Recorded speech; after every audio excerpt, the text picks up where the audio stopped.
Well, welcome to the Winter Equestrian Festival, and we're into the big team week. It is the Florida Coast Equipment Nations Cup. It's team competition, and so it is a little bit different here on Saturday afternoon and night. We're bringing you the first round of this Florida Coast Equipment competition through the afternoon, getting underway at 4:30 and supported by the exclusive agricultural equipment provider 2F. And of course our official stats provider as well. We're talking lots of those with Jumper 2. Great to have their support once again, and also our headline supporter of our pre-Grand Prix shows and our show later today as well, and also to Dog Technologies that bring us our streaming each day as well. Industry leaders providing creative design and technical support services for sports across the world.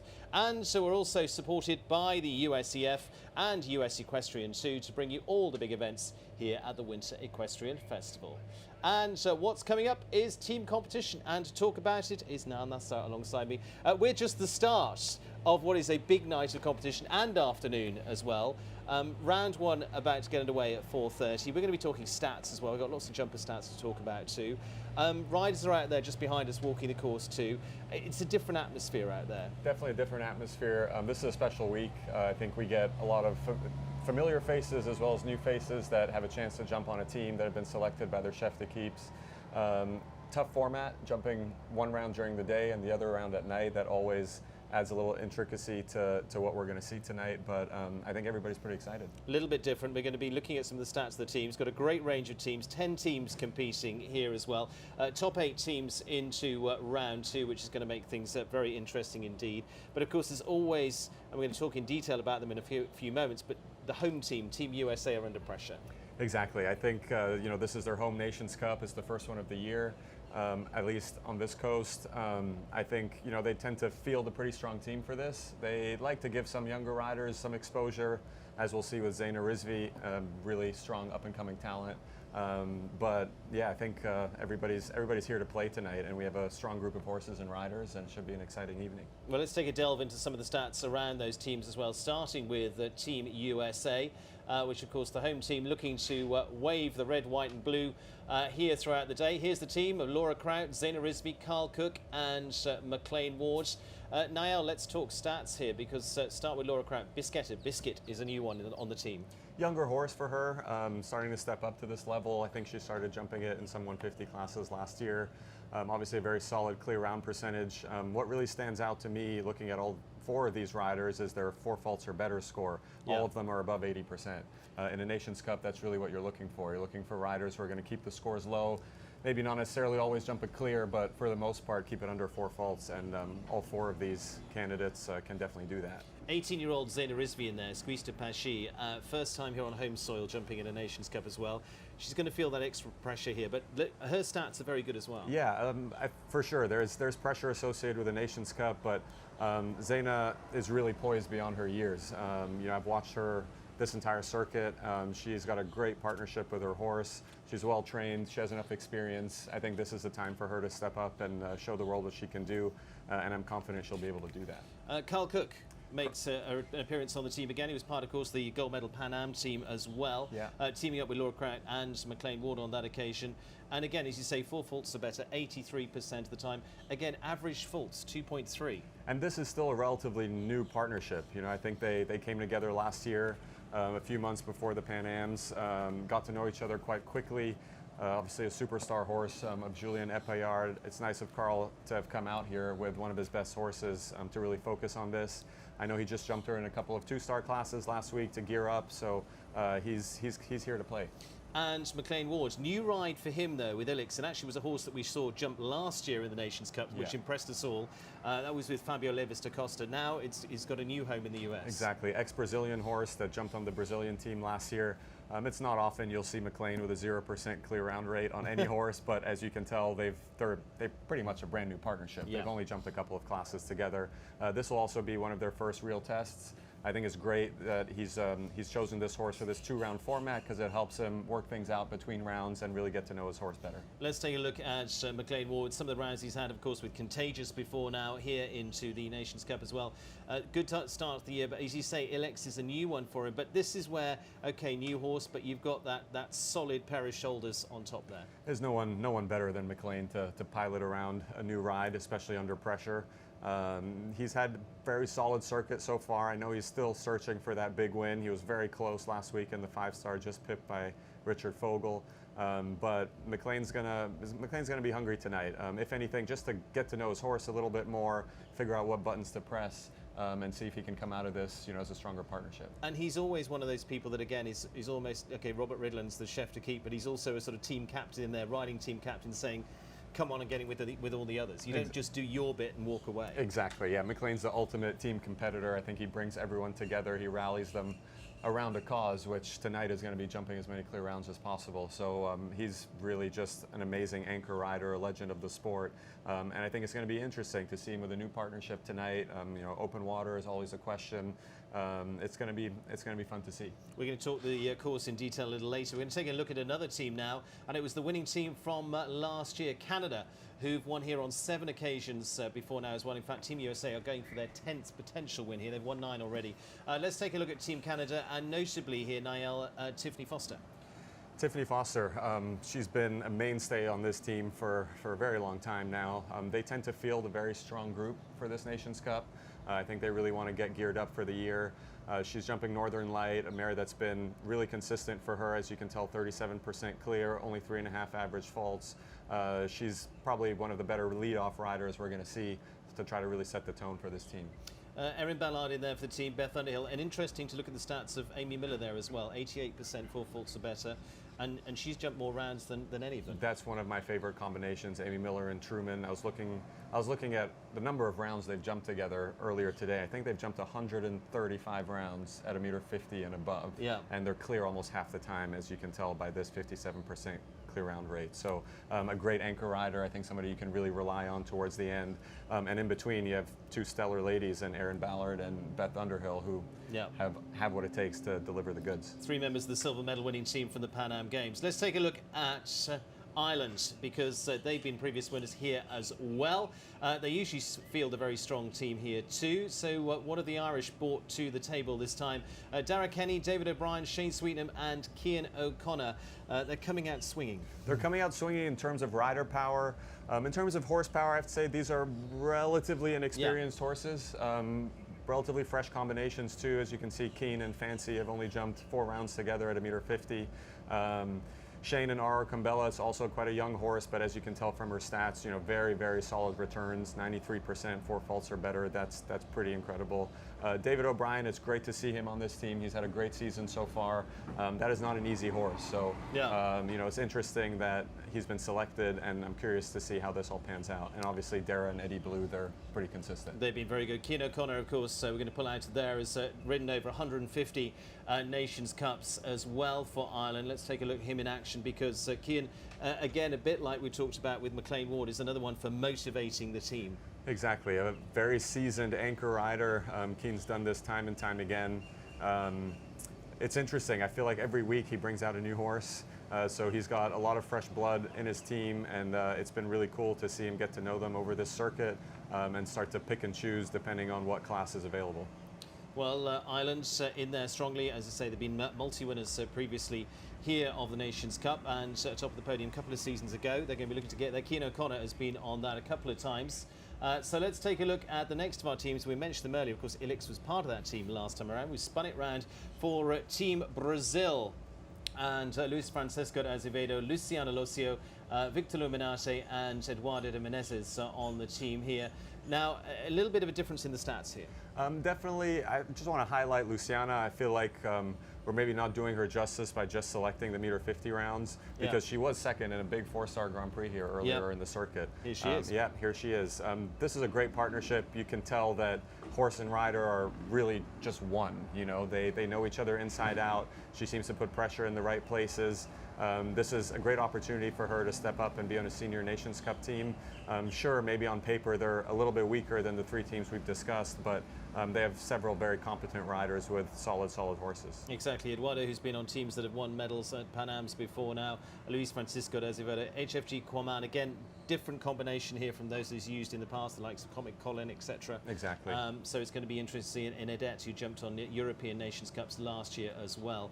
And the final team we're going to focus on, I say we've got 10 teams, we're going to be focusing on them during the evening in different stages. But Team Australia, And Team Australia, well, some of them haven't flown as far as you might think. A lot of them based over here in the United States. But Scott Keach, Tyser Irwin, Hilary Scott and Rowan Willis. Scott Keach, top 3 into the WEF just the other day as well. Very much in the shake-up in the 5-star. And Tyser Irwin very much at home here in Wellington. Yeah, this is, I'd say, maybe a bit of an underdog / dark horse team. I think all these riders are extremely capable. They're all very experienced. Hilary Scott and Oaks Milky Way put in some really good rounds last summer up in Calgary. Rowan Willis and Blue Movie obviously need no introduction. I was also looking at the number of 150+ rounds they've jumped.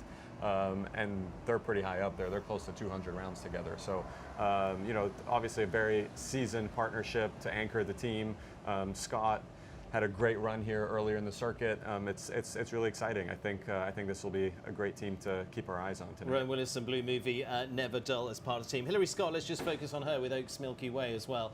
Some fantastic homebred horses there too, as we've seen her in action here in Wellington as well. As you say, full faults about 50% of the time, and let's take a little look at them in the flesh, as they say. Super horse, World Championship experience. Yeah, this is a great partnership. As you mentioned, jumped at the World Championships last year. A homebred horse from their Oaks stud. We were blessed to have Oaks Redwood as part of our team for a while. They've got a great operation down there that seems to produce some wonderful, wonderful horses. This is a strong partnership. The horse is extremely light off the ground, maybe has its own style sometimes, but they've got plenty of experience to rely on in a class like tonight. So you can see it soars over the water there. It doesn't really leave anything in doubt, and yeah, this should be an interesting team to watch. Okay, those are some of our teams of tonight. Like I say, 10 teams that we're going to see in all there. Course tonight set by Steve Stevens and Nick Granite. You've had a little walk around there. Yeah. Let's just give me a quick overview of what you think. I think it's a very fair test. 12 numbered obstacles, which is pretty standard for a Nations Cup. The wall comes quite early in the course, which always asks a bit of a question. Water jump about midway through. Triple combination, vertical oxer, vertical. It's usually quite a scope test, but the middle oxer is not so wide in this first round. And then a bit of a tricky last line, a delicate plank away from the gate, 5 strides to an oxer, and then I think it was 7 to those pinstripe rails with the Liverpool underneath that really draws the horses in. I think we'll see that front rail come down enough tonight. And what's interesting there is they've got to jump it twice. They've got to jump it twice. So in a way, that's really nice because as a rider, you know exactly what you need to work on, what you need to fix for the second round. As a horse, you feel like, okay, well, I kind of know where I'm going, and there's less of that element of surprise. So I really like this format. As a rider, it really allows you to up your game. It really allows you to strengthen your bond with your horse and come back and do it better the second time. Well, it's going to be interesting how it plays out for all the teams. You say some with a bit more experience at this level, some are new ones. Going to be a lot of pressure on them here tonight as well. We're going to catch up with our course designers throughout the night as well. Say Steve Stevens and Nick Granite, huge experience between them. Steve, a course designer who built the Olympic Games, along with Leopold Palacios back to 2000. In fact, both of them have been out there having a little look as well. Crowds are arriving in here too. And we say we're going to catch up with them a little bit later. In terms of building that out for tonight, it's a tough one to build out from that point of view. But again, it's, as I say, balancing it over 2 rounds. How do you then, in terms of riding a horse, deal with it for 2 rounds? Because the horse goes, okay, I've seen this before. Yeah, and I mean, I think what's especially unique about this format is that you're in different conditions for both rounds. The first round's during the day, and the second round is under lights. So even though you feel like, okay, I'm going in to do this again, there will be some elements where some riders will feel the need to put more pressure on the horse, to maybe ride the open water a little stronger, to protect a plank, for example, that maybe they had down in the first round. So, you know, jumping 2 rounds in different conditions, even though it's the same course, it might not always feel that way. It's going to be a tough one for them out there. And the good thing is that we spot over here, and lots of times we've been through this over the last few years. I remember Lily Keenan, I remember Jessica Springsteen. This is where they've shone. This is where they went and jumped those double clears. Yeah. So you have a big set of eyes on you tonight. For sure. This is the first real Nations Cup of the year over here. I think a lot of these young riders are taking this opportunity to try to prove themselves. A lot of the seasoned veterans are just showing up and doing what they've been doing for a long time, maybe on some lesser experienced horses. Again, this Nations Cup maybe doesn't count for anything in terms of points or anything like that, but prestige is definitely a big deal. I mean, this is the only Nations Cup we see in this 12-week circuit. So there's a lot of bragging rights on the table. Let's put it that way. There's certainly a lot of that. Because we still have to see each other for the next 4 weeks. So, Exactly. Yeah. And I assume there's a lot of that needling then at that Totally. point. Absolutely. Excellent. Good. For the run through here of the teams, I'm going to give you a rundown. We've got New Zealand, we've got Brazil, we've got USA, we've got Colombia, we've got Israel, we've got Canada, we've got Ireland, Great Britain, Australia and Mexico all competing here tonight as well. 10 there, 8 teams going forward to round 2. And that's going to keep a little bit of pressure on there because 2 of you are done after the bottom of the session. barrel. Yeah. Again, 8 out of 10 teams, that's not a ton of pressure. You're basically going to see the teams where things really haven't gone right. They're going to fall to the bottom of the pack and not be able to come back for the second round. But ultimately, the class will show what's good enough to make it through. And, it's really the top 4 or 5 teams that are going to be battling it out in round 2. I think if you're sitting in 7th or 8th place, you're kind of just going through due diligence at that point. When you're coming out of the ring for this, I mean, it's 2 very different experiences as a team rider from that point of view. If you've done well, the elation there, there's a whole team there. When you've done not so well, I'm sure you've been in it long enough to have experienced both. That's the nature of the beast. I think all these riders are expecting that sort of pressure. When you're riding a Nations Cup, you're not just riding for yourself. You're riding for your teammates, for your chef d'équipe, for your country. That's added pressure. But again, some of these riders maybe don't have as much experience, but ultimately it's still show jumping. You still, once the bell rings, you got to focus on the job and get through the timers and try to leave all the jumps up. So Fingers crossed. It's still the same job. Fingers crossed. Well, we've got more coming up for you in a few minutes' time. We're going to take a short break and continue the build-up to today's first round of the Florida Coast Equipment Nations Cup here in Wellington.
My first goal when I decided to be a professional is to become like the best horsewoman I can be. It's really important for me to find the balance with my family, with the horses, that is my passion, work with the horses every day to do what I love. I used to have like one passion was the horses and now I have two with my daughter. So I really want to have this balance in my life. I'm Marie Ecart, I'm a professional show jumper representing France, and I'm Lola's mom.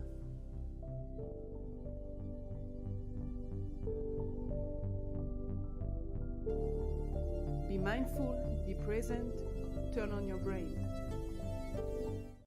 Welcome to Carlswood, the home of Irish Olympic medalist, coach and international horse producer, Cian O'Connor. At Carlswood, we pride ourselves on the belief that success is reward for effort. Set in County Meath, Carlswood is the home of Cian's industry-leading high-performance centre. The Carlswood system is based on a structured approach to daily routine and meticulous planning to help reach our goals. At Carlswood, Cian and the team work together to provide coaching, mentoring, advice on horse purchases and goal setting. We also facilitate students who wish to progress their show jumping skills while they study in universities in Ireland and across Europe. When it comes to developing your horse's fitness, scheduling and planning around competitions, no stone is left unturned. At Carlswood, we are committed to delivering quality, a place where our goal is the fulfilment of your ambition.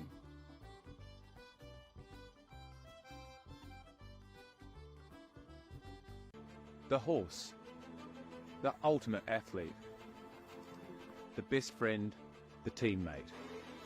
Once wild, they now place their unquestioning trust in us. At Keyflow, we hold a deep appreciation that horses choose to grant us humans the privilege to keep and to care for them. We knew horse feed could be better, so we made it better. Better for those who need power and endurance to fuel performance. Better for those who need the best start in life to reach their potential.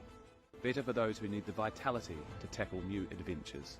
And better for those who seek longevity because they have more wisdom yet to share. Through science and innovation, we've developed a range of feeds that are easier for horses to digest, that deliver more nutrients, and that require lower feeding rates. Keyflow feeds, redefining equine nutrition because horses rely on us. A big thank you to Dodd Technologies, an industry leader providing creative design and technical support services for the sports, entertainment, corporate communication and special event markets as well. And our presenting sponsor here today for this Nations Cup, Florida Coast Equipment, exclusive agricultural equipment provider for the Winter Equestrian Festival, located here in Palm Beach, and our local Kubota dealer. Thank you very much to them, and it's back over to Danny Woolman, who's over in the warm-up. All right, hello and welcome back, everyone. I'm here with our course designers, Steve Stevens and Nick Granite. Welcome, gentlemen. Thank you for having us. Thank you for having us. All right, first question up. Tell us, how do you build a Nations Cup course compared to a regular Grand Prix? Is it different? It's a little bit different because it's a different strategy from the rider's standpoint. Okay, it's not an individual thing, but they got to have the camaraderie of the four-man team, and I think it's very important. So the course, basically, over the 2 rounds, it has to have accumulation of the faults. So I would probably say it could be a little bit more level than maybe a Grand Prix where it's just strong all the way. You have 4 riders combined scores so in the second round. So I think we go out. Surely we do the lefts and right turns, the balances of what to do, the different types of obstacles, the triple combination, the water jump. And so I would say that it's got its own little bit of a taste. Absolutely. You guys used a lot of different materials out there today. Can you talk a little bit about the differences of materials you use? The wall comes out early. Tell us about that. Yeah, we used a lot of really delicate material today, a lot of 10-foot rails. We have the Liverpool late with the Mafia poles. That's always a problem. And those tangerine poles, those orange poles and those tangerine poles before the water have been really difficult all week.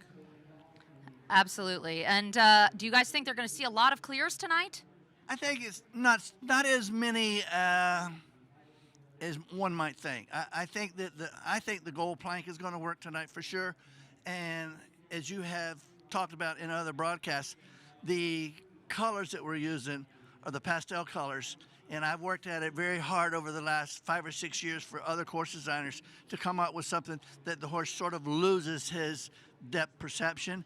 And so you get the avocado rail, you get the tangerine rail, you get the baby blue, so those are rails without the stripes that they sort of get lost on the way down to it. They don't have that full, I know where I am to take off, and the stripes do help that.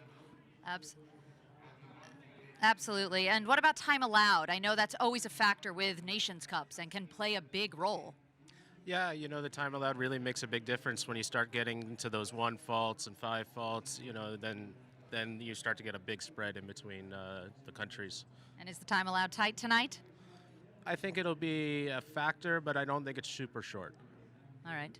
And what else do you guys want people to look out for tonight? What do you think is the most difficult part of the course? I think you're going to have some horses get in the water for sure. It's just a natural thing that's going to happen, that they don't arc all the way across. And you got a narrow fence after the water. Okay, we got the plank up here coming out of the in-gate in. Again, go back to the colors of the rails. I think the jumping efforts are there. I think the size is there. If I wish that I could have gotten a little bit more time over the course instead of being at 70 seconds. I would have liked to put a little bit of the endurance into it, but with 12 numbered jumps and just working the ring, it came out to 70. All right, well, sounds like it's going to be a great night tonight. Thank you guys for being here. All right, back to you, Stephen and Niall. Thank you very much, Danny. Yes, we're getting ready for a big night here. Florida Coast Equipment Nations Cup through. Niall and I have headed up to the booth. A little bit of discussion there, of course, between our course designers. We're going to go through a little bit of the course description in just a few moments' time. Niall, from that point of view, where have all the stats, everything you've looked at tonight, where are they pointing you in terms of teams?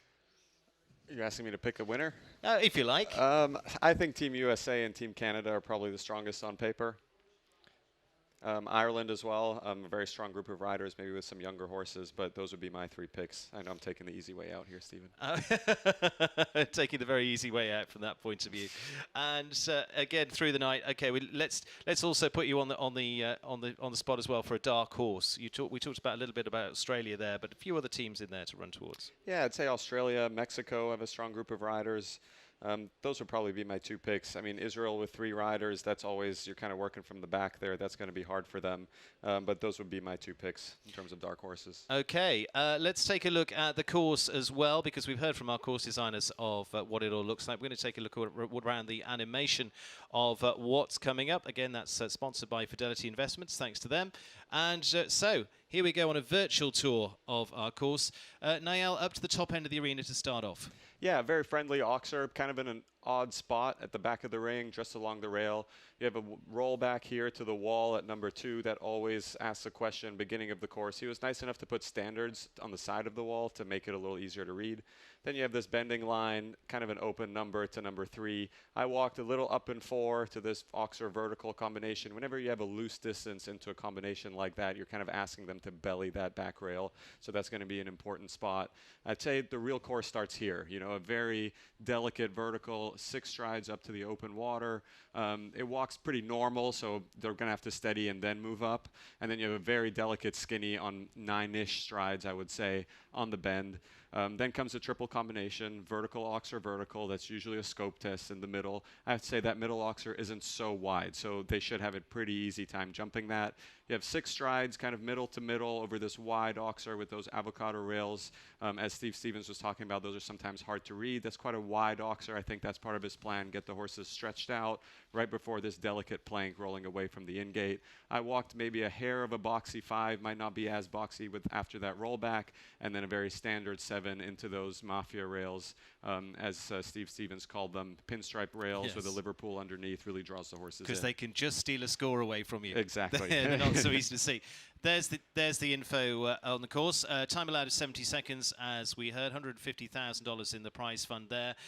12 obstacles, 15 jumping efforts, and the difference is tonight they do it twice. They do it twice, once under lights. Yeah, so we're going to be first round here from 4:30 till around 6 o'clock, and then second round from after 7 o'clock tonight as well. So that's going to be all coming up for you. 7:30, our first horse on course tonight. So just about all set to go, and our first of the team riders going to be heading down any second now, and we're going to be going in a cycle of New Zealand, Ireland, Brazil, Canada, Great Britain, USA, Australia, Colombia, and then Mexico. And what you'll see is the first rider for each of the teams, and then the second rider for the teams in the case of those, and then third and fourth as we go on and so forth through the class. And as I say, from this first round, what happens with this is very simply the top 8 teams go through, but they do carry their scores, so don't think that everybody goes back to 0 or anything like that. They're carrying their scores through from round 1, so that's going to make things interesting as well. So whatever happens here, it makes it tough. And as Niall mentioned, best 3 scores for a team to count in both of the rounds. And so if you're the fourth score, there's always that little bit of friction in there to whether you can get the clear, pull the score back, or ideally, if you're in the driving seat, Niall, you want 3 clears straight out the starting gate, and your fourth rider doesn't have to go. Job done. Thank you very much. That's the ideal scenario. That's what they're working towards. We will see. As I say, we're going to kick off with New Zealand, Ireland, Brazil, Canada, Great Britain, USA, Australia, Colombia, Mexico, and Israel. Their first rider, because only 3 on the team, their first rider of the 3 will be coming as the second rider in the rotation. But there's the rundown of the teams competing tonight. Previous winners have included Ireland, have included Great Britain, have included USA, and have included Canada in there as well. So good luck to them all tonight too. and we'll see how it fares. And Danny Waldman's come hot foot up from the arena as well, having a good chat with our course designers there. Some good insight. Yes, very interesting actually. I think they were talking a little bit about the differences between building just a regular Grand Prix and building this Nations Cup, and of course you see a different field of horses. And I think tonight we actually have some very strong horses out there and combinations that sometimes this Grand Prix this time of the year in Wellington can have really a mixed group, and I think tonight it's been quite strong. Overall, let's give you some of the stats as well, just around wins. USA have won here 9 times, Canada have won 7 times, Ireland have won 4 times, Great Britain 1 solo, and Germany 1 win, but Germany not got a team tonight, so it's other teams that have all got teams here tonight from that point of view. First making their way down is going to be for New Zealand, and Sean Wordley for the New Zealand team, and I think it's probably one of the first times we've had them into the equation as well. Great to see that. And actually they're sending out their strongest rider first, Sean, with terrific experience for him. Everything from Olympic Games in 2008, World Championships in 2018. Several of the riders here have come, well, it's a mix across the teams, and the same for the Australians. Some are based in Bocala, like Sean Wordley is, and others have come right from the other side of the world. So it's going to be really interesting to see from that point of view. Danny, you've seen Sean Wordley plenty of times. Again, for all these teams, they're probably going to send somebody out strong first off.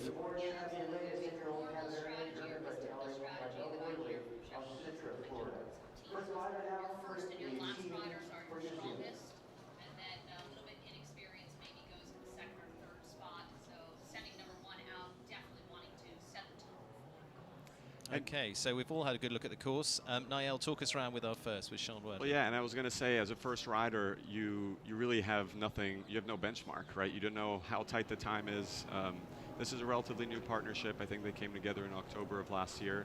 This will probably be one of their first real tests. You can see a little hesitation at the wall and then takes a brick off of there. Here he comes into this first technical line. A bit of a loose 4 is what I walked. Gets over that nicely.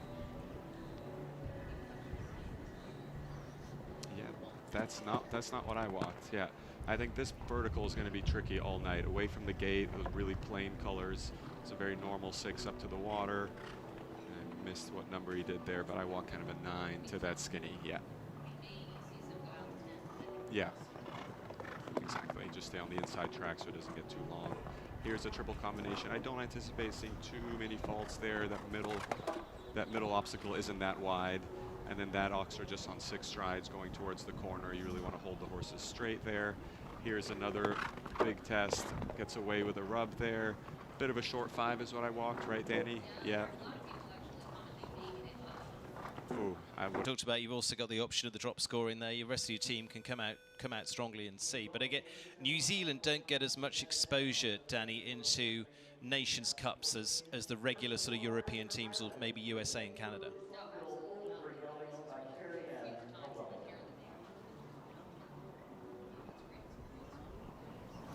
Okay, so on to the first rider then, Dara Kenny and Eddie Blue. We've seen them winning here both nationally and internationally the last few weeks as well. Very strong pairing, of course. He's a rider that's been right the way through to Nations Cup final, winning team there before now, Olympian in 2021, won the 5-star Grand Prix a few weeks ago in Amsterdam. Niall, he should be coming in here pretty confident. This pair should handle this. Yeah, this horse has really come along in the last year or so and turned into a true weapon for Dara. You know, he's a big scopy horse with a great stride. He's rideable. Dara obviously has all the experience. He's making light work of the first half of this course here. A little fluid into the triple, but as you can see, Eddie Blue reacts unbelievably in front. This is just a nice 6, gives a good room there. Yeah, this is the benchmark round to watch here. He's cruising for the time allowed. He's staying very neat on his turns. This is going to be quite short for him. Gets that done really well. There's the 7 home. Get up there. Beautiful. Beautiful. That's how it's done. That's how it's done, 65.49, and there we see them on the side of the time as well without too much trouble at all. Dara Kenny and Eddie Blue giving the first of the clears for the Irish. Not a big surprise from either of you.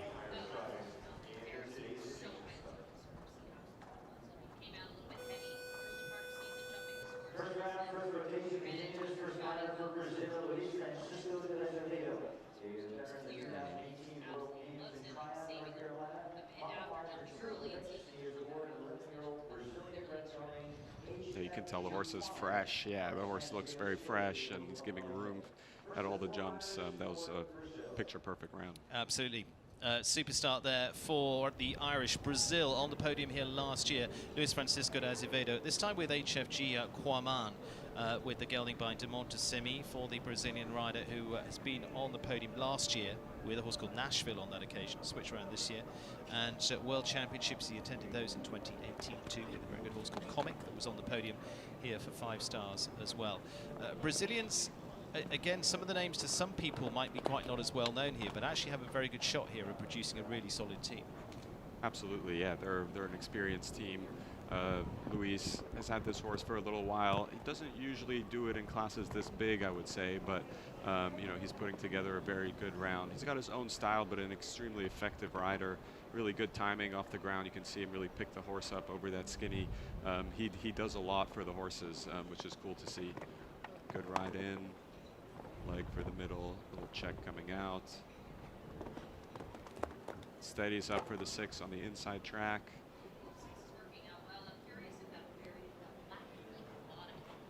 Yeah. This is quite short for him. Beautiful. What a round. Yeah. There we go, 65.99. Luis Francisco de Azevedo and HFG Quaman give the second of the clears. So good start for the Irish and a good start for the Brazilians. Pretty well foot perfect there. Yep. 2 out of our first 3, making it look easy. Yeah.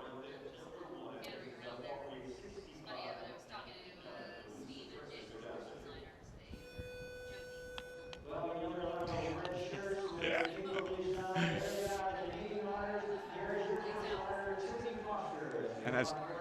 And as we mentioned, the first riders out are going to be some of the stronger combinations. So it doesn't seem like the time allowed is playing too much of a factor.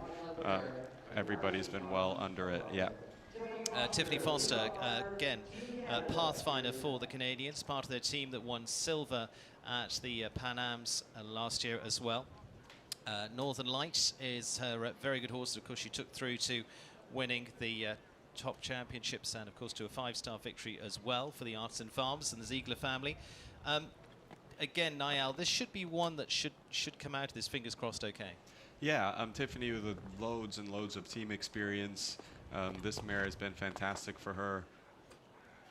She's making light work of this first part here.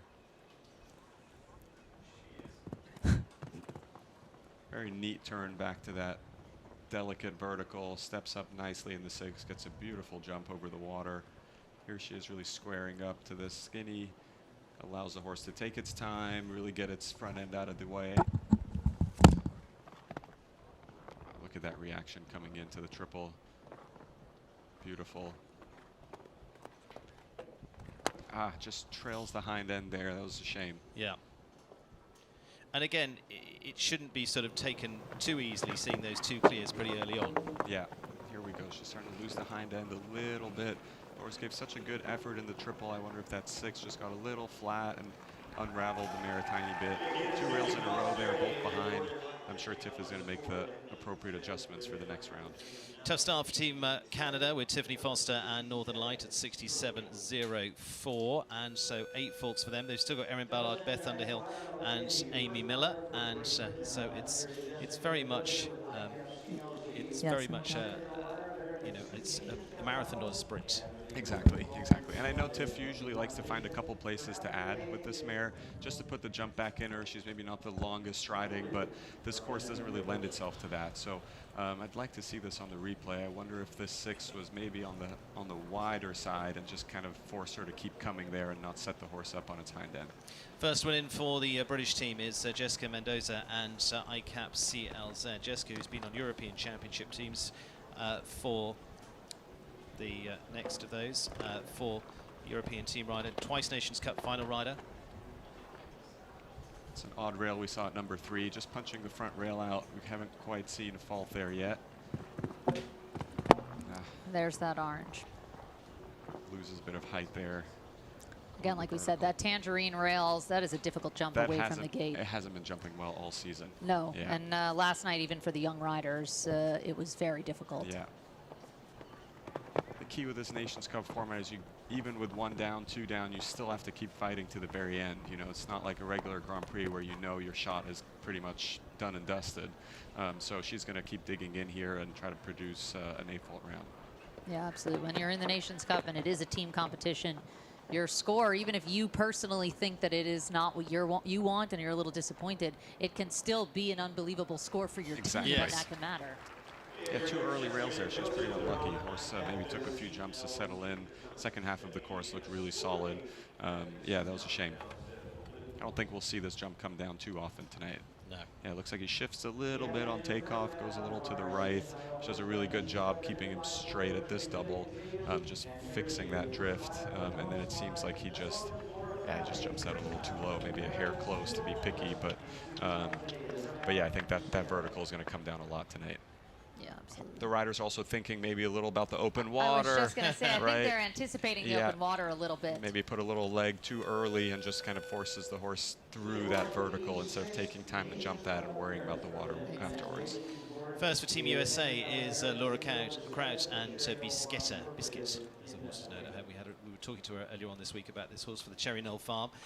Laura, wonderful experience, of course, within Nations Cup, part of the team that won Pan Am Gold last year as well. Little that she needs to be taught about competing in a Nations Cup. 85 team appearances as she's made through her career as well. And this is the first time for this pair into a Nations Cup, but again, not too worried about that. Yeah, a bit of a lesser experienced combination. I think this is one of Laura's younger horses. What a great opportunity to give it this experience in this Nations Cup. No better rider to pilot a greener horse around. You can see the horse gets huge air over that delicate vertical. Beautiful jump. Beautiful up in the 6. Here she's just going to steady up, use her position, and just trails the hind end there. That was a shame. Yeah, I thought she got there okay. Just looked like the horse just didn't quite finish the jump behind. Yeah. So again, a little bit deceiving to see those couple of early clears. Got 16 there, 2 clears, 2 8s. For Laura now, it's all about protecting the score now. Exactly. It's just such a delicate course here tonight. You know, like a lot of plain colors, the skinny, the plank, you know, those pastel colors that are difficult for the horses to judge. You know, we're going to see rails all over the place, and we're not going to see heavy falls. We're just going to see those poles roll out of the cups here and there. Yeah, exactly. I think modern sport these days, that's really what you see, right? Absolutely. It's always about this delicate balance of making sure that you're precise, but then you keep the power up, because overpowering them, and then you can just lightly push one of those rails out of the way. For sure. I think overall, Laura should be pretty pleased with that round. Younger horse, it'll come back and probably do that job even better the second time out. So just finishing on 4 for the first for Team USA. Laura Crouch, still Zena Rizvi, Carl Cook and McLean Ward to come. Long way to go in a Nations Cup. And again, we're only round 1. First key is making sure you're into round 2. Here's a little look over the Lugano and back to this Kubota Niall.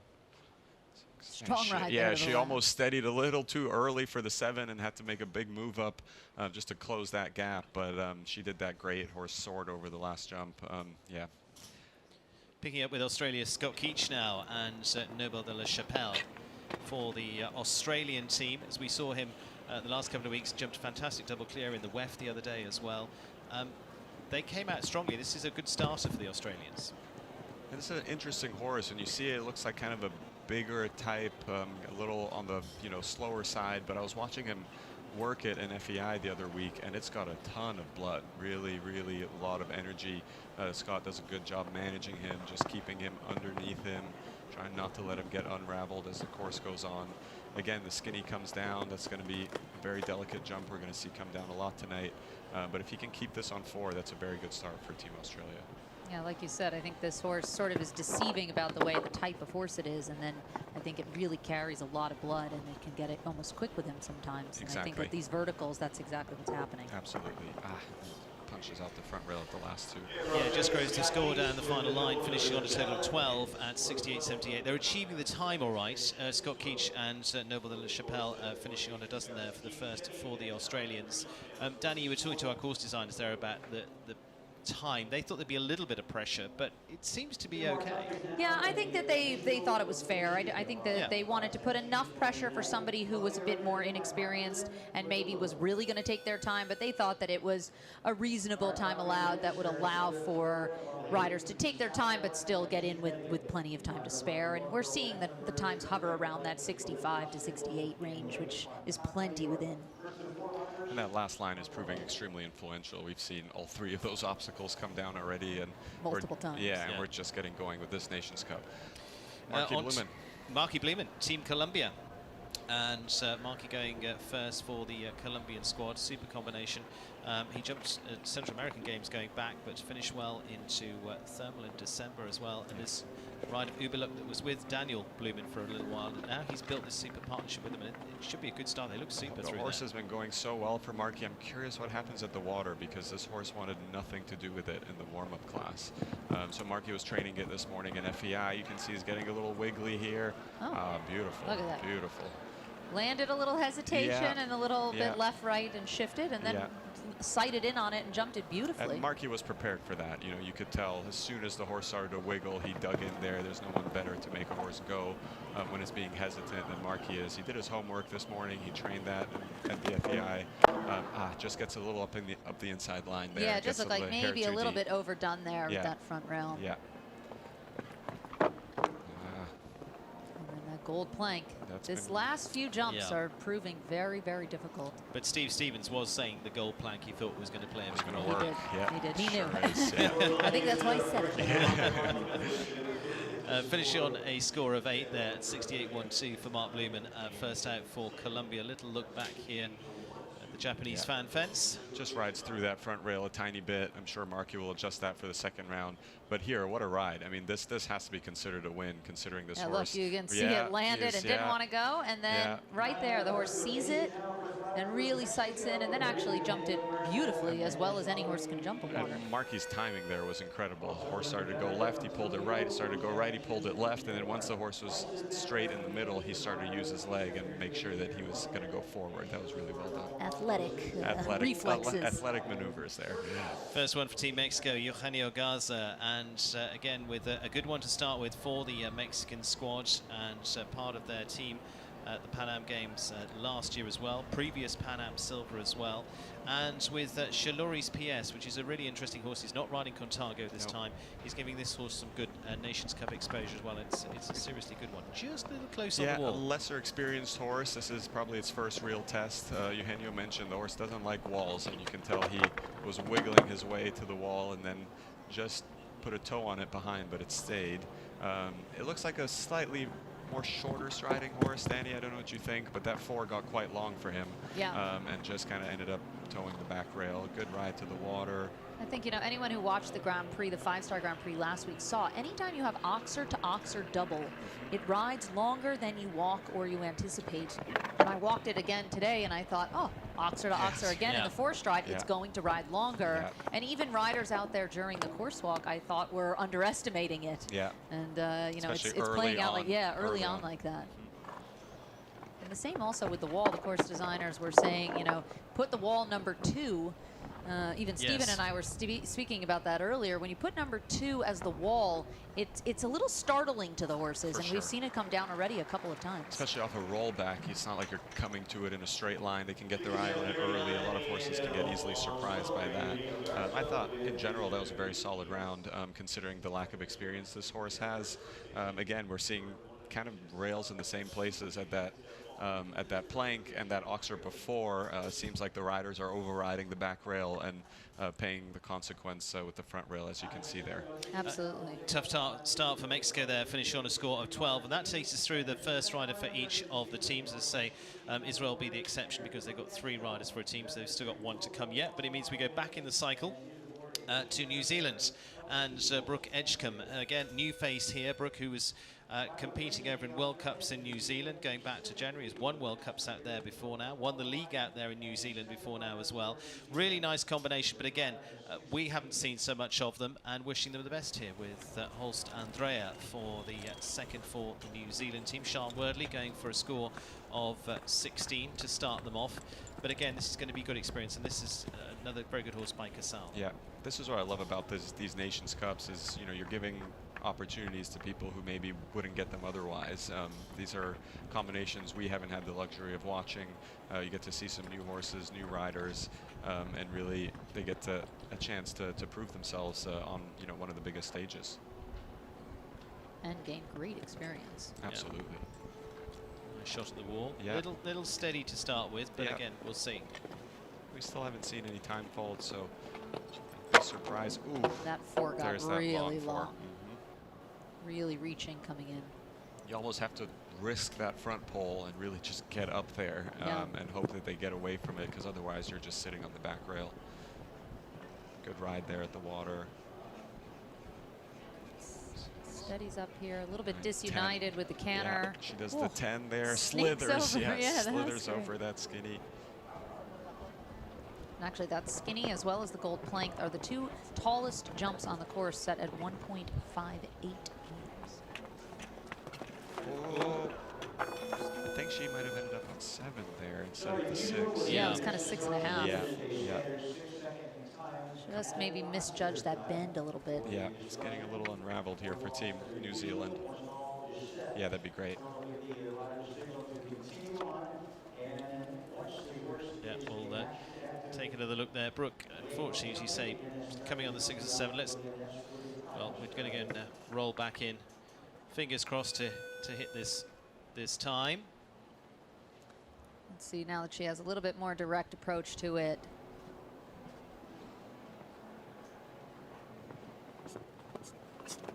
No. No. And I think maybe the horse stared down a little bit at it, just didn't quite like where the takeoff point was.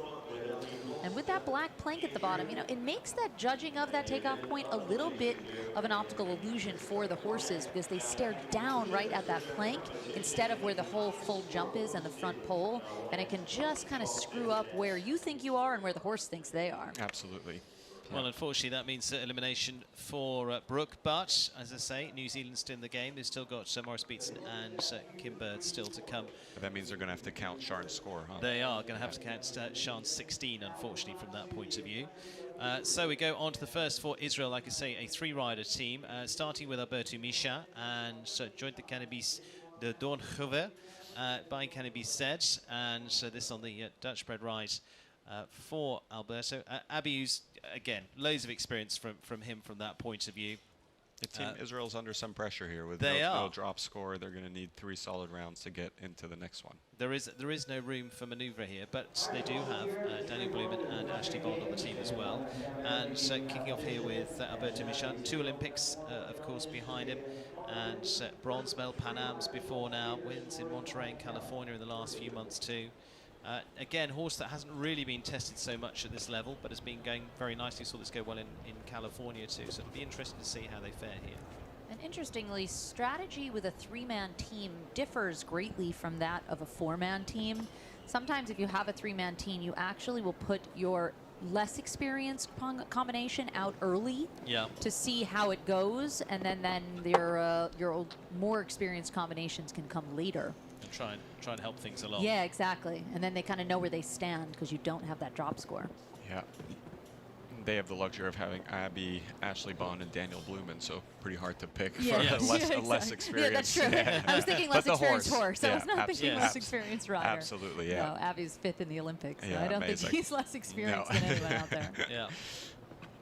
He's putting together a great round. This horse is jumping so well. Very tidy. Stays a little wide there and then has to move up the last 3 strides and just trails the hind end.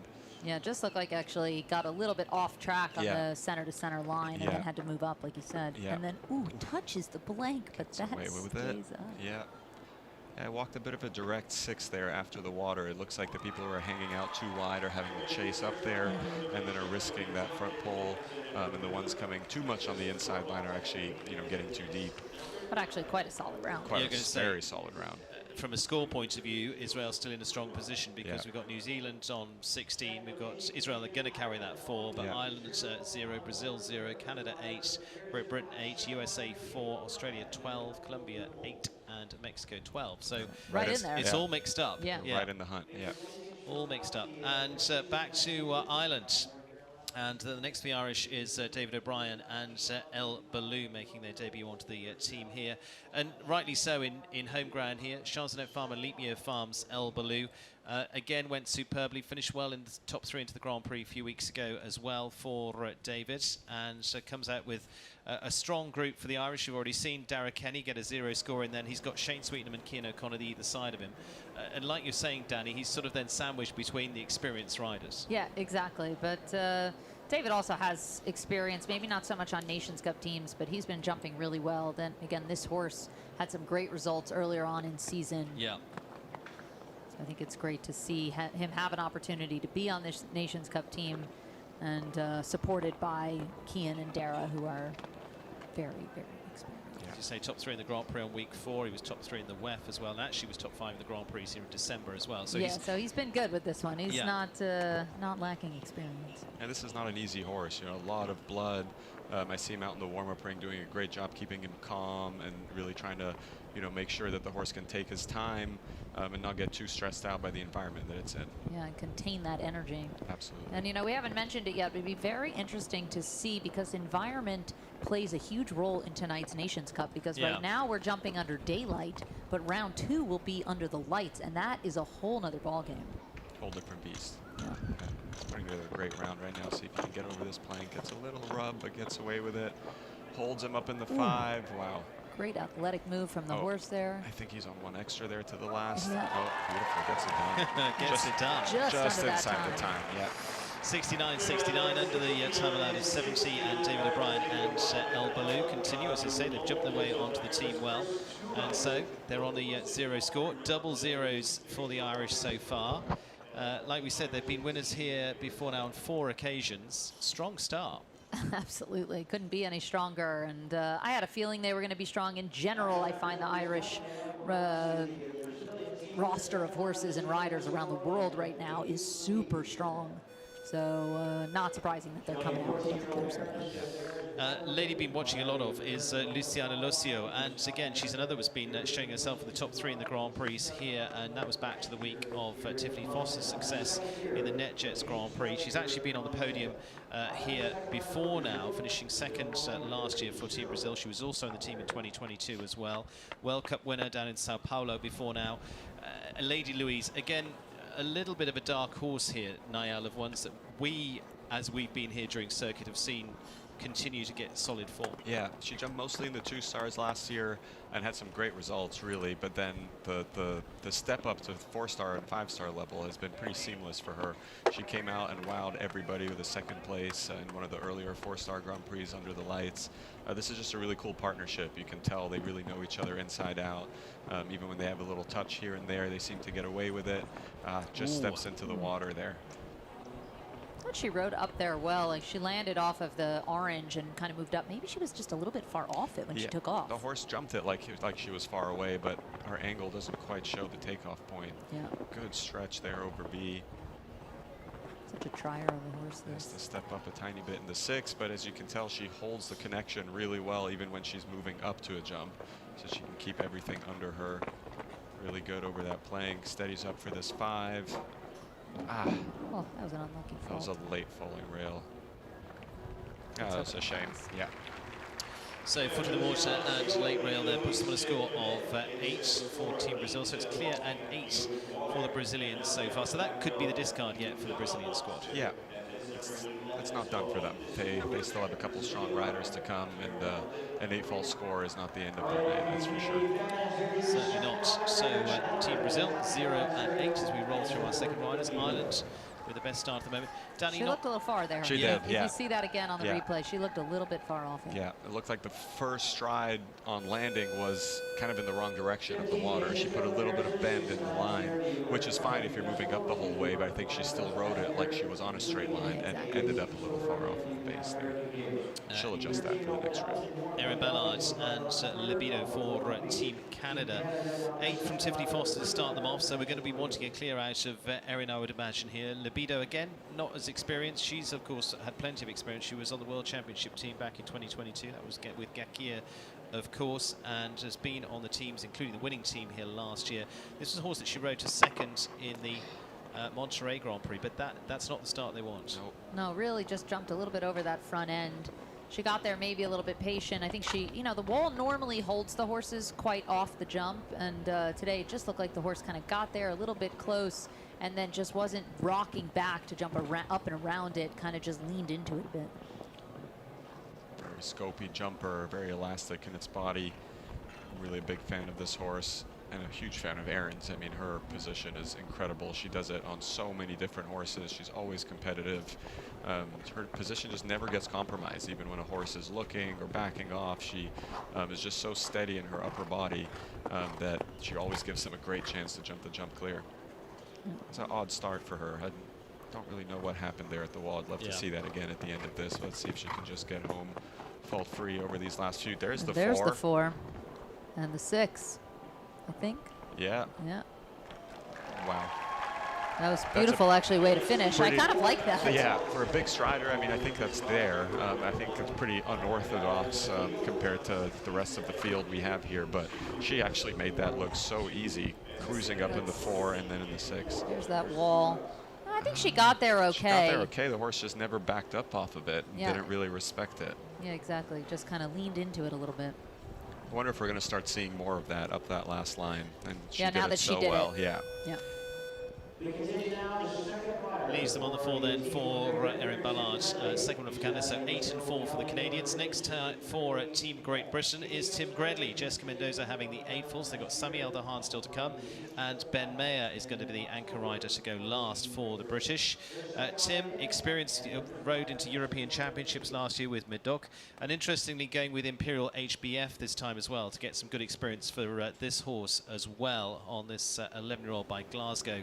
For Tim, World Championship rider, and has made a return to the saddle. Had a little bit of a break dealing with real world, dealing with their home business, dealing with the family business, and has now stepped back into riding at the top level. Was on the winning team at Hickstead last year for the British.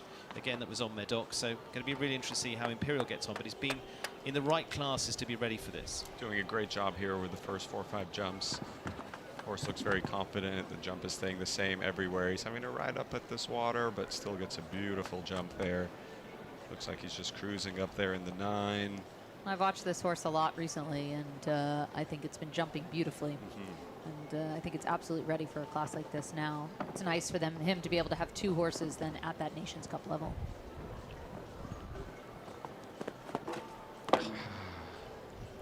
That jump is proving pretty influential too. I walked it and thought it looked like a difficult jump. I didn't like it when I walked it.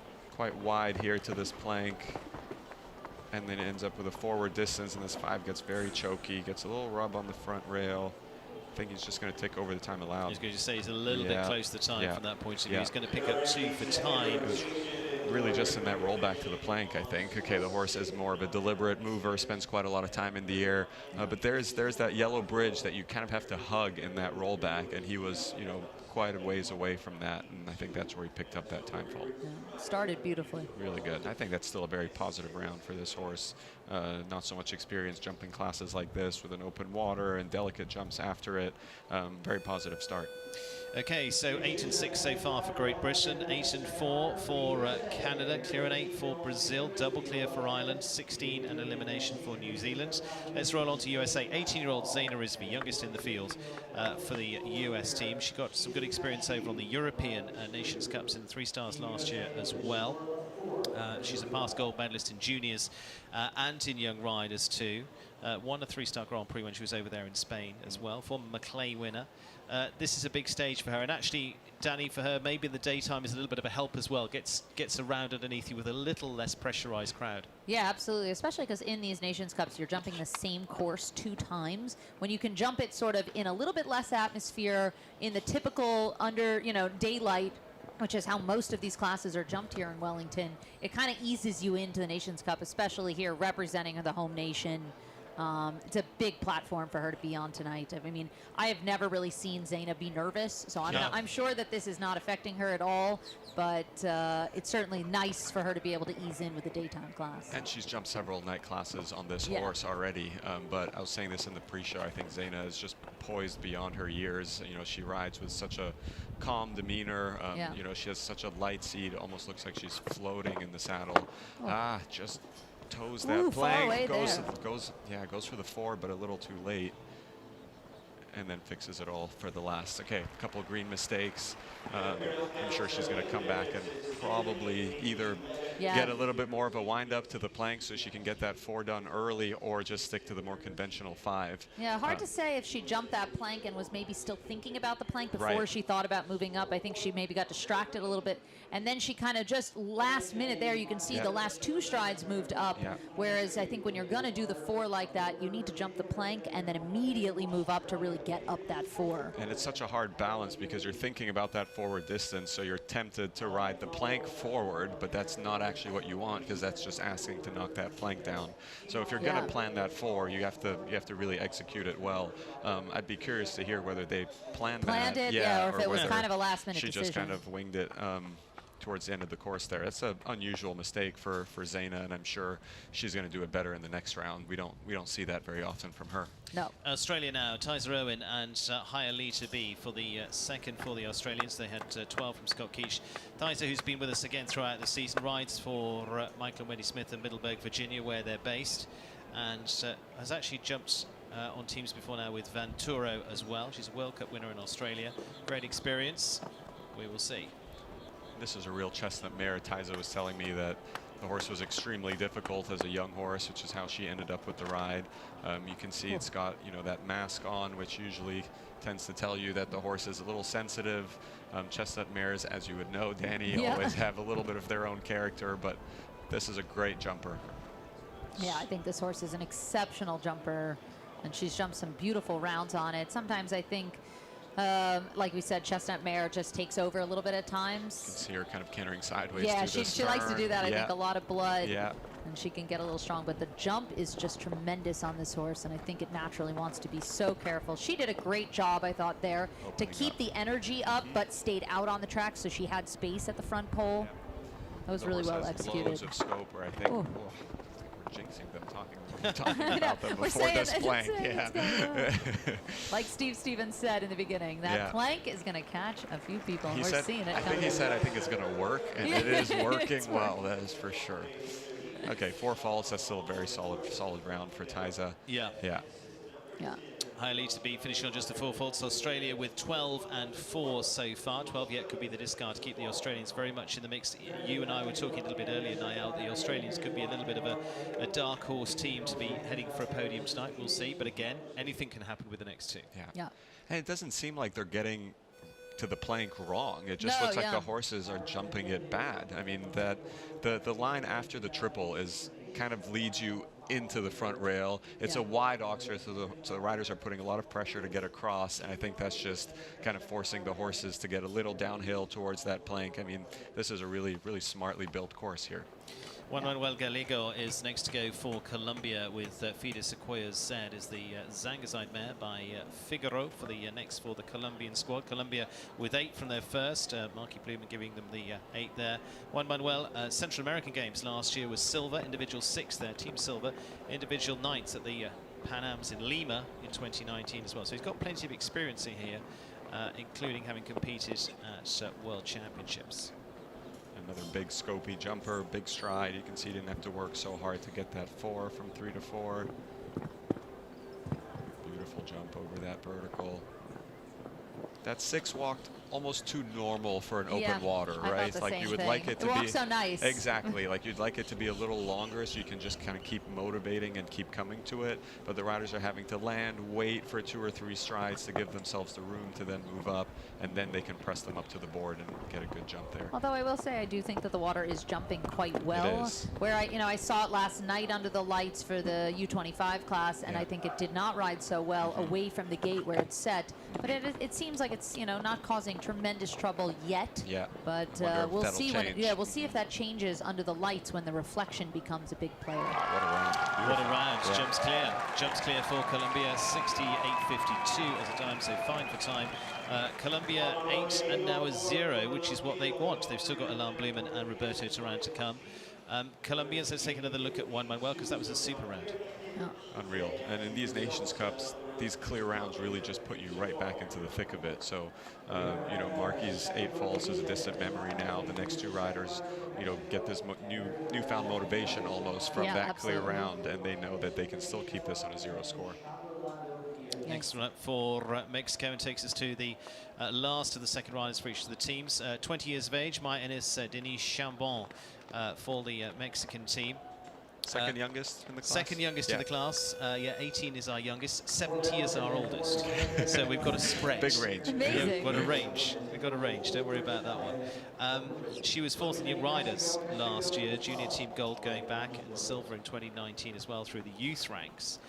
So this is a step up for her into the national team senior ranks as well. So we'll see how she's going on. But she's been with us for the last few weeks here, Danny, as well, just getting acclimatized. Yeah, absolutely. I think she's been doing really well, jumping up at this higher level. I saw a couple of really solid rounds. Based up in Ocala, as I gather. So Yeah. she's headed down to Wellington for the season. Exactly. And chef d'équipe for Mexico, Mark Laskin, was saying to me that it was a bit of a more inexperienced team, but he was just trying to build and see how they could go for the rest of the year. At some point, you have to throw these younger riders into the deep end. You have to see what they're made of, give them the chance to prove themselves. And worst case, like you're seeing here, one down early in the course. Still lots to be learned for these younger riders to, get this sort of experience in a Nations Cup like this. And absolutely, nowadays there's a number of Nations Cups at that 3- and 4-star level that you can jump throughout the year, not just the 5-star level. And when you want to be able to call on team members, it's nice that they have a little bit of a team situation under their belt that they've already jumped, where it's not cold into a next one later on in the year. Definitely. Last fence going to go down, finish on a score of 16 there for Team Mexico. So 12 and 16 for the Mexican squad. So they're in danger zone. Yeah, time fault there too. Time fault there too. So just barely though. Yeah, 17 in all. But again, overall, not a bad round for a kickoff round in the Nations Cup. No, I think it was quite a solid round. A couple of faults late, like we've seen a couple of the riders have. So not surprising, but let's take a look at the standings now. Let's take a look at the standings. Ireland with the best start with the double clears there for Dara Kenny and David O'Brien. Israel on just the 4 with 1 rider gone. Brazil, these are potential scores because we're taking out their worst score. Mexico could still be at 8, and so on and so forth. And let's go into the 3rd rider of each of the teams, and New Zealand, and Maurice Beetson and Central Park. On a New Zealand warm blood. Great to have him with us. Like I say, he's the tender age of 70. He's got a wonderful experience. Great to have him here. World Games back to 94, Olympics in 88, in Seoul as well. He's ridden over here at the World Championships in 2010 and rode in the Gold Cup, the American Gold Cup that year as well. He's topped the league out in New Zealand before now. He's got great experience behind him and has been flown in. Here we go with Morris.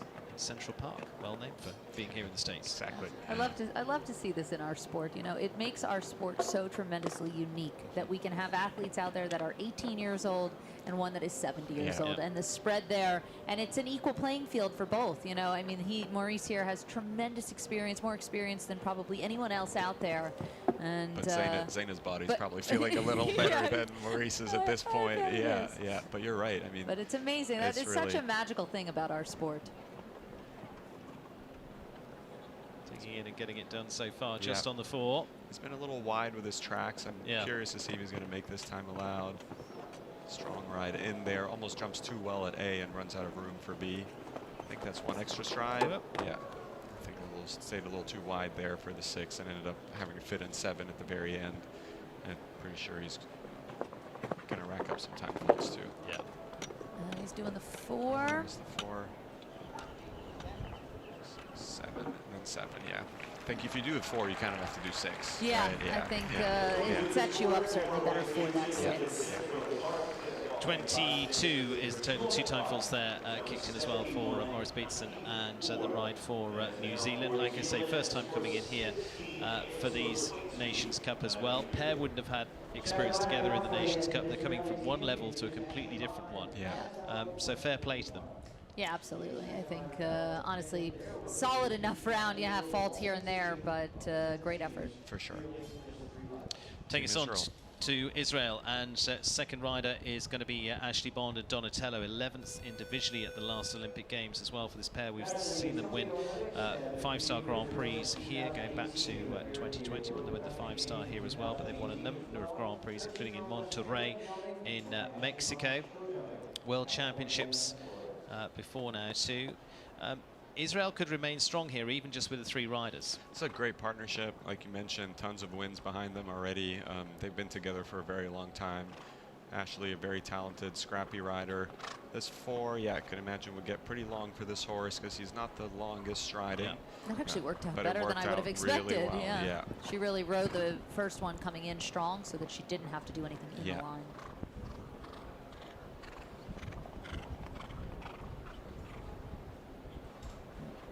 Knows this horse so well, like you said. She developed this horse since I think he was 6, 5 or 6. And, they know each other. He's jumping really well here too. 6. Beautiful Just jump cruises there. up the inside line for the 6. He's making light work of this track so far, but here comes a big test. This 5 is going to be quite normal for her. And the 7 should just be right there. She's jumped this Nations Cup double clear before. Yes. She's certainly looking to start again. And what, 8 seconds inside the time left? Yeah, exactly. 62.54, and so easily enough inside the timeline. Ashley Bond and Donatello will keep Israel very much in the hunt, despite just the 3 riders. It's 4-0 from them, so they're right in the game. And Ashley doing what is expected of them. Daniel Blumen's still to come for the team yet, so they've still got a strong one yet to bring out. It's looking good for them at the moment. Lands well over the water. Yeah, we might have counted them out a little early, seeing three on their list, but they have 3 really strong riders, 3 strong combinations that they could really, shake things up here. Ireland are coming out very strong. We talked about 3 riders on a team a little bit earlier on. If the first 3 go clear, their 4th probably doesn't need to at this stage, which is Cian O'Connor. But Shane Sweetnam is before all that with Cornbella for the world number 12, the horse for himself and Voquest. Horse he rode last year as well, still only 10 years of age, but 9-year-old winning in Mexico in San Miguel de Allende in the Grand Prix there for their 5-star. And now for Shane, silver at the Europeans, of course, with James Cancruz on the podium last week as well, with James Cancruz as well. Going to be really interesting to see how they feature here, Niall. Yeah. Like you said, it's a slightly greener partnership, but actually loads of results behind them and incredible stats to back it up. I'm just pulling up its numbers here. It's only jumped 8 rounds, meter 55 plus, but it's clear in half of them. Yeah. And it's jumped 14 meter 50s, and it's clear in 85% of them. So, a horse that maybe doesn't have a ton of experience, but whenever it's asked to do something a little bigger, it seems to answer the question. He did Early have fault he there, did have that orange oxer Yeah. into the line. It looked like maybe last minute he decided to do one more stride and ended up a little bit deep underneath it. It's like you said, I've seen this horse jump a lot, and Shane thinks so highly of this horse, and the results, as the stats back up, are just tremendous. I mean, 85% is a really unheard of kind of percentage. For sure. And this is a super fast horse as well. I've seen Shane do some speed rounds and jump offs, and it's just been lightning. So this is a super combination. If he can just keep this to 4, they're still in a very strong spot with their 2 clears already. Does mean, however, Cian will have to jump. He's jumping, yeah. But this one's jumping as well. Just finishes on the 4 there for Shane Sweetnam and our Cornbella here tonight. So the Irish with clear and 4. It would be nice if 4 faults with a discard yet for them. It looks like he did get a little underneath that. Very unusual for Shane. He's shaking his head there. I'm sure that wasn't part of the plan, and that's kind of a freebie jump for the most part. Yeah, that's been not a trouble point really on the course. But that takes care of all the difficult parts so easily. So I'm sure he'll fix that in the next round and hope for that clear round. Brazil and Victor Luminate, and now for the next for the Brazilian team with Edet, with the Dutchman mare by Eldorado. Brazil so far clear and 8. They could use a clear round here, that's for sure. The horse is getting a little nappy here at the start, kind of dogging his leg a little bit. Looks like it's spooking a tiny bit. Let's see if he can just get it nice and settled. Another one with that mask on. Yeah. And like we said, I think that's a signifier of a little bit of sensitivity. Yeah, a bit of character. You have to equate it to a thunder blanket for a dog. It adds a little bit of compression, and that's supposed to ease and calm the nerves. A sense of safety, yeah. At least that's what they say. Yeah. Really nice, very even in that 4-stride. Maybe a hair on the steady side. I was just so thinking, far. we'll see about his time allowed. He's been a little bit on the conservative side to start out here. He actually put a bit of shape in the 6 so that he could just keep moving all the way up to the water. Yeah. It's a nice tidy track to the triple. Not seeing too many faults there. Oh, those just spoke a little too soon. Yeah. Just toesy. It looks We like actually have not seen the triple come down at all, really. One of the few faults we've seen there. Hard rub at that plank on the flat cups. Gets very lucky there. Solid. Yeah. Yeah. Not just a a little time bit fault. slow. Yeah, we said that. Yeah, we said thought that at the early beginning. on. Yeah. Horse is maybe a bit of a deliberate mover, and he didn't really look like he found a couple places to shave off some of the time. So leaves them on a score of 5 there for the next for the Brazilian team. On the team last year, as Hicks did back in the UK for Victor Luminati and Edet. Looked like he just had to stretch over B, and then C got a bit far away. Yeah, he had to jump exactly. at it instead of up and away from it. Exactly. Brazilians, though, could have a discard yet of 8 with Luciano Lucio. Still would leave them at a score of 5, so still very much in the game for them.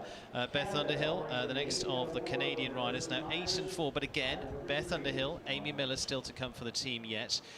2 very strong combinations. We've been also looking at the stats for this group as well a little bit earlier on there, Niall. Nika van der Bishop for the Rain family. And this is going to be one that could well pull it out the bag. They were part of the team that won silver at the Pan Ams as well. Yeah, and she jumped into the World Championships. Yeah. Yeah, very experienced combination. Nika, an exceptional scopy jumper. Really typical of the Emeralds with beautiful opens up behind. Yeah. That knees to nose technique. No. Gets nice and high over the water. Balances up well for this skinny. I think Beth does a great job with this horse's stride because it's kind of a big stride. Yeah. And she really manages it well, making sure that she sort of makes any decision or adjustment early. They're a little bit deep, but it jumps up beautiful up around that. Like I was saying, you know, when a big stride like this, she has to make those adjustments early so that the horse has time to jump up and around them. Oh, and there. I haven't seen that plank come down behind, actually. It's No. mostly been in front, yeah. I think she was really protecting the front, Yeah. and then just the horse just didn't quite finish. Came down a little early as it was landing. Yeah. Just finishes on the floor there for Beth Underhill and Nika van der Bishop for the Canadian riders. So Canada with the scores of 8, 4 and 4. So best they could do is be on a score of 8 after round 1. That's still not the end of the world, but just again that plank catching them now. Yeah, surprising. I have to say, I'm surprised Canada hasn't jumped a clear round yet after sending three riders in. Three very experienced riders. Yeah. It might be a bit of an unlucky night for them. Like you said, there's still lots to play for, still a whole second round to come, and they have their anchor rider to hopefully just improve on the scores they're carrying right now. Sami Al-Dahan next for Great Britain, and Sami has flown in this week. Yeah. Great to see him. Great to see him. And no, he's a rider you completed with plenty of times for the Sycamore Horse Farm. Yeah. Joanne Sloan-Allen, who's here this week as well. First time for her here as well. Oscar A. Sami, terrific record. He won the Masters at Spruce Meadows going back a few seasons ago now as well, back in 2018. Paris Zorro. Grand Prix, Suma Zorro, exactly. And this is a combination, well, a rider that jumped onto the Spruce Meadows Nations Cup team last year for the British. Yeah, and Sam came to Spruce Meadows last summer. He had, you know, relatively inexperienced horses for being in Calgary, but I think that was part of their plan. You know, they wanted to give those horses some miles. He really used that tour to build those horses up, and here he is now with a ready-made Grand Prix horse that he's put a lot of time into. A big scopy jumper. Sam is an unbelievable rider, so much feeling. You know, I've had the privilege of jumping on a team with him and having success, and he's one of those riders that always seems to dig in and use a ton of feel to get the horses jumping well. He's always thought highly of this horse. It's a big-bodied horse, so you know it takes a lot of management to keep the jump in him. But Sam is doing an unbelievable job so far. He's come a long way to be here for the team, and I'd love to see him pull this out. Just get over this skinny plank. Nice. He goes for the 4 on this big mover, and then going to look in for the 6. No, steadying up for 7 still. Yeah, it's going to be close on time. Yeah, and that has we that said down. that. Yeah, we said thought that. the 4 to the 6 Yeah. actually was a little bit better. If you do the 4, that the 6 seems nicer. When you do that 4 and you open them up, Yeah. it makes that 7 just that much shorter. Exactly. You kind of have to stick to that pattern, right? If you're going to leave out in the previous line, you kind of have to leave out to the next. And seeing that he picked up a couple of time faults, that also would have helped maybe, you know, take one or 2 of those faults away. Yeah. Absolutely. It's tough when you have a big, slow-moving horse and you have so many related lines. All of those lines are going to feel slow, right? Because your horse covers so much ground. You have to keep everything together, and then the time gets quite difficult to achieve. Back to Team USA, it's 7 in the end there for Samuel de Haan, so 8, 6 and 7 so far for the British. And next to the US riders with Carl Cook for Team USA, their 3rd rider out, with Caracol de la Roque for Sydney Osby. And Carl, part of their team that won gold at the Pan Ams last year, and with Kalinka as well, winning the $1 Million Grand Prix over in California back in December. Part of the Nations Cup final before now, won the Gold Cup, the American Gold Cup last year as well. 2 super horses between Kalinka and Caracol as well. Nations Cup last year in Falsterbo, Nations Cup in Vancouver. Good to have him back out here. Yeah, it's great to see Carl on this coast. I know he started the season out in Thermal and wanted to show up here for the latter portion of the circuit. He's just brought this mare, but I think a couple more of his horses just touched down here. Yeah, they're here now. Yeah, he did jump this horse last week in the 2-star just to get her settled in this ring. Horse with tons of blood, a bit of a difficult mouth. As you can tell, he has a hackamore on. Jumped the qualifier this week and finished 2nd. Ooh. Oh boy. I don't know, did he go on 5 there? Yeah, I think he actually ended up somehow on the half stride there. That wasn't the plan, I'm sure. No, unexpected. It's tricky when you have a horse in a hackamore. The brakes are usually pretty difficult to obtain. The steering gets a little tricky, but this is what Carl has the best feeling in. This is also a horse with a massive stride, so if you can't get her to listen to your hand, you're going to run into trouble there like he did in the open water line. I think this horse naturally likes to be a little bit closer to the jumps. Yeah. Oh, this is all unraveling a little bit. I don't know, I have to say, I think he needs a hair more control. I mean, it looks like he pulls and she just kind of throws her head up. Runs through it a little bit. Keeps her shoulder going forward, and that makes it very difficult to he's just not able to place her exactly where he wants. Yeah. All right, guys, I am actually gonna step out, and we'll see if I can get some more behind the scenes for you guys. Thank you so much, Danny. Let's have a look here. Yeah. 3, 4, 5. She almost took off a stride early. Yeah. It's a hard angle to tell, right? It's when you're looking at it dead on from the front, you can't really see what that takeoff point is, but it was pretty clear that that wasn't really the right one. And then you can see even in Carl's expression on his face, he's like, oh boy, I'm going to have a hard time fitting in this 5. Ends up really dead at the base and clips that back rail. Tough one for Team USA. They've had 4, 8 and 12 so far. McLean Ward's still to come. Danny's going to head down, and we're going to be hearing from her behind the scenes in a little while as well. So Carl Cook out the way for Team USA. We go to Hilary Scott of Australia with Oaks Milky Way, the homebred ride for the next of the Australians. Again, terrific experience for her, and also part of the team that qualified for the Olympics in Valkenswaard last season as well, for the Paris Olympics. World Championship ride at Nations Cup in Spain. You and I picked her out a little bit earlier on as part of the team too for the Australians, as could be a stronger one. For sure. I'm a huge fan of this horse.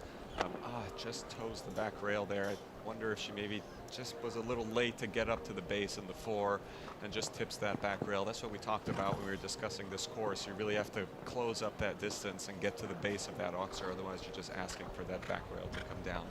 This horse has a great expression.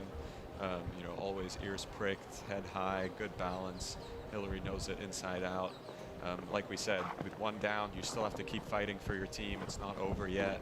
Beautiful through the triple. Puts a little bit of shape in this 6 so she can keep coming. Horse has a little bit of its own style. Sometimes gets a hair inverted, but is still courteous enough to leave the jumps up for her. Here we come to this delicate plank. Really well done.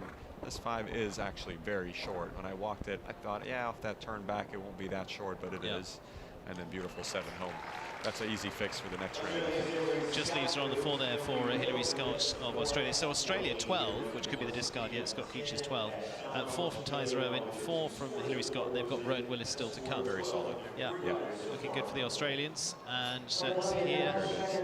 It's a bit of a shallow landing. Yeah, she lands and she holds for just a split second and then ends up just a hair off. I mean, that is a light fault too. I mean, she closes up 5 centimeters there on that distance, and I think she gets away with that. And then beautiful up this last line. I don't think a horse jumped this much better. A little touch on the back rail there, but still very, very solid. Taking us to Elan Blumen now for the Colombian team, and Colombia so far 8 and a clear with Juan Manuel Gallego. So again, their 2 riders here are going to shape this of which direction the Colombian team are going. Akayu is the German-bred mare by Castelco for Elan now, and Elan again finishing well up in Ocala in the last few weeks and into December last year as well for this combination. We will see how they fare here. Like I say, Colombia can go one of 2 ways at this point. Exactly. I've been really impressed with this horse. It's a handful. I mean, Elan does a lot of work on the ground with it, but he's been putting together some really, really solid rounds. And I have to say, it's a beautiful jumper. I think it's just quite delicate in its mind. Needs a rider that, you know, can kind of trick it into doing what you want it to do. So far, great start here for Elan. Maybe a little steady around this corner. He's going to have to make it up somewhere to make the time allowed. Steps up nicely in the 6. Very nice horizontal jump over the water. Here he steadies up. It looks like he's on the ad. Nice room, though, for the skinny. That's always a bonus. Horse goes in a plain egg butt snaffle. No flash noseband. Very natural. Just loses the shape a little bit over C. It's a good curve in that to still end up with some room on the front rail. That was really well ridden by Elan. I just wonder if he's going to take over the time allowed here. He's just looked a little tentative in his turns. It's a good jump on that. This 5 gets steady. Good reach for the back rail. And here he is setting up the 7. A little bit of lag. Almost oversteadied and then had to move up again and just trailed the front rail behind. That was a shame. Actually a very solid round though, and does make the time allowed despite looking slightly on the steadier side. Yeah, just on the edge of it. 69.58, time allowed of 70. So 8 there for Elan Blumen, and Akayu for the 3rd for the Colombians. Like I said, they could go one of 2 ways. They've now got 2 8s in there and a clear. Clear out of him would have made a big difference. Would have made a big difference. Even if he just avoided that last jump, that would have been pretty influential for them. But again, a horse with not a ton of experience at this level. I have to say that was, you know, besides the last jump getting a hair away from him, he actually executed a very, very good round there, and very positive for the next one if they manage this weekend. Absolutely. Mexico once again now, so brings us to a close of the cycle of the 3rd riders for each of the teams. Enrique Gonzalez and Origi van de Zusuk is the Belgian-bred ride by Marius Claudius for Enrique. Loads of experience for the next rider for Mexico as well. Team silver back in 2019 at the Pan Ams, individual bronze previous to that. Because we saw him doing an awful lot with Chaknar that took him through to the Olympic Games. Another one that doesn't quite make up that distance in the 4 stride. Rides the front rail a little too much and ends up just coming down on the back rail. Here he puts a little bit of shape in the 6. We're starting to see riders do that a little more so they can keep moving. Like we said, that 6 walk pretty standard for an open water. You'd like it to be long so you can keep going the whole way. And the riders have been very clever to just turn up a little bit to the vertical before it and put a little bend on there so they can keep moving. Beautiful through the triple. He's a little up the inside line here. Yeah, gets away with that. It's another horse that Enrique has put a lot of time into. A horse that's very sensitive, and he's really turned it into a really solid contributor and is putting putting together a fantastic round and just falls on the back rail there. That was too close. Just on the floor there for Enrique Gonzalez, and so on the floor there for Enrique and Origi Benzusu. I think he had 8, didn't he? He had one earlier on, he had this double on the back rail here. I'd like to see this again. Yeah, the riders that are staying very neutral in the 4 are ending up a little too far away. You really do have to move up immediately on landing so that you can then just make yourself tall and give them time to jump the front rail while still carrying enough momentum to get them over the width. So 8 there for Team Mexico. They've got 8, 17 and 12 for Team Mexico at the moment. Back into the riders of the final rider for each of the teams. So we go to New Zealand, and Kimberly Bird and Sira Cassina is the mare by Cassini II for the last rider for the New Zealand squad. Again, one who's heading in, jumped to Ocala, based in New Zealand, and has won out there with this horse into World Cups as well. But again, step up here as they come into the competition here in Wellington. A little steady there. Yeah.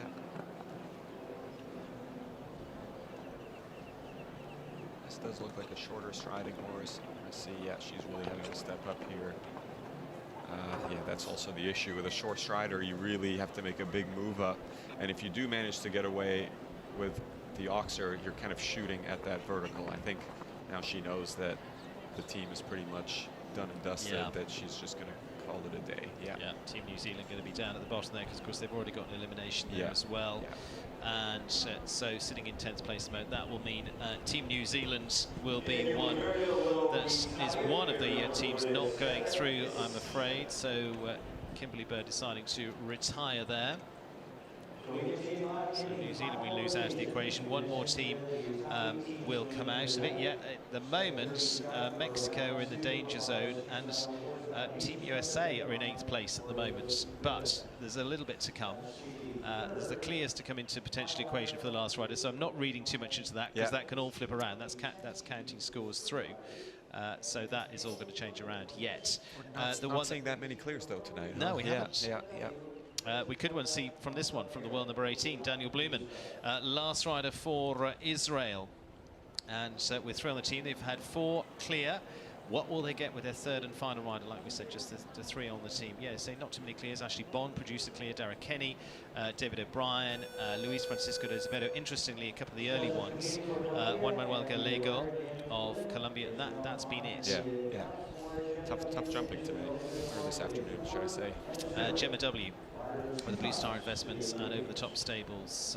Fantastic ride that he's won World Cups on before now, and including the Hampton Classic Grand Prix as well with his Luadam Saad mare. Yeah, Daniel doesn't really need an introduction.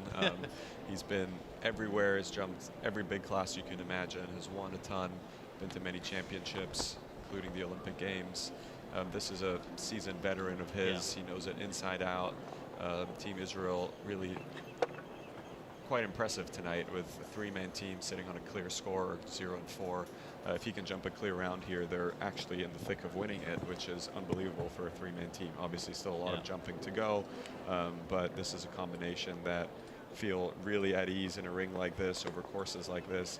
I actually haven't seen much of Daniel this winter. I think he's been quiet. Yeah, he's being very cautious. He has a couple of older horses that he knows he can pull out when he needs, and he's spending this winter trying to build up the rest of his team of horses, get some young ones going so that you know, Gemma W and the likes of Ladriano can have a little bit of support for the rest of the season. Putting together a really strong round so far as usual. Ace 5 gets a little steady but gets it done. And here he is, just nice and patient for the 7. A little bit of room, easy. That's how it's done. Yeah, that's how it's done. 2 clears and a 4 for Team Israel. So they're on a score of 4 after round 1. And actually, they're in the potential best position at the moment. But of course, Ireland's still got their 3rd rider to come who could go 0, could put them at the top. But Team Israel looking very strong there. Daniel Bloom and Gemma W, World Cup winners in Toronto last year as well. Not a big surprise. No, I think there's a reason Daniel's an anchor rider on this team. This horse is fresh. It hasn't done very much this year. I think he's really planning to attack the latter portion of this circuit, and it looks like his plan is definitely working so far. Final rider for Ireland now, and Cian O'Connor. Fancy de Cagan is the French-bred stallion for Cian. and the Coolmore Show Jumping. Susan Magnet, owner of this, and they've got a strong group of horses here. Cian, as I mentioned, has been on the top teams here before. Over 150 Nations Cups he's jumped on through his career, so he's well experienced at them. Winning team back here in 2022. European gold medalist before now, bronze medalist at the Olympic Games, and is one that could bring another 0 for Team Ireland. We will see. 4 gets so normal for him. He's on such a big mover, a big jumper. He lands quite far into the line and really doesn't have to move up at all for that 4 stride. Really keeps the jump in the horse. Good turn there, puts a little bit of a bend in the 6 so he doesn't get too stuffy for him. Now he starts to just balance up, get nice and square to the skinny. Horse goes a little over the shoulder, has a little touch there. Hopefully a good reminder for the rest of this course. He maybe forgot to put a tie clip on. You can see his tie flapping around. But he's a seasoned veteran. Exactly, that's not going to bother him one bit. This is a pretty important round for the Irish to just keep it on a 0 score. As 5 gets steady, jumps it beautifully, and no better man to anchor a team than Cian. Beautiful. Yeah, anchored well, and gives them a clear, so they will stay on a 0 score, putting Ireland to the top. No one else can get there at this point, so Ireland will be leading after round 1, because of course Israel on a score of 4. So Ireland will go to the top on the 0 scores. They'll discard the 4 of Shane Sweetnam. And solidly doing what he does best then, Niall. Yeah, he made light work of that course. A little rub on the skinny. I don't know why the horse just went a little over the shoulder there. I'd be curious to see how he jumps it in the next round, but the rest of the course was just picture perfect. Eduardo de Menezes for Brazil, and another hugely experienced rider, because he's a medalist from Pan Am Games before now as well. Brazil on the podium last year too, and their last rider out going to be a hugely experienced too, with Zulette Mystic Rose, part of their team that were into the golds at the Pan Ams back in 2019 as well. 11-year-old mare that seems to have just come into his string this year, so not a ton of experience behind them. They've only jumped a couple 150 rounds, were clear in one of them, so this is quite a test for this horse. A new partnership, always exciting to see, but Lalo is just such a consummate professional, rides with unbelievable style for how tall he is. He has really great upper body control, gets a little steady in that line, and then just has to step up, but doing a really good job just staying away from the horse. Having a little hard time steering here on the cross canter.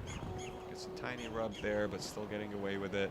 He's going to need to find a place to just put this horse back together. I think this is a good, there we go. Does a great job there to just get the connection back. And you can see he's starting to lose a little bit of height.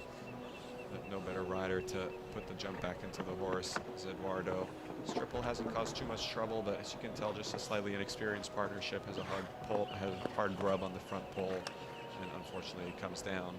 But again, I think this is more of a fact-finding mission for Eduardo. Hasn't jumped so many big rounds on this horse, so this is a real test for them, and if he can just keep it on 4, he should be pretty pleased with this new horse of his. Yeah, just trails the hind end there. Going to leave them a score of 8. One of those 8s is going to be a discard for the Brazilian team, and so with scores of clear 8 and 5, I make that 13 for Team Brazil. I'm glad you're nodding, you're much better at maths than I am. A total of 13 there for the Brazilian team after round 1, but as you say, first time for them in here as a partnership. Yeah, just shifts a little off the ground to the right there, and then he loses the power and doesn't quite finish the jump behind over the last jump. It's still pretty positive early returns for a partnership that hasn't really gotten a lot of mileage at this level. Speaking of mileage at this level, absolutely, Amy Miller, and Amy, part of that team that won silver at the Pan Am Games as well with Truman, and Truman has a really good record in terms of when you're putting the stats out there. I'll hand it over to you, Niall. Oh yeah, I mean they've jumped, I want to say quick maths, like 100, almost 150 rounds together, meter 50 and above.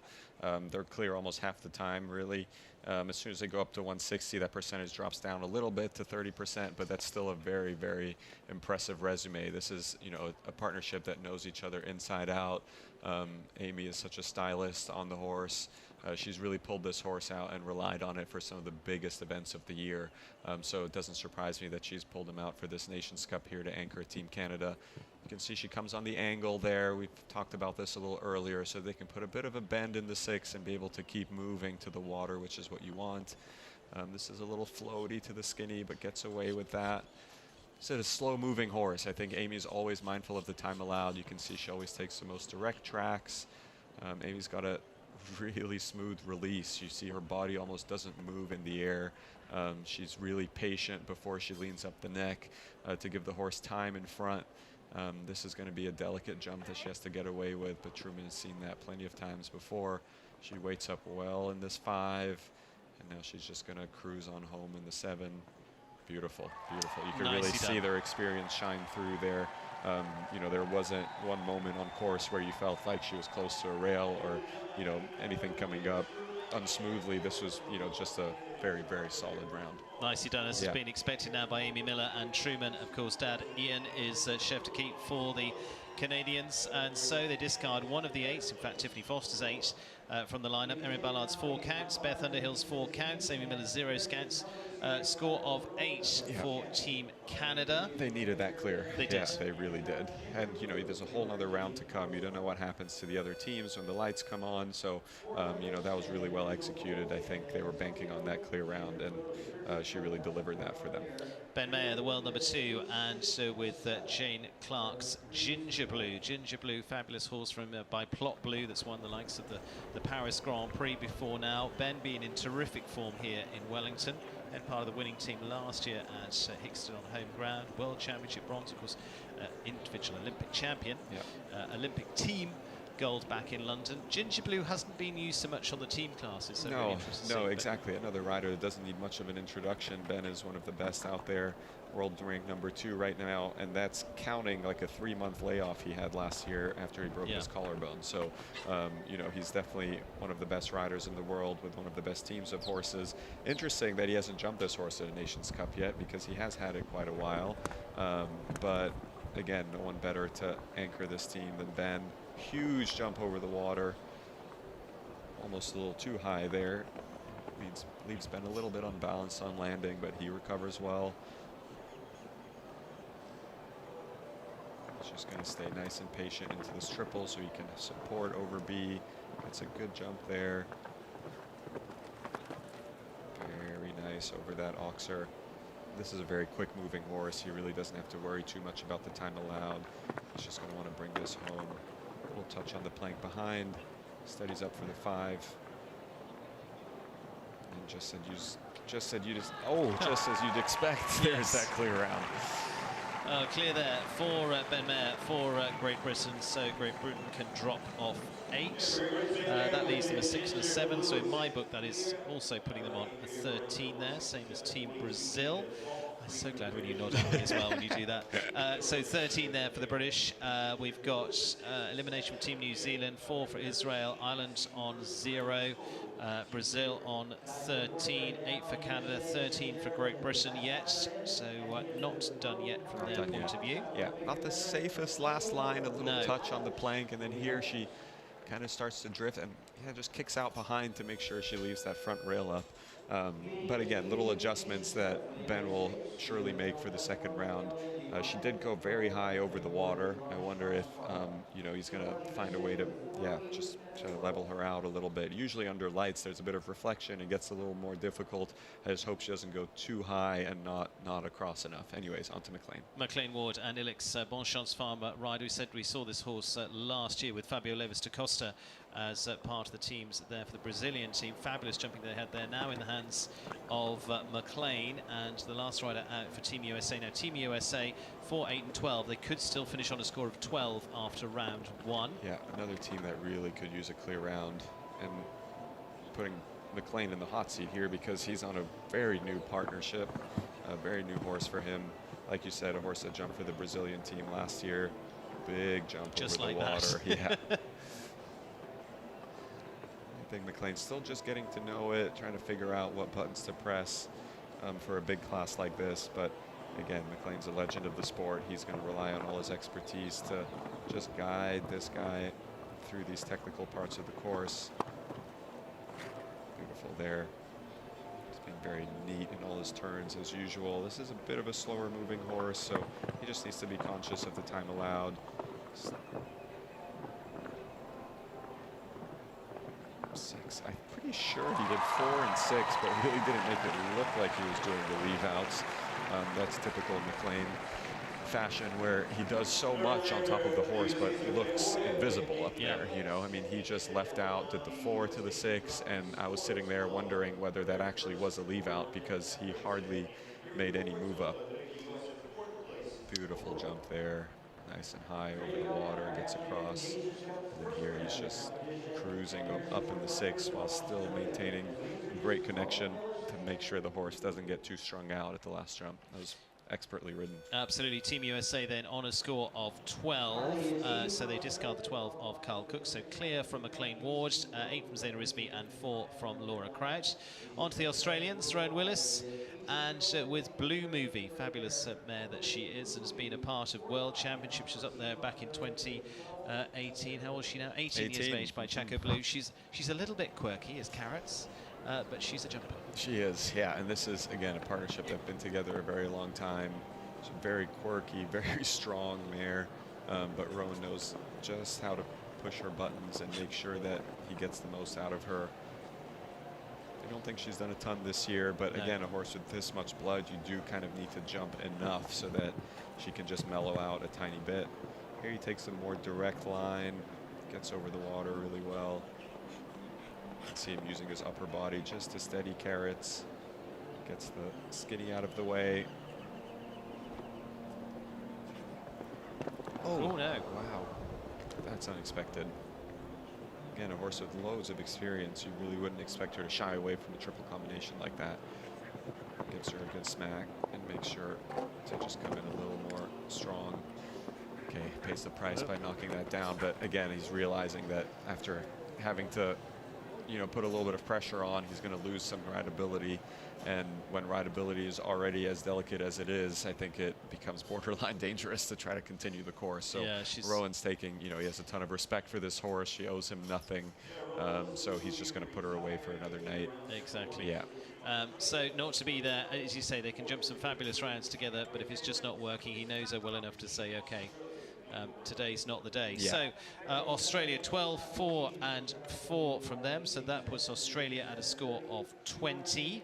So Australia down just close to the danger zone at the moment. So we've still got Mexico to play things out yet. So we'll see how that finishes off.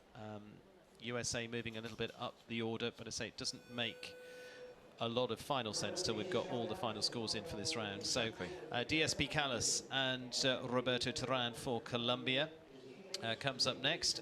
DSP Callas is German-bred horse for Roberto. We've seen him with those fabulous runs with Des Octouf as well, that took him to individual 7th at the Pan Am Games last year, and also saw him 2nd in the Rolex Grand Prix here. He's had wonderful partnerships over the years, including with Woklahoma that he rode at the World Championships back in 2014 in Caen.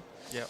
And with Des Octouf to the World Championships in 2022. So DSP Callas, again, another shift for them into a horse that has not done so much of this before. Exactly, mostly jump 150 classes. This horse was previously campaigned by Andre Thieme of Germany. Yep. But Roberto has relied on it quite a bit last year for, you know, meter 50, 55 classes, and it had a lot of success. Out of 22 meter 50 rounds, he jumps clear 45% of the time. Those are great numbers for this combination. Roberto, an experienced rider with lots of feeling. You know, Colombia actually sitting in a pretty solid spot so far. They could really use a clear round, but again, very experienced rider with a slightly less experienced horse, but they've been together long enough that he knows that he's fully capable of jumping a class like this. So far looking very safe, very confident. Good ride into the triple. Gives her a little help at B and stays nice and tall for C.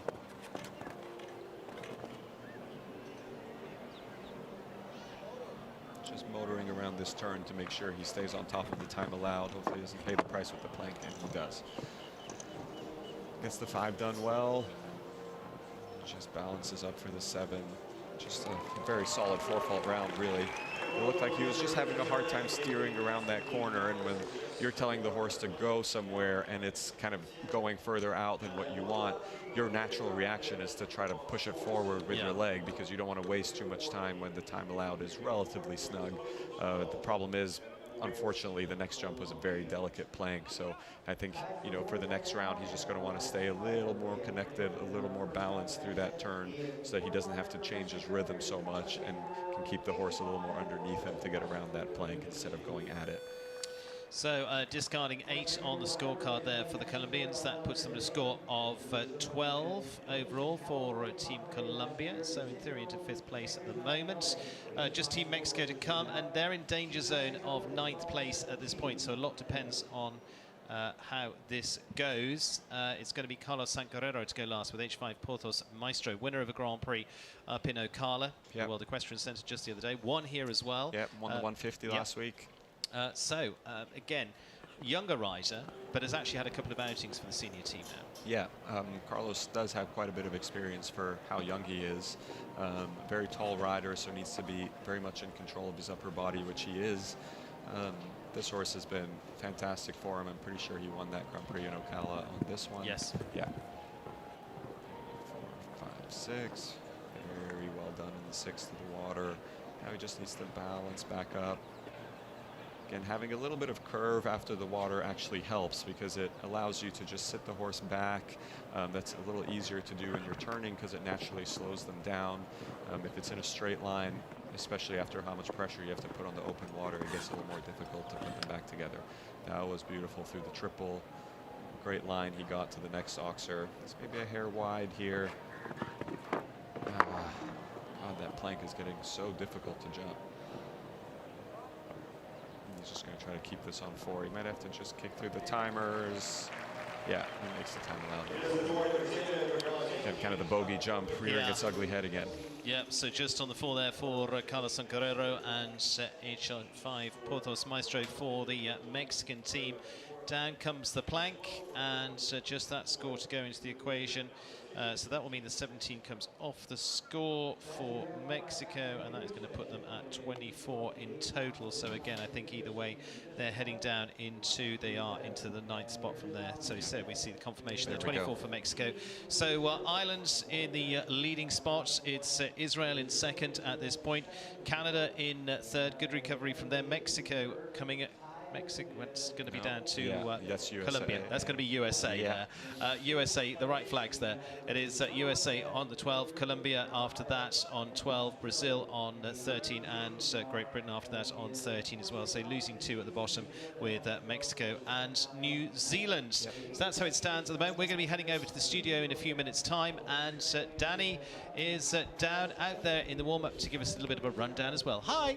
Hi, Stephen. Thanks so much. All right, I am back with our course designers. Tell us first impressions. I think we're pretty happy with that. Every fence came down. I don't think anybody really got tangled up too badly out there, and yeah, I think every jump worked. Same impressions for you? Yeah, for me too. I'm glad this seahorse is not in the water and not having an over difficulty in the triple combination. It's so hard for these guys to retrain that and train it and get them not to step in the water or lose their heart in the triple, and it's not happening. So. Absolutely. You did say earlier that you thought the gold plank was going to cause trouble. It certainly has. What do you think? I think the gold plank is doing a good job for us. It's a delicate fence. The color works as we've learned, and the avocado worked for us after the triple combination. I did mention that. So my pastel colors are doing their job. They certainly are. Time didn't seem like it was that much of a factor. What do you guys think about the time allowed? You know, I think with these good riders, they get rid of those time faults really early. Yeah, the time wasn't quite as short as it could have been, but I think we see with the scores, it's kind of wide open. We didn't, it wouldn't have felt right to have it at under 70 seconds also. You know, the course was short enough. And there, as I talked to the TD, and he says they're working it. They're working the course to make that time work for them. So. Absolutely. Couple of teams looking strong, some struggling a lot more, U.S. struggling a lot. What do you guys think about the U.S. having a bit of trouble, especially with the water? Oof, you know, hopefully they'll pick it up in the second round and you know, put it together. You know, it's unfortunate to see that. Yeah, and a three-man team actually up in second for Israel. That was impressive, huh? It's very, very much so, but they're quality all the way. Absolutely. What do you guys think is going to change now that the nighttime is coming? It's twilight. What about the atmosphere? We've seen it. We've done this before. This isn't our first rodeo at this event at night and doing the Nations Cup. And we have seen the night change it.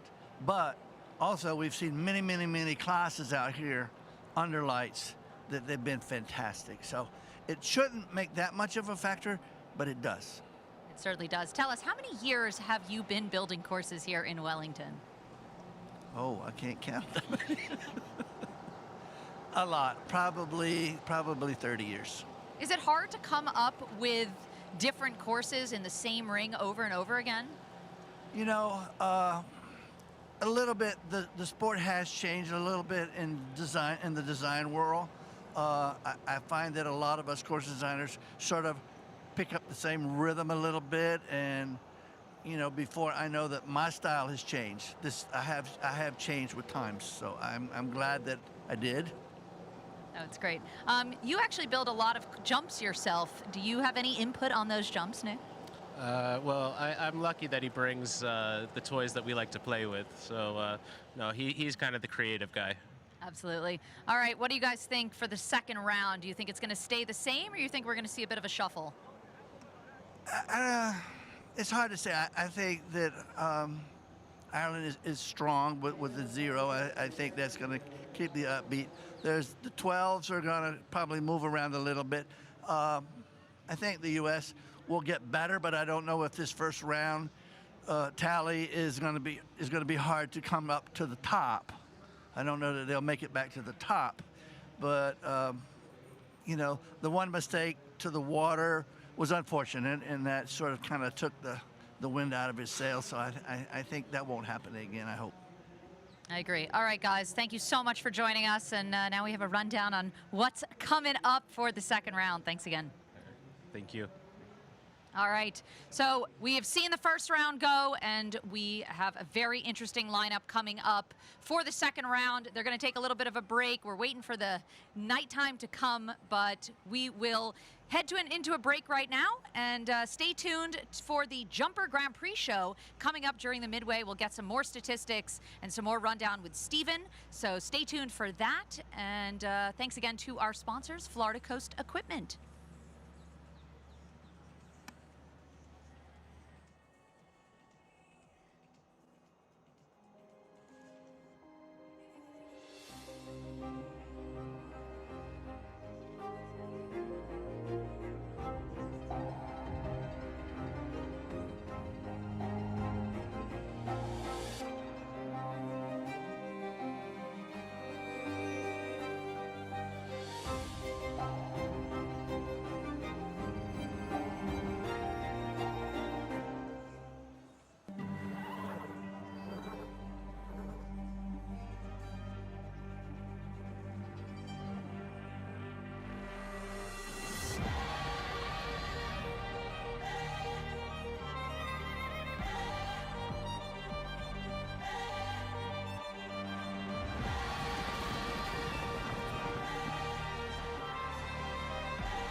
Equine Tack and Nutritionals is your one-stop shop for all of your stable and veterinary needs.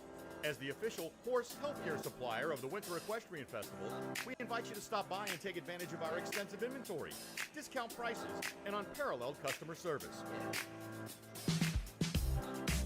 You can also shop on our website, www.equinetan.com, or stop by our store in Coconut Creek, Florida. You can also be reached at 1-800-833-TACK.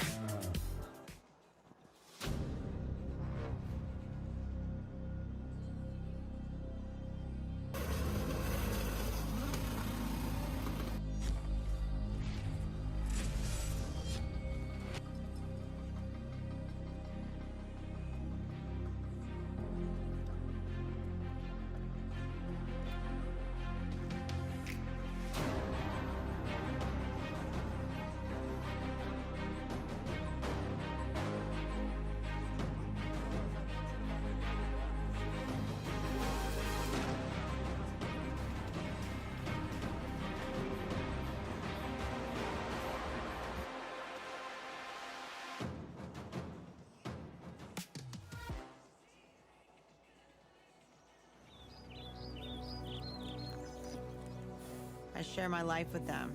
I think we're lucky that we get to do what we do, and I've never looked at it as a sacrifice. For me, being on a horse is the one place I can truly be myself. They do have a language, you just have to learn how to speak it. Remember that they feed off of our energies, and so if you're in a good mood or you're happy, they'll reflect that back. You meet people from all over the world. You have friends that share the same passion for horses, and I think that's something very special. Horses is the only constant thing in my life, and it will always be there when I need it. For me, it's connection. They make me who I am. It's very hard to explain. It's magical. It's just who we are. In one word, it's freedom. For me, it's everything. The cowboy hustle is physically demanding. No doubt you gotta be tough. But even more important is your mental fitness. Your brain has to be firing on all cylinders to perform, to be clear, to concentrate, and to focus. I'm a father, a cowboy, a businessman, and a musician, and so much more. I drink Brain Java House Brew, packed with the brain power blend of essential vitamins and minerals my brain needs every day to get it done. Low in natural sugar, low in calories, low in carbohydrates, and low in sodium. It's a great natural and healthy alternative to energy drinks. Brain Java. Be mindful, be present, turn on your brain.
Our journey began with a recognition that this country was built on the backs of these magnificent animals.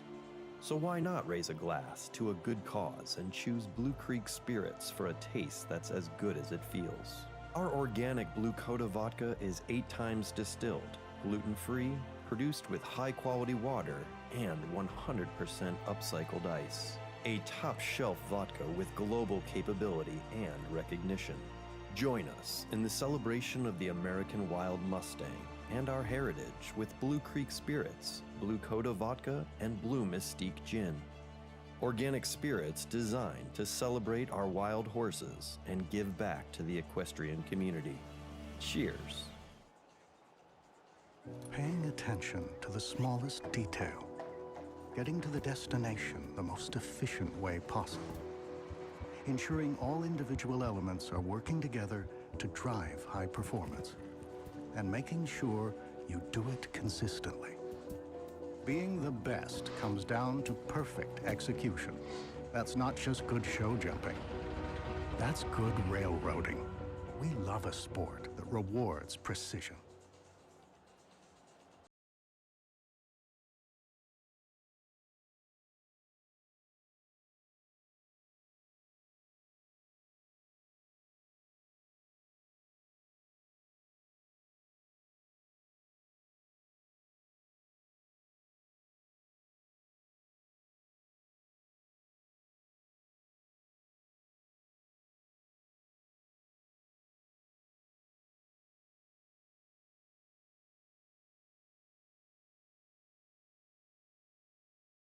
Car experience.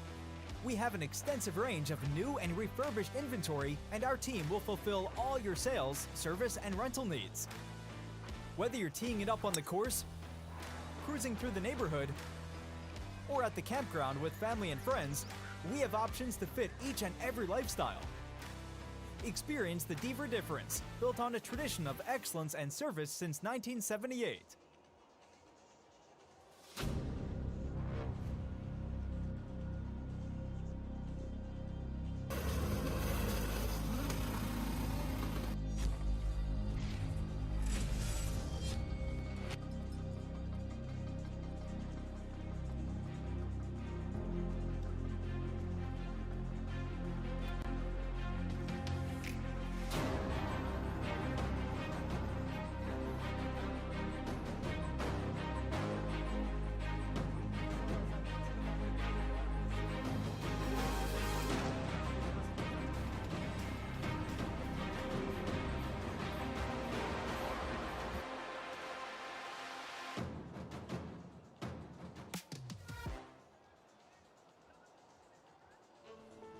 We fly horses anywhere around the world. It's about getting an animal from point A to point B safely in best of health. We do not leave any stone unturned. We give horses wings around the world, across the globe, or across the street. We fly horses anywhere around the world, whether it is a hobby horse or it's an Olympic champion. It's about getting an animal from point A to point B safely in best of health and in the quickest possible of time. We understand the business better than anybody else. We do not leave any stone unturned, and we are staffed by horse people from every layer of the company. We give horses wings around the world, across the globe, or across the street.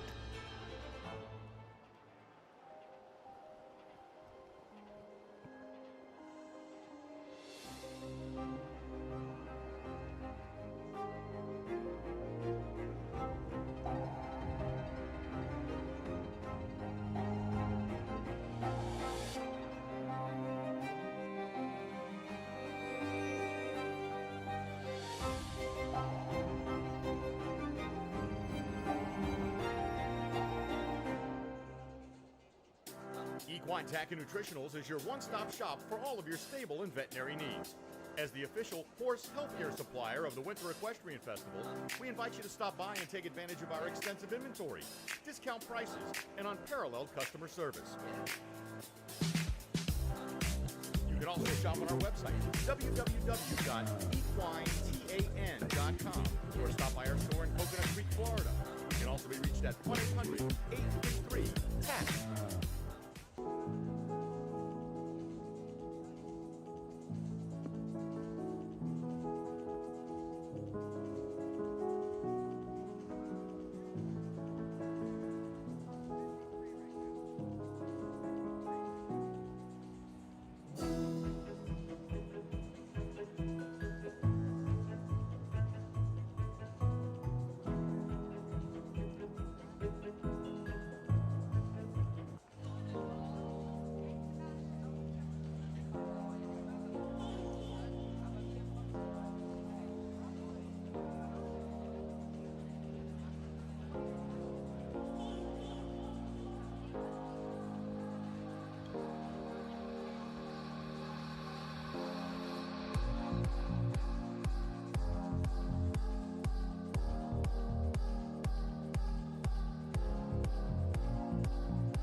Doors lead us to places we've never been. Your dedicated Fidelity advisor can help you open those doors. They can help you create a retirement income plan designed to balance growth and guaranteed income, and provide access to specialists who help with estate planning to look out for future generations. So you're not just growing and protecting your wealth, you're sharing it. Because doors were meant to be opened.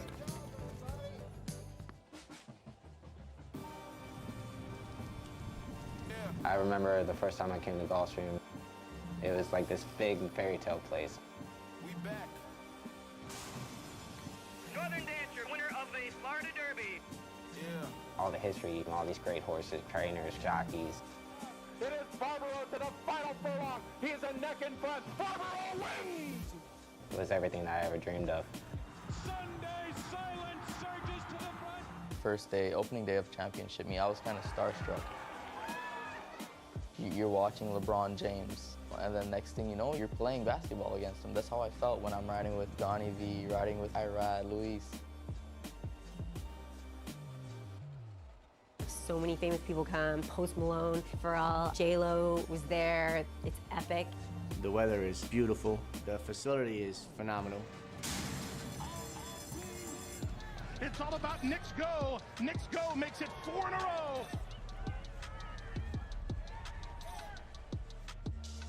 It's one of the most beautiful tracks in the country, surrounded by some of the greatest horses and riders. It's amazing.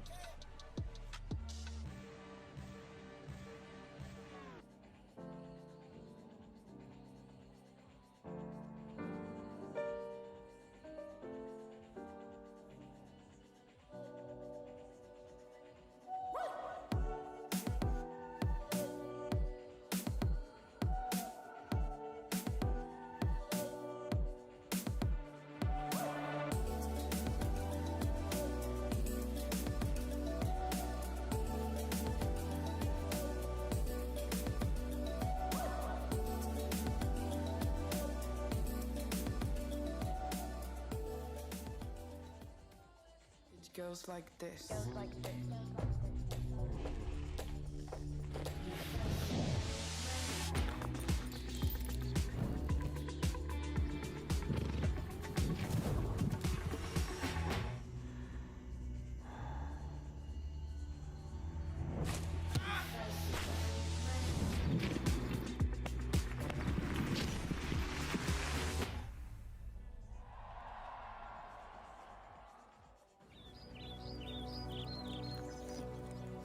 I share my life with them. I think we're lucky that we get to do what we do, and I've never looked at it as a sacrifice. For me, being on a horse is the one place I can truly be myself. They do have a language, you just have to learn how to speak it. Remember that they feed off of our energies, and so if you're in a good mood or you're happy, they'll reflect that back. You meet people from all over the world. You have friends that share the same passion for horses, and I think that's something very special. Horses is the only constant thing in my life, and it will always be there when I need it. For me, it's connection. They make me who I am. It's very hard to explain. It's magical. It's just who we are. In one word, it's freedom. For me, it's everything. You'll know Mars for our confectionery, but we're also the people behind Buckeye Nutrition and many horse and pet food brands. Our research has been responsible for breakthroughs in animal welfare. In fact, Mars has been part of the equestrian community for almost 90 years. We sponsor events like Kentucky and badminton, work with riders like Andrew Hoy, Lauren Nicholson, Ben Mayer. We even named one of our most famous brands after a horse. Mars Equestrian, building a better world for horses, pets, and people. With NetJets, travel will always be personal. We do everything it takes to make every flight exceptional. Every single detail of your experience is personalized, just for you. As our standard is not just to meet our definition of perfection, it's to exceed yours.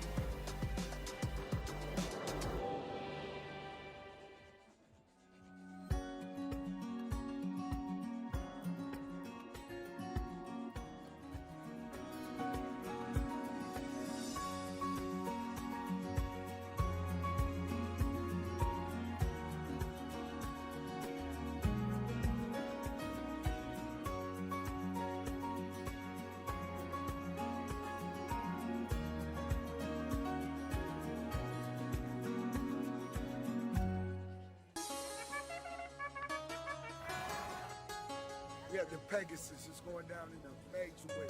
The biggest. To believe in a miracle.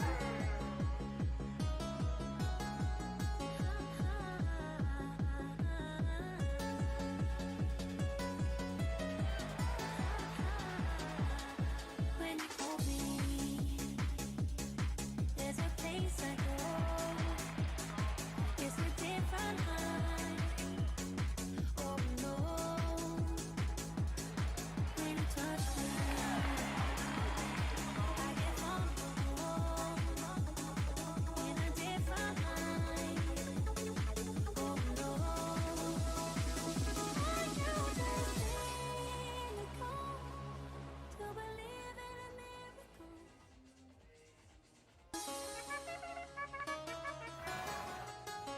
Yeah, the Pegasus is going down in a major way. The biggest. To believe in a miracle.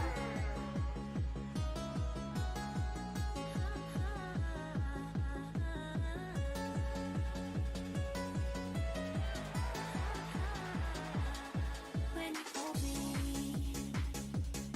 there's a place I go. It's a different high. Oh no. When you touch me, I get vulnerable. In a different light. Oh no. Are you the miracle? To believe in a miracle. I think if you want to be a professional in the animal industry, you have to love being around the animals first. Nutrition is, as it is important for humans that are athletes, the same for the horses. Platinum has been part of our program success as long as I have been here. It starts within means that on the inside, this is what I want and this is my dream and I'm willing to work hard for it to get there.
Well, hello and welcome back as we commence through the Nations Cup tonight, and we'll be talking through the stats provided by official stats provider Jumper here tonight as well, and how that compares for the teams and the riders yet to feature on the teams as part of tonight's competition as well. It's been unfolding and exciting stuff as well, and thanks to our presenting sponsor as well, to Florida Coast Equipment, the official suppliers of agricultural equipment here. The Kubotas here to the Winter Equestrian Festival as well. You'll see those in the drag breaks as well.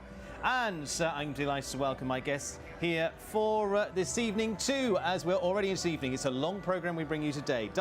Nighttime has really now come upon us, and I'm delighted to say a wonderful lineup of guests have come upon us as well. And alongside me, I have World Championship gold medalist Adrian Sternlicht. Very good evening to you. Good evening, Stephen. Been following the action through. Niall has been working away in the commentary box. Now we're keeping him working even longer. Niall, Olympian yourself, an interesting round one. Very interesting. I have to say, when we walked the course, I don't think we expected so many faults, but there are some big scores on the board tonight. You know, some of the better teams rose to the top, but there are also some big surprises, you know, with Team USA and Canada sitting in 3rd and 4th place. There's definitely a lot of movement to happen in the second round, and I have to say we had a lot more faults than any of us expected. Jimmy Toronto, 5-star Grand Prix rider. Great to have you along the ride as well, as always, as analyst too. Watching round one, again, you've been in this position with Nations Cup. It's only halfway done at the moment. Yeah, you know, after what we saw at the Pan Am Games, we were struggling at the Pan Am Games. We came back round 2 and ended up winning the gold medal. So, you know, anything can happen still. It's a long night ahead of us. It's a very long night ahead of us. It's not to be for a couple of teams in there, because 10 teams in there. We lose 2 after round 1, and those 2 teams that are out are New Zealand and Mexico from that point of view. And so let's take a look at the team finishing in 9th place, and that was Team Mexico. Close for them overall, but the Mexican squad lineup finishing with Eugenio Garza, Maya Denita Chambon. First time for her onto the team, Enrique Gonzalez and Carlos Hank Guerrero. And for them, unfortunately, Niall, it didn't quite go to plan for them, but for overall, we'll talk about those, and also take a look at Team New Zealand as well. Unfortunately, not part of the frame. Yeah, things came apart pretty early for Team New Zealand, which is surprising because I think Sharn was probably their, you know, most experienced rider. Again, he was on a horse that hasn't jumped too many of these classes, so when he picked up 16, it kind of put them on the back foot. And as you can tell from the rest of the rounds, there wasn't a ton to be excited about if you're a New Zealand fan. Maurice Beetson, very excited to be here, 70 years of age, enjoying it, 22 faults out of this, big step up with this horse, but he's ridden World Championships, World Cup finals. Jimmy, you've come across him before as well. Yeah, I mean, he's a great guy. I think he's happy to be here. I talked to him before the class. He was very excited. You know, as Niall said, you know, it didn't go their way tonight, but he's been in a lot of championships. He's been in this position before, and we'll probably see him back again. For Team New Zealand, it was a little bit experimental here today, Niall. Yeah, for sure. I mean, again, what a beautiful sport we have where a 70-year-old can be competing against an 18-year-old. Yeah. So I think that really highlights some of the attributes of our sport. And I think, like Jimmy said, he's happy to be here. He's enjoying himself. He doesn't get these opportunities to jump these kinds of classes, and they're going to make the most of it and try to do this again sometime. The 4 of us covering the ages in between from that point of view. Let's take a look at Team Mexico as well. I mentioned those 2, Eugenio Garza, Maya Denita Chambon, Enrique Gonzalez, and Carlos Sainz Guerrero. From Maya's point of view, she was second out there, finishing on 17. Again, an early one for her. She's based up in Ocala. Yeah, again, the second youngest rider of the class tonight. I thought Enrique actually rode a quite good round. He maybe didn't get up that 4-stride early enough and bellied the back rail, and then he had the last jump too. So, you know, Carlos was great. The plank has been a huge factor all night. You really have to be almost lucky to jump that clear. Unfortunately, he wasn't, but he was the best scorer in the squad, which is what you'd expect from the anchor rider. It just really didn't go their way tonight. Tough one for them, but leaves the teams that are left in.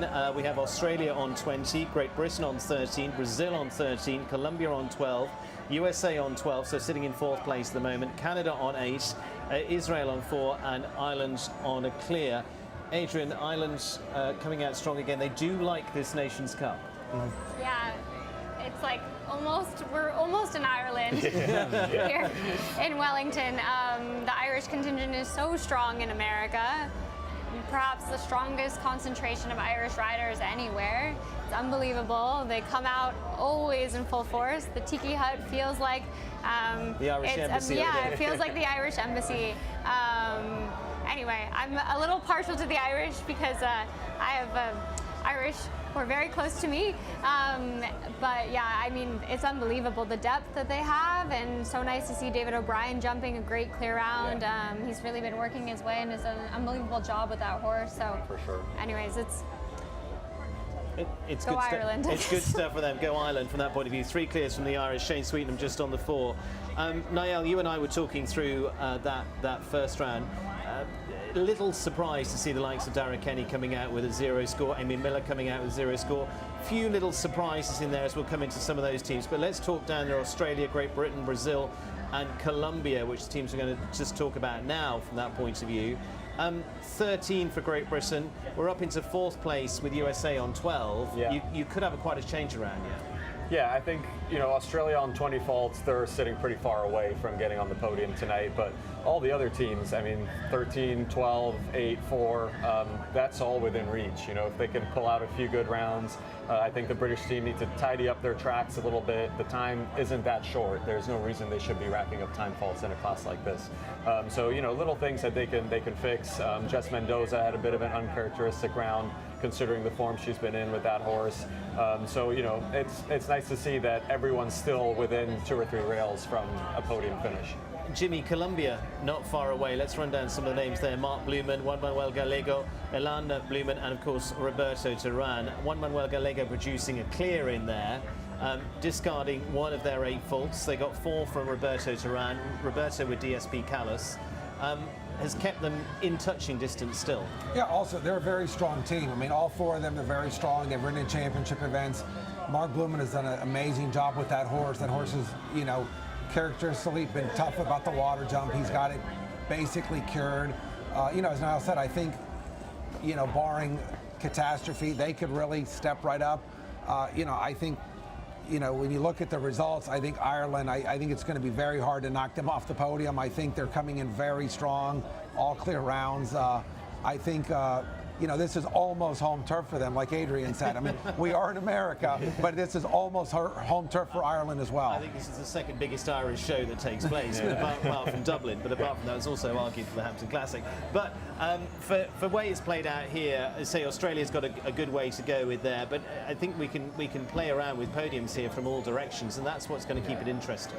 Yeah, I think as far as getting on the podium, for sure. I think it can. There's a long way to go. I think anybody can really step on the podium. I think again, Ireland has really set themselves apart, but I think there's going to be some juggling now with the second round. You've been in there with the Team USA crew before now. What do you think the discussion is going on there? We're going to catch up with Robert Ridland in a minute and find out, Adrian. But I would start with there's nobody in America, in my opinion, who's better under pressure than McLean. It's unbelievable. You see all these people flock to the in-gate to watch him. It feels like there's this massive weight on him, something perhaps even greater than what is in the moment, and he just delivers time and time again. A new horse for him, exciting horse, exciting to see them together. Carl has an amazing horse. They've had huge results in the past year. I'd like to see him have maybe an improved performance in the second round. I think Zaina will learn from her mistakes. We've seen her do that in the 3-Star Nations Cups that she's done. So poised, she did a nice job, and Laura's Laura. So, I mean, you can't count USA out, but I think to beat Ireland tonight, or to win tonight, is sort of theirs to lose. Yeah, exactly. For you, you've been on the team here before now, and take Zaina's position here from that point of view. Fantastic young rider coming in there. She's done those European Nations Cup. What do you remember coming in here for the first time? Because it's very different coming back on US soil. It's very different, especially this feels like a home show. We all live here, we spend all day here, most days. So it basically feels like we're in our living room oftentimes, being in the ring here. And then you have this added pressure of being the young gun on the squad. And I have to say, I'm honestly amazed every time I watch her. She seems so even-keeled and unaffected. I joke she's in a phase nearly where it seems like she doesn't know it's hard yet. So it's not easy, but she's handling it at a really young age as well as you can. I was a little bit older for my First Nations Cup, but I've jumped this team maybe 3 or 4 times, and every time you feel pressure jumping for the U.S. here. Jimmy, you've seen her in action in plenty of things. Of course, you know Missy Clark and John Brennan very well that train her as well. How did you feel that comes out tonight? I mean, we talked online that we felt she's pretty cold ice in the veins, really. Yeah, she's pretty I good really pressure. think she is the one up and coming young rider. I mean, she does have ice water in her veins. She's jumped at big events already. Again tonight it didn't go her way. I think she'll pull her pants up and come back for round 2. She's in a great program with John and Missy. I'm sure, as Adrian said, McLean is sort of the stalemate of this team. Probably he'll even give her a couple words of encouragement. I think we'll see a different Zayna round 2. And I think we're going to see a whole different team come out a lot better for the second round. And I think one of these could be this one. We can take a look at Tiffany Foster, Niall, from that point of view. Surprising 8-fault starting off there for the Canadians, for her little uncharacteristic there with Northern Light. And again, the scores were interesting. We started off with a few clears, and then we'll take a look at Tiff Strand, where we were just dropping into the 8-faults from that point of view. For sure. Yeah, I think that was definitely one of the surprising rounds of the night, considering the form Tiffany has been on. Again, Northern Light, looking at her stats, at 1.55 m, which is the size of tonight's class, she's 4 faults or less 58% of the time. So for her to rack up 8 faults, and that's over 19 rounds, so it's not a small sample size. Let's have a look at that from that point of view from Tiffany heading it. I say early on we got some good clears out of that, so let's take a look at Tiffany's rounds.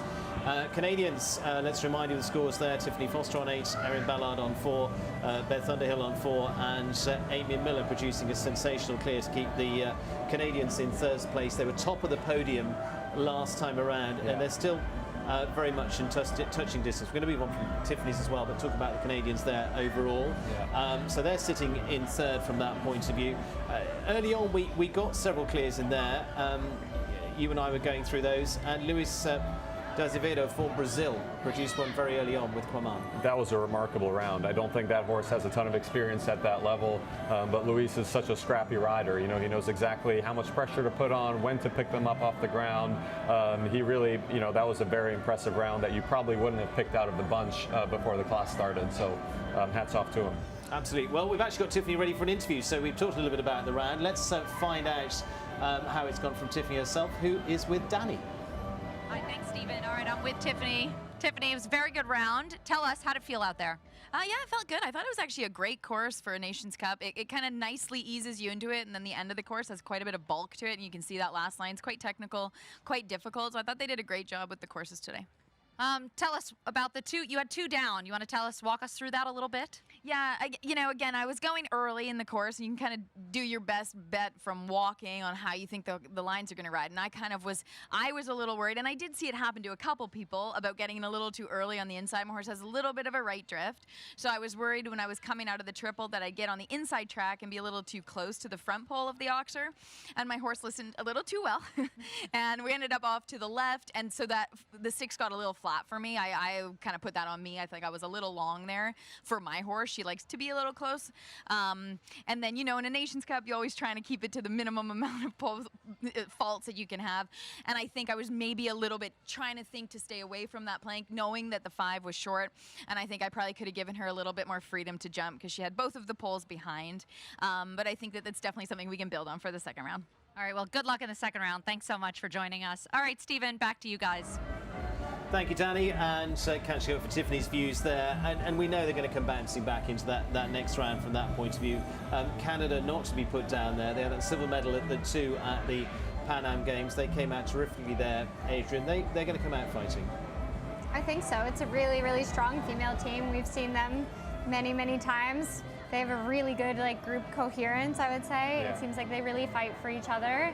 And it feels like a little bit of a Canadian nation. Yeah. So yeah, it's nice to see an all-women's team with so many strong females.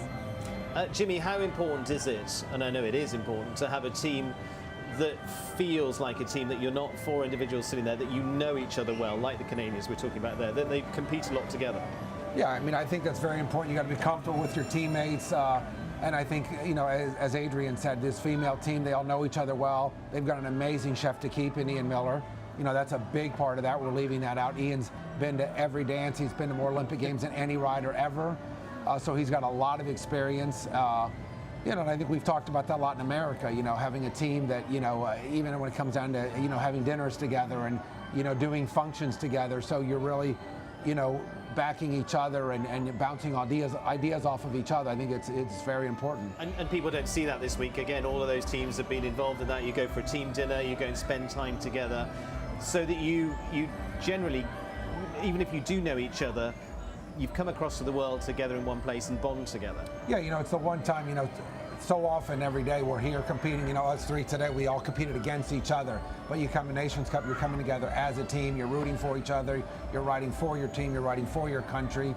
So, you know, I think it's really important that you know, you get that cohesiveness between you, and I think it's very important. You can give us lots of stories from team dinners. No, you don't have to now. We'll let you off that one from that point of view. For the way this is playing out, we'll do some in-depth dive on the teams in just a few moments' time. How do we think, I'm going to take each of you, Jimmy, start with you, how do you think this is going to play out? You know, again, I think it's going to be very hard to knock Ireland off the top spot of the podium. I think they're coming in strong, they're very comfortable, they're all very experienced riders. So I think it's going to be hard to knock them. You know, we do not count America out. We cannot knock ourselves out. I know we're sitting just outside the podium position, but I say we're going to end up on the podium tonight. As Adrian said, you got McLean coming in last. He's got a lot of experience. He seems to always pull through for us. I think Adrian's going to come back strong. Not Adrian, I'm sorry. Zaina's going to. She's going in this afternoon. She's going in again. Substitute. Yeah. Put her in. I think Zaina's going to come back very strong in round two. You know, again, I think Carl, you know, he made his mistakes in round one. We saw this before, and I think he's going to calm down. I'm sure between Eric down there and Robert together, have a little talk with him, and I see us on the podium tonight. 18-year-old Adrian Sterling. How do you see this playing out? You're pretty keen on the Irish and doing well there, but as you say, USA can get to the podium. I was really impressed with Israel. We haven't spoken about them yet. I was probably most impressed with Abby Michon's round. The horse jumped so well. It's not a horse that's very experienced at this level. Also, I'm a bit partial because my coach, Jeroen Dubbeldam, is here for a couple days helping me, so it's nice to see him helping them and supporting them. Ashley and Daniel are just powerhouses on the Israeli team. So to see these three be so consistent together was really nice. Especially happy, as I said, for Abby, because I think he was a bit the dark horse on the team.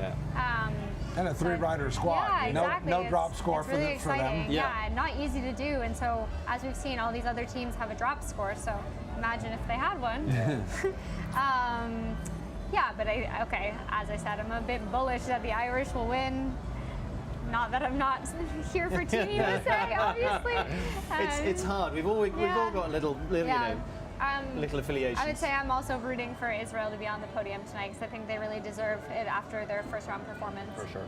Niall.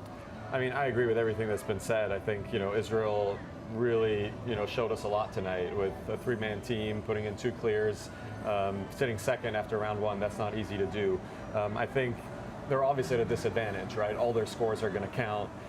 They have a little bit of a gap to Team USA, so you know, barring a disaster, I still see them staying on the podium, assuming Alberto's horse doesn't get too green under the lights. I know it doesn't have that much experience, but you can pretty much count in Ashley and Daniel as a 0 or 4, so that puts them right in the hunt. I agree. I think USA have to bounce back. You know, that's a very uncharacteristic performance from that team, especially from Carl. Zaina's a young rider. She had, you know, a couple little mistakes at the end that are very unusual for her. She's a rider that's extremely poised for her age, that usually can deliver the goods and respond to adversity. And Laura just had a cheap rail here as it comes up on the screen. It looked like she set up really well, and the horse just trailed it behind, almost jumped past its arc a little bit. So I'd imagine under the lights, when things are a little bit brighter, the poles are shining a little bit more, that some of those rails are going to turn into clears. Here's the mistake from Zaina. It looked like she was just late to move up in her 4.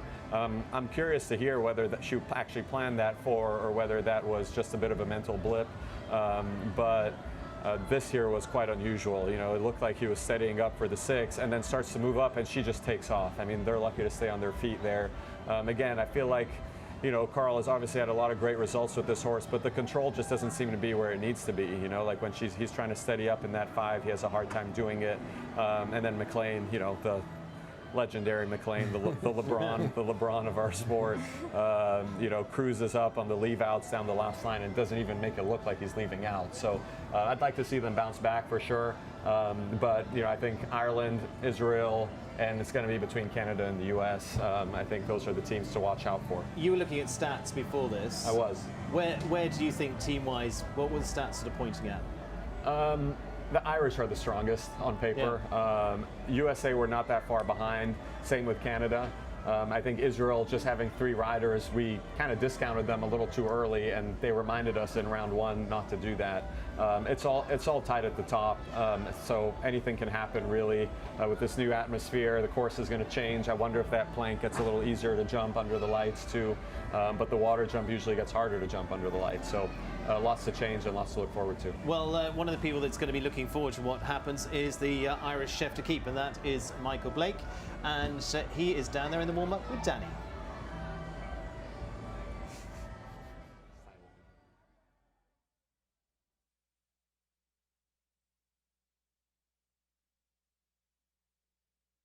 Three-man team. Well, we're going to go back to them in just a few moments' time. There's a little technical issue there. We were talking about the 3 riders there, but Jimmy, I mean, that is the Olympic format. Yeah, I mean, it is the Olympic format. You know, now we're so used to here in this Nations Cup having 4 riders and having the drop score. But this is a good test, actually. So it actually is very good for Israel to test that out. From that point, they're qualified for the Olympics as well. We've got a few teams in here that are qualified for the Olympics as well. This is a big year, and we haven't really touched on that too much as well yet. Big year for Olympic Games, Paris 2024. This is where some of them are going to be testing out a few combinations, but this is really only step 1, isn't it, Adrian, towards that? Yeah, this is step 1. I think in America, it's kind of a sorting process through the winter. The 10 in America who are on the long list get named at the end of April. Every nation has their own way of sorting through and picking their team, selecting their team. But in the U.S., we have so many athletes that it's not picked for. No. We're stage 1, but yeah, before this is stage 1. It's stage 1. Yeah, and I think it's good. You're testing some new combinations. You see McLean with a brand new horse go in and deliver like that. It's a horse that McLean, I know, is quite hopeful to take to the Olympics this year. So for some riders, maybe knocking some rust off with some more seasoned horses, and then for new combinations like that, it's really exciting to see them. Absolutely, it's a long road there, and as you say, this is step 1. We've got another Nations Cup coming up in the US in a few weeks' time. Then we go to the European tours and so forth. It's a marathon, not a sprint, Jimmy, to get to that stage. You know, it is, and unfortunately, you know, in this country with so many events, we start out the year very, very difficult here. Even when you jump to 3 stars and the 4 stars, it's a 5-star in a lot of places. So we're starting at the year right at the top level, and I think this year people are kind of pacing themselves a little bit and slowing their horses down. We've seen horses start a little bit later. Of course, everyone's got, you know, the people that are really thinking Paris, and those teams are sort of slowing their process down and then have that goal in mind. I think they're thinking Paris and working backwards. I know McLean is, you know, he's got, as Adrian said, this Brazilian horse is a big hope for the Olympic Games. He's also got Callis on the back burner, a mare that obviously has a little age, but very consistent. McLean knows her well. He really knows where to spot her, where to place her. He almost won the 5-star just a few nights ago. So, you know, it's for sure, it's a long year. We're going to go and try and hand over to Danny once again, who is with Michael Blake to get the Irish take on their current lead in this Nations Cup. Hi, Stephen. Thanks so much. We're going to try this again. All right, I'm here with Michael Blake, chef to keep for Ireland. You guys are in the lead. Tell us, strategy stays the same? Change it up for the next round? Well, obviously, it's a slim lead. Israel are running us very close with 3 people. And, you know, we know you can win with 3 people, as it happened to us in the Europeans. You can win with 3 because 3 get very focused. Obviously, we had 3 clears, but we had 1 man with a fault. And obviously, he owes me 1 now. He needs to take it up a gear for the next round. And obviously, the only way you're going to win is get 6 clear rounds to be sure of it, and 3 of them need to be in each round. So let's hope we can do the same again. Good luck to everybody. Obviously, we want to win. Absolutely. You guys are looking strong at the moment. Do you think that this course has really suited the riders? You have a lot of depth in the Irish team at the moment. How about tonight? Yeah, I suppose I tried something a little different tonight. I've never done this before in 100 and something cups that I've picked for. I've never used 4 completely 4 horses that have never jumped a Nations Cup before. So we've used 4 completely new horses. Obviously, we have 3 very experienced riders. David O'Brien, it's his first Cup ever, but, you know, he's 12 years here in Wellington. And, you know, I need to reward him for all the work he's done here and all the work he's done with young horses. So I thought about it for a bit and I said, I'm going to give him his chance and hopefully he'll grab it. Well, it certainly seems like it's working. Good luck in the second round. All right, Stephen, we're going to head back to you in the studio. Thank you, Danny. And as ever, Michael Blake is high on his team. And we're going to talk more about that in a few moments' time. We're going to be back after a very short break to talk our top 4 teams for tonight. And will they come out on the podium? We're back in a few minutes. It goes like this.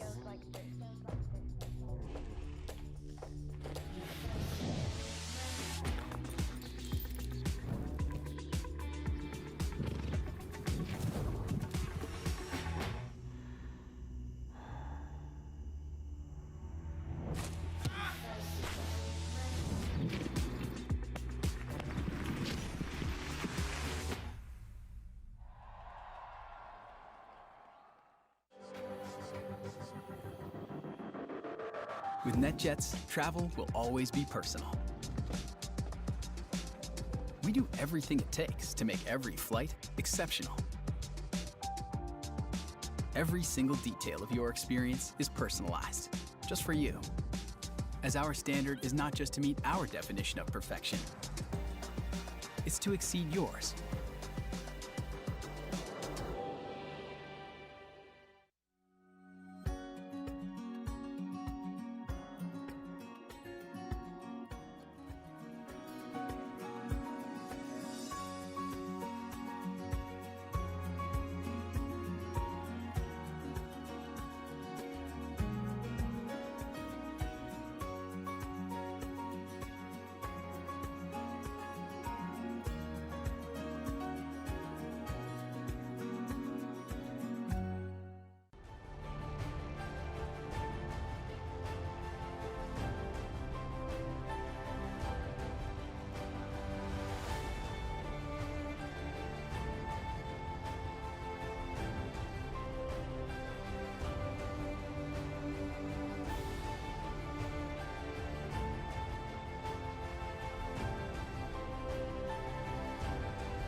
Presenting sponsor Florida Coast Equipment, the official agricultural equipment provider to the Winter Equestrian Festival. The Kubotas that you'll see in the arena through the night, and the equipment that drives on the ground here for the Florida Coast Equipment. Thank you to them. And we're going to be talking more of how we build up into tonight's Nations Cup and talking stats with the jumper team as well. Niall Nassar joining us as the official stats provider here to the Winter Equestrian Festival as well. So let's start delving into some of our teams and our top teams there, our top 4 teams as we've seen. We've got Ireland, Israel, Canada and USA are the top 4 teams at this stage. We're thinking about podiums, we're thinking about how it's gone. It could all go out the window, we could completely change, we can predict what we like. But let's take a look back at what we can. We can do this with hindsight and start by looking at the team in 4th place, which is Team USA from that point of view. And let's take a look at their score and how things were in detail for Team USA, because it was Laura Crowd, Zaina Rizvi, Carl Cook and there with McLean Ward. No score against him because it was a 0. Well done to McLean. Carl Cook on the 12, so he's the discard. You see the cross through that. Zaina Rizvi, Excuse to Pashi on a score of 8, and Laura Crowd with Bisquetta finishing on a score of 4 there as well. We talked a little bit about how they'll bring this back together. Let's look at some of the highlights of how Team USA come out of this. How are we turning this, Jimmy, into 4 clear rounds? You know, Laura's we only need 3 from the first 3. Well, yeah, but Laura's got so much experience. This is a greener, younger horse. As Niall said, you know, unfortunately, there just trailed the hind end, didn't finish. I think she'll come back strong in the next round. Laura's been to every major championship. She's got a lot of experience. You know, again, Zaina, I really think when she had that plank down, she got distracted. I think the plan was 4, but I think she got distracted and didn't pick up on the 4. I think we're going to see that disappear. Again, she's in a very good program. You know, Carl, you know, unfortunately, you know, as we discussed, I think control is a big factor here. You know, maybe, hopefully, he'll come back with different equipment. He's got a Hackamore, had a Hackamore on this mare. Hopefully, he'll maybe come back with a bit and have a little more control. And, you know, then what do you say about McLean, a horse he barely knows? He's ridden in 5 classes and just skips around here and jumps another clear. So, you know, I think we'll expect that from him again. But, you know, I think we'll clean some of those scores up. Adrian, you've been close to that setup there with McLean from that point of view. He can do that, but again, it's a lot of the preparation you don't see, isn't it? You know, it doesn't start at the horse show. As McLean always says, yes, like he's an unbelievable rider, and I mean that goes without saying, but I think his greatest asset is his mind and his ability to perform in a moment. And it's something that he and I spoke about for so many years when I rode with him. And I'm always amazed by his ability to perform under pressure. As he always said, pressure is a privilege, and to be able to rise to that moment time and time again it's pretty admirable. And he probably, he always has a plan. In every class he's got a plan in the jump off. He actually helped me today in the National Grand Prix. On every turn, I mean, he's got a plan everywhere, every step of the way, the program, I mean, the help. It's, as you said, so much behind the scenes that we don't see. Yeah, absolutely. So, Team USA, where are we predicting the finish there, guys? I'm putting him on the podium. Put him on the podium. Adrian? Yes, I would agree. I'm thinking I could see us in a bronze situation. It's going to be hard to claw our way all the way back up, but I can see a bronze. You never know. Niall? I'd have to agree. I think, you know, a lot of those mistakes are very fixable. Zaina is not going to make that same mistake again. Laura, that was really just a cheap rail, and Carl's going to have to go back to the drawing board a little bit. Whether he has enough time to do that in between rounds remains to be seen. But even if those 3 are, you know, just a little bit better than they were in the first round, they won't be far off the podium at all. On the podium at the moment is Canada, sitting in 3rd place on a score of 8. Let's take a look at the Canadian scores. Tiffany Foster starting on score of 8. We heard from Tiffany about Northern Light. I think there could be a lot more to come from them. Yes, Erin Ballard, the less experienced Libido, finishing on the 4 there. The horse that she rode to 2nd in the Monterey Grand Prix last year. Beth Underhill, Nika van der Bieschop, lots that they've done together, finishing on 4. And the ever-consistent Amy Miller and Truman, giving them a score of 8 as a team. Niall, you've been looking at some of the stats for Amy and Truman in there as well, and some of the Canadians. Yeah, I mean, okay, Amy and Truman really don't need much of an introduction. They've been together for so long. I think they've jumped around 130 to 150 rounds above a meter 50 and are clear half the time. So you kind of have to, you know, that's the reason she's in the anchor position. Tiffany, that was a little unusual for her. Like I said earlier, that horse jumps 58% with 4 faults or less at that height across 19 rounds. I thought Erin had a really cheap fault on the wall. The horse just misread that, went over the shoulder, and then the rest of the way it jumped easy. This was another outlier round. This horse jumps 57% clear at a meter 55 across 14 rounds. So for it to have 1 down is a little unusual. I think under the lights, it's probably more used to that atmosphere for a big class. Was probably a little casual in the first round and just, again, towed the plank behind. That's a fence that came down for most of the class. So yeah, I mean, bit of a mixed bag, but no big scores really. They're really primed to stay on the podium, and I'd be surprised if they fall off of it. Israel testing out the Olympic format there with the 3 riders. Let's take a look at their scores, and they were good scores in there. We had 4 a clear and a clear from Team Israel. Alberto Misha in there with Ashley Bond, Daniel Blumen, not on the team, ignore that bit. It is just 4 though for the team, and because we had the 4 for Alberto Misha, Ashley Bond, Daniel Blumen both producing a clear there. Adrian, they can be counted on to do that. Absolutely. Ashley and that horse have such a formidable partnership. They've won massive classes. I think she was 8 seconds under the time allowed in the first round, which is wild. But also you see the speed she rides with, and the horse knows the way she rides so well. They gel so well. Ashley is such a strong rider. Daniel, he's the anchor of the Israeli team time and time again. He's so good under pressure. He finds another gear and really digs deep, I believe. And then Abby, as I said, was my great surprise of the evening. I was really excited for him to see that horse jump so well. Nice to see him in the mix. So yeah, 3 seasoned riders, 1 kind of unseasoned horse, and then 2 other horses you can really count on. Who do you think's under the most pressure there? Alberto Abbey going first or Daniel going last? Daniel. Probably Daniel, because he'll know exactly what needs to be done. Yeah. But I don't know. I think it's interesting too the way Daniel's managed his horse. You know, we've hardly seen Gemma this year. We've only seen Ladrano once or twice. So I think he's in a bit of a rebuilding phase where he's starting to get some younger horses going. He's really picking and choosing the classes for his 2 seasoned partners.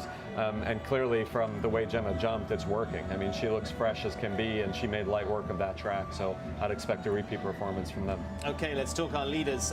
Team Ireland and how their scores are playing out, because it's a nice 0 on the scorecard for the Irish. Just the 4 there for Shane Sweetnam and R.R. Combella. The rest of them keeping it a blank sheet with Darragh Kenny and Eddie Blue, David O'Brien and El Balou, and Cian O'Connor and Fancy de Kerguin from that point of view. Jimmy, the Irish there just so solid. David O'Brien, we talked about his form in the last few months. He's definitely been picked on form because he's been top 3 in the Grand Prix, top 3 in the WEFs, and he's delivered again. Yeah, that horse has really come on strong here this winter. That's a horse that's quite difficult. He's had some difficult with it in the past. It's been very, very consistent here, and really has seemed to figure out the buttons with this horse. Darragh Kenny starting us off with Eddie Blue there, Niall. We've seen them in National Grand Prix. We've seen pick up some nice classes already so far this season, and he's saved the horse the last couple of weeks to go into the Nations Cup. Yeah, and it was cool to see because Darragh went early in the class and he really made it look like a cakewalk. I mean, it was so smooth. The horse was giving air everywhere. You know, it was really one of those rounds where you watch it and you think, oh, okay, this is very doable. Shane Sweetnam just on the 4. Shane Sweetnam on the 4. Again, he's probably going to clean that up, but at the same time, he doesn't really need to when he's flanked by riders who are in as good a form as these guys are. I thought Keane rode a great round. The horse made light work of this track.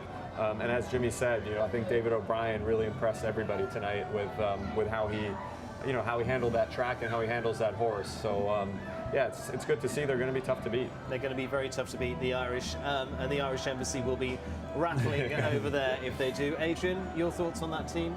We've covered it a little bit. You've got a little bit of favouritism towards the Irish, other than the Team USA.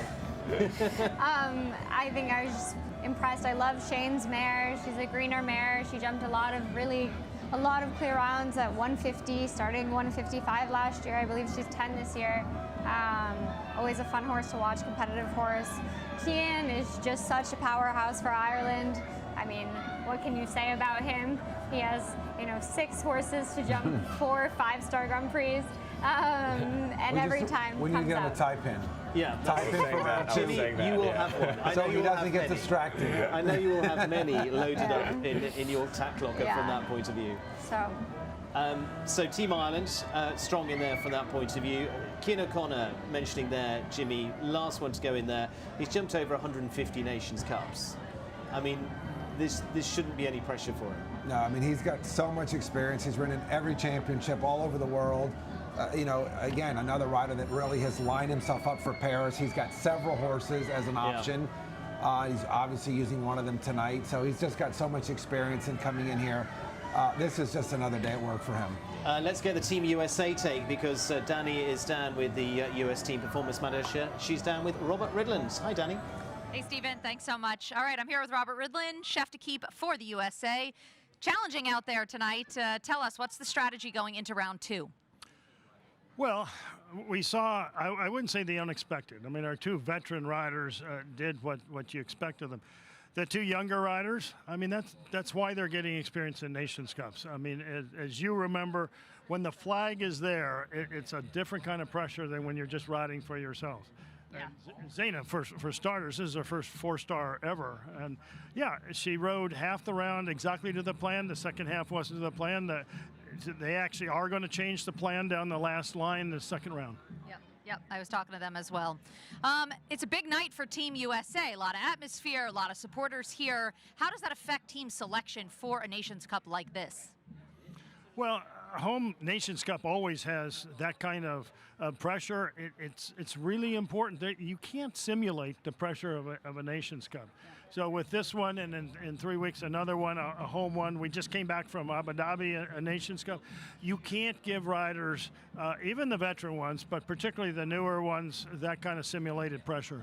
No, absolutely. Tell us, how does this Nations Cup differ for the one that's coming up in a couple of weeks for the League of Nations? Well, we'll see in 3 weeks. It's a night event as well, so there's similarity here.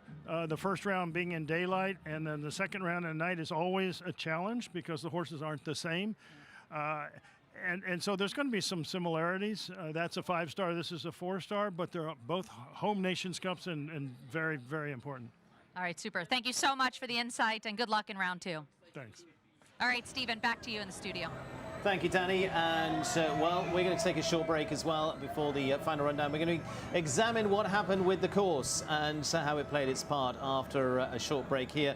Our thanks to USDF and the USDF Network. They're broadcasting many of our big events throughout the season as well, as we partner with them, and to Dog Technologies, who are our streaming partners here as well, and wonderful supporters through the industry leader providing creative design and technical support services for the sports industry. We're back after a very short break to examine the course. Back in a minute.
Yeah, the Pegasus is going down in a major way, the biggest.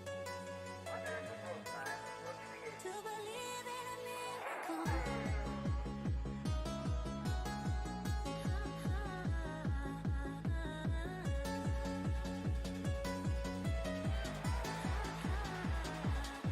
When you hold me, there's a place I go. It's a different high. Oh no. When you touch me, I get vulnerable. In a different light. Oh no. I use this miracle to believe in a miracle.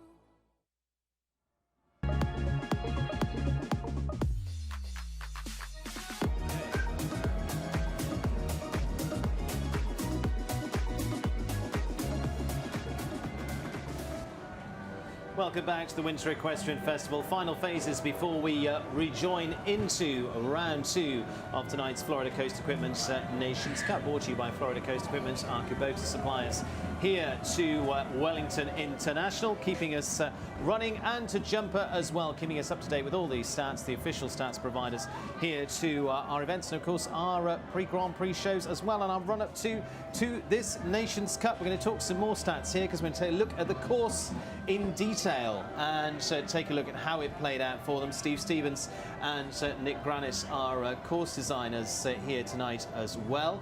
So let's take a look at the course graphic, and we're going to be stopping along the way to examine how this played out. Up to the top of the arena to fence 1. Pretty straightforward starting place here. No faults here, Niall, from that point of view. That keeps things pretty simple from that point of view. Exactly.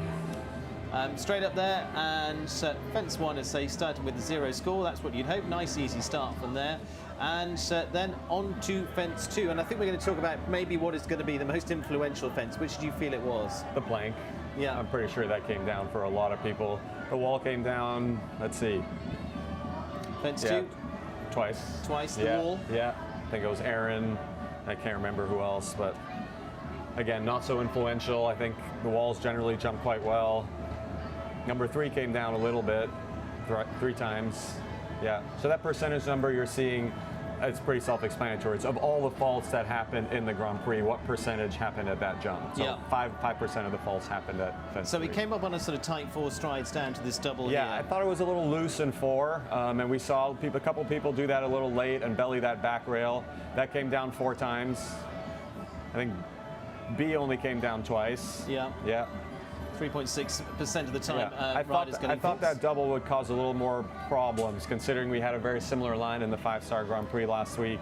Obviously a little bigger and at the end of the course. So, yeah, surprising. I would have thought that came down a little more. That vertical, that delicate vertical right before the water. Palm trees there in that tangerine colour. Again, fairly plain colours. Down to the water. How many dipped their toes into the water this time? Just two. Yeah. Carl Cook being one of those. Carl Cook being one of them. He was right in the middle of it. Then he went on to a little skinny at fence 7. Also, just a couple times. You would have thought that came down a little more than that. It's going to be interesting when we get to the plank, because I Yeah, want to see how exactly. influential this final line is from that point of view. For sure. I think that whole last line was very influential today. Triple combination coming into 8 here. I don't think that caused too much trouble. Yeah, A only came down once. Middle part with an oxer in the middle there. Yeah, that came down 3 times. And C, the last part. We're going on 7 meters 90 in terms of distance, twice. Overall, you generally see more faults than that in the triple combination, so that wasn't a huge factor tonight. When I walked it, I didn't think the B element was that wide, so yeah, then this next oxer was very influential. 7 times, 12% of the faults came there, almost 13%. It was just a tricky enough line. I think a wide oxer going into the corner, you have to be very neat with your track there, and you saw front rails, back rails, front legs, back legs, that came down enough. And here, this had to be, 12 times, 20%, 22% of the faults came there. I think anyone who watched the class could have told you that was the most influential jump. This came down 5 times. I think the last jump also came down, I'd say 4 or 5 times at least. We just start betting on 8 this one. times. 8 times. Yeah. So that last line was definitely where the crux of the faults came. Again, unsurprising considering how it was set, considering we're watching that class, even the combinations that looked really solid up to that point easily towed the plank. So I'm curious to see how that jumps under lights, whether that changes anything, whether the water causes a few more problems. But I think that's pretty interesting to see. Certainly is. Lots of stats in there, and that all comes from the Jumper app, which you're behind, founder of that. Yeah. You've got version 2 coming up. Yeah, 2.0 coming out, end of circuit. We're very excited about it. We've listened to a lot of people and taken their feedback. They want some more circuit stats. They want to be able to compare horses and riders. They want ranking points. They want point group breakdowns. They want more and more. So we've really reimagined the experience, and we've taken all that feedback into account. And we're really excited to show you guys what we have in store in about 3 weeks' time. Looking forward to that. Niall, thank you very much. You've been through the first round with you as well. Anne Kaczynski's going to join me for round 2 of the Nations Cup as well. Jimmy Serrano, thank you. You've got a busy weekend still ahead. I know you've been running around all day, barely able to catch you. He's got his bike revved up and ready to go. And Adrian, you're going to be in action tomorrow? Tomorrow. Absolutely. Straight back at it. Yeah. Fingers crossed for Team USA tonight. Yeah. Excellent. Thank you very much, all Thank three you, of you. Stephen. We're going to head back, and Danny's going to be catching up with a few more people along the line, and I'm going to be up in the commentary box with Anne Kaczynski very shortly. Join us for that here from the Florida Coast Equipment Nations Cup here in Wellington.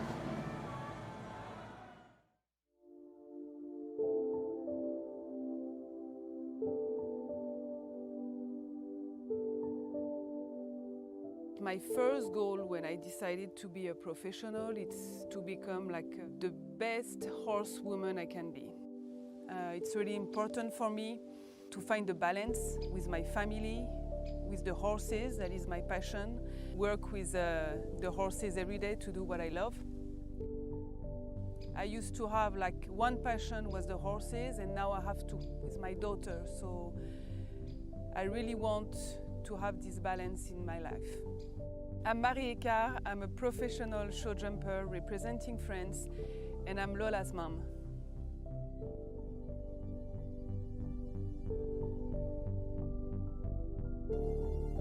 Be mindful, be present, turn on your brain.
All right, I'm here with Ashley Bond, Team Israel. Tell us, you guys are sitting in second. It was a very good, strong first round for you guys. How'd it feel out there? It felt great. I was really happy with the course. Donnie felt on form. Abby came out with a new horse. I thought it jumped super. And then Daniel did what Daniel does best, and he jumped clear. So we have, I think, good feeling for the second round, and we'll see how it goes. All right, coming into second, any strategy change to try to move up a place? No, I think you just go in and do your thing and try to put in a clear effort and kind of see where the cards fall. And I think we have a good chance of all jumping clear this round. Absolutely. I overheard you talking and said that this was a little bit of an unexpected Nations Cup for Team Israel. Tell us a little bit what that is. Yeah, originally my plan was not to jump Donnie this week, but, circumstances changed, and we were still technically entered into the Nations Cup when everyone thought we weren't. So Tuesday we got the call and just kind of rallied and said, let's jump. And Daniel and Abby and I just kind of said, okay. And this was Donnie's first time jumping since Saturday night last week. So, it's working out. Certainly is. Tell us, how did tonight's course suit Donnie? I thought it suited him well. I walked it, and the 4 in that first line was stressing me out a little bit because of his stride. I normally would do an ad, but, Yaron was like, no, you're doing 4. So I just kind of went with that. And I think with Donnie feeling a bit back in form and energy, I was able to get a good shot and make the 4 happen. And then after that, I thought the course was right up our alley. So, I saw they raised a few jumps for the second round, and I'm hoping that he goes out there and does his thing. And do you think that makes a difference with the atmosphere now that it is actually nighttime? They raised a couple of the jumps. I mean, I thought you rode an excellent round in the first round. Are you going to try to ride it the same, or you change a little bit now that it's a little bit more atmosphere? Usually I just ride it the same. He actually is better usually under the lights. He even gives more of an effort and tries a bit harder. But he feels really energetic. I gave him half of an energy boost between rounds. So I think I'll just try to execute the same thing, maybe not go as wide to the last jump. I thought the 7 was going to be a little more out for me, so it got a bit long there. That's really the only place I would make a change, but I'm hoping I can just do the same thing. I bet you are. I thought Abby's horse jumped really well. I haven't seen that one. Do you know that horse at all? No, and I always forget its name, but I'm like, it's the marijuana horse. But it jumped great. I was really impressed with it. I thought Abby rode super well. I think, I'm hoping he'll just improve with that one little fault. But I thought it jumped it really easy. He said it's a newer horse for him, but I think they suit each other really well. And what about strategy with a 3-man team? That's a little bit different. You're the only team out there with 3 riders. Does that affect how you guys plan to jump these rounds? I don't think so, because I feel like we're all really seasoned. So it's kind of, for me, I go out there the same, whether it's a 3 or 4 person team. I want to give the best result. And I think it's really good practice for the games, to be honest. Like, put the pressure on and let's see how we do. And so far it's been good. So yeah, they were talking about that on the live stream, that you guys actually are getting extra bonus. Yes, and especially because it's our only Nations Cup we're doing before the game. So yeah, absolutely. So what is your plan for the rest of season with Donnie? So he'll actually show next week because he only did this class this week because he missed the first part. And then he'll have 2 weeks off. I'll do him the last week and then GCT Miami. He'll get a month off, do the Major League 1 week, and then he'll have one more show before he goes to Europe. So not so much more. But he needs to keep showing. I was a little bit... I wasn't so aggressive in the beginning of the year, and he felt not fit enough. So I think he just needs to kind of keep going without overdoing it. So Yeah, absolutely. And what does it feel like to be here in Wellington under the lights during the Nations Cup? It's now, you jumped double clear, I believe, last year in the Nations Cup, right? Or 2 years ago, Antoni. One of those years, you definitely jumped double clear. How does the atmosphere here for yourself? How does it play out for Saturday nights? Yeah, I love it. It's home now, which is really nice. So I get to come from home, and the barn is right down the street. But I just, you're with amazing riders and horses, and you get a huge crowd, and I just love it. I thrive under this environment, so it's just really fun. Yeah. I remember it myself. Yeah. It's always fun. You were very All right. good at it. Well, thanks so much for coming up here, and good luck in the second round. Thank you. All right, we're going to head back up now. Thanks to Ashley Bond for joining us. Very much, Danny. Yes, I've headed up to the commentary box and joined by Ann Kosinski. Ann, US show jumping Hall of Famer, assistant chef to keep here for the US. You also look after the developing teams, double Olympic medalist as well. It's been an interesting round one. Definitely for our U.S. team, for sure. And yet this event, and we want to win it, and I think they'll come back very strong. Exactly. But some greener horses, not the horses that are going to be in Paris, of course. We don't have the Olympic horses here. So McLean on his that he's only ridden for 3 weeks. That was a fabulous clear round. Zaina Rizvi, who I've had on my team finally, she got to do the 3-star and she stepped up to the plate. So for her, it's really a big step up and experience. Then Laura Kraut, again, hers a little getting the experience. I think that's a fabulous mare. I love that. Yeah. But okay, let's go jump the 2-round Nations Cup. And Carl Cook, wasn't his first round, and hopefully he can bring back a clear. And you've done enough Nations Cups to know it's how you bounce back. Absolutely, and that's the biggest thing for the horses, these young ones getting the experience, and then the riders. Okay, come back, fight for it, and let's get some clear rounds on the scoreboard. You've been out there for chef to keeping for the likes of Zaina Rizvi on some of those European Nations Cups as well. What's she like? She's only 18 years of age. She's on the team here. What was the big thinking here? Well, I really told Robert, she normally is very cool. Yeah. She's had great results now, even jumping in 5 stars, you know. And you just saw a little bit green. I think being here with the big team started out a beautiful round. Yeah. When she had the plank down, a little bit lost her focus. And that's just being a little kid, compared to say McLean and Laura. How were your experiences early on with the US team? Oh, it's the same. You got to get in there and get your feet wet and to learn to fight for it. And the whole team competition is so different than just jumping a Grand Prix. There's so much more to it. McLean out there with Ilex, as you say, is a new combination. Who knows what they're going to do this season from that point of view. Big jumping horse with Fabio Leivas da Costa last year on the Brazilian team. How did you as Team USA take that in as a clear? Oh, I think fabulous. He rode him beautifully. I know McLean is crazy about the horse, and when he walked out of the ring, he sort of was like this to Robert and everybody that the horse was amazing. Again, we'll see second round under the lights. Yeah. But I think just what McLean wants and needs, and You mentioned the lights there. Yeah. It's very different. We've been through the afternoon. The place is filled up now. We've got people literally standing room only here in the stadium. Lights are on. It gives a different feel to that arena. You've been in there and done it. Yes, absolutely. This second round here can be totally different. Some horses that were great and cantered around can get a little awestruck, as you say, the atmosphere as well. Yeah. The big water with the light, the Liverpool with the light. And yet it's wonderful training for the horses to get to do it once and then come back and hope they do it again well. But the atmosphere and the lights can make a completely different class now. I think we could be looking at a little bit of a change on how the course influences this. We've just been going through the stats of how the fences had their effect in round one. The Japanese fans strong there, but actually it was the golden plank turning back away from the in gate that came down the most.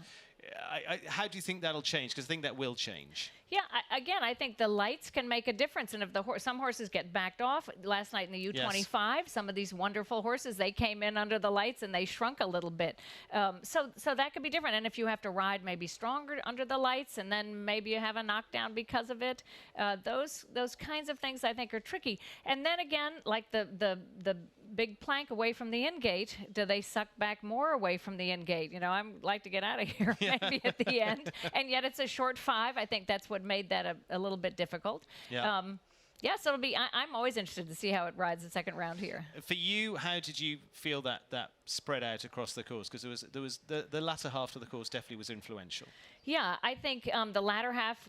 I thought it was a great course because it was nice, inviting in the beginning. Even the water line was inviting. But then at the end, you know, the plain color rails at the end. The big gold plank away from the in gate. That was mostly a 5 stride. A few did the 4 stride, but to a big wide oxer. Again, plain rails, and then that last oxer with the water tray underneath, and then also visually with the horizontal stripes on those rails. So I think a lot of the end of the course was quite visual. Toughness for the horses and riders for focus. We've talked Team USA there. We've got Team Canada in the reckoning and Team Israel in the reckoning there as well. Israel with the 3. We've talked a lot about that in the run-up from the pre-show here as well. But an impressive performance. Very impressive. The clear rounds, the riding, and under the pressure to see that. And with Paris and these big classes coming, some of these riders are going there. Yes. So again, and even tonight now, the lights, the atmosphere, that's a whole nother test. And see how they come back the second. I mean, I always loved that when I was competing in the Nations Cup. Yeah, to come back and can I do it again, or can I make it better? Yeah. That's the fun of the Nations Cup to me. Yeah. For you, how did you handle that? How did you then go into round 2 like this? I mean, and here we've got quite a long gap. You've got an hour or so between, so you've got a little time to reflect as well. Yeah. Possibly makes it a bit harder. I think sometimes that is harder when you maybe stop and overthink it, and it's kind of, instead of getting right back on, okay, let's just go do it and ride it from feel and not overthink it. That would be my way I'd like to do it. But everybody's different. Maybe the little break was good. Yeah, gives you a breather, bit of reassessment with the trainers down there. I'm sure there's lots of discussion going on down there with different chef to keeps as well. Yeah. Michael Blake, of course, was obviously pretty elated with the Irish run there from that point of view. 3 clears and a 4 faults. Yeah. The Irish again I think they fielded more Nations Cup riders last year than anybody. Yeah, wow, amazing. Yeah, they're so deep. The horses and the riders, and from my perspective of coaching the young riders and the developing, they started as ponies and children and young riders, this team event. And so they're ready for this at a much younger age. That part, I love that about the Irish. We have to get more like that with our young riders. Be more Irish. Be more Irish. Well, yeah, fight for it. Fight for it. Fight for it. Get there. Well, they're going to come in fighting for this next round as well.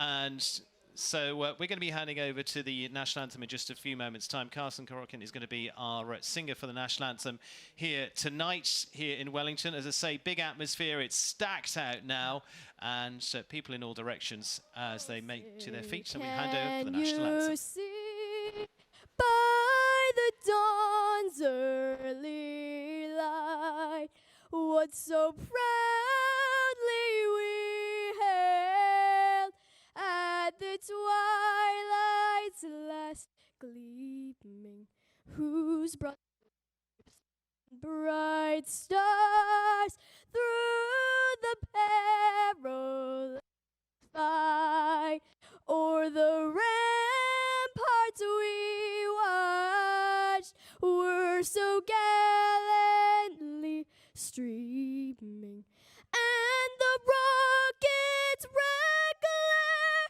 the bombs bursting in air, gave proof through the night that our flag was still there. Oh, say does that star-spangled banner yet wave o'er the lands of the free,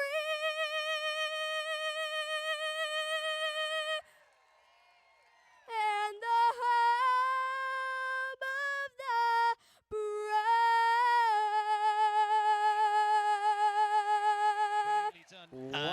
off we go into tonight's second round of this Florida Coast Equipment Nations Cup. Fabulous in front of a big crowd.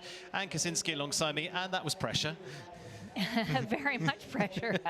Yeah, I wouldn't want to do that. Let's go in with our reverse order of the team. So let's remind you of the team. So go 4 riders for a team, bar Israel, who bring 3 riders onto the squad. We go in reverse order of our top 8 teams making it through to this stage. Australia, Great Britain, Brazil, Colombia, USA, Canada, Israel and Ireland. A reminder of the scores. Australia on a score of 20, Great Britain on 13, Brazil on 13, Colombia 12, USA 12, Canada 8, Israel in second place on 4, and Ireland on a 0 score. So they're in the driving seat at the moment. So going in reverse order, Australians come out first. First rider we'll see for each of the teams, let's say bar Israel, and then second rider and so forth. So this is the first rider cycle. Scott Keach is to start off for Australia. Scott with the horse that was top 3 in the WEF here just the other day. Fantastic for the twice Olympic rider, and Kaczynski alongside me. And now we've had a good look at this course. What can we make of this?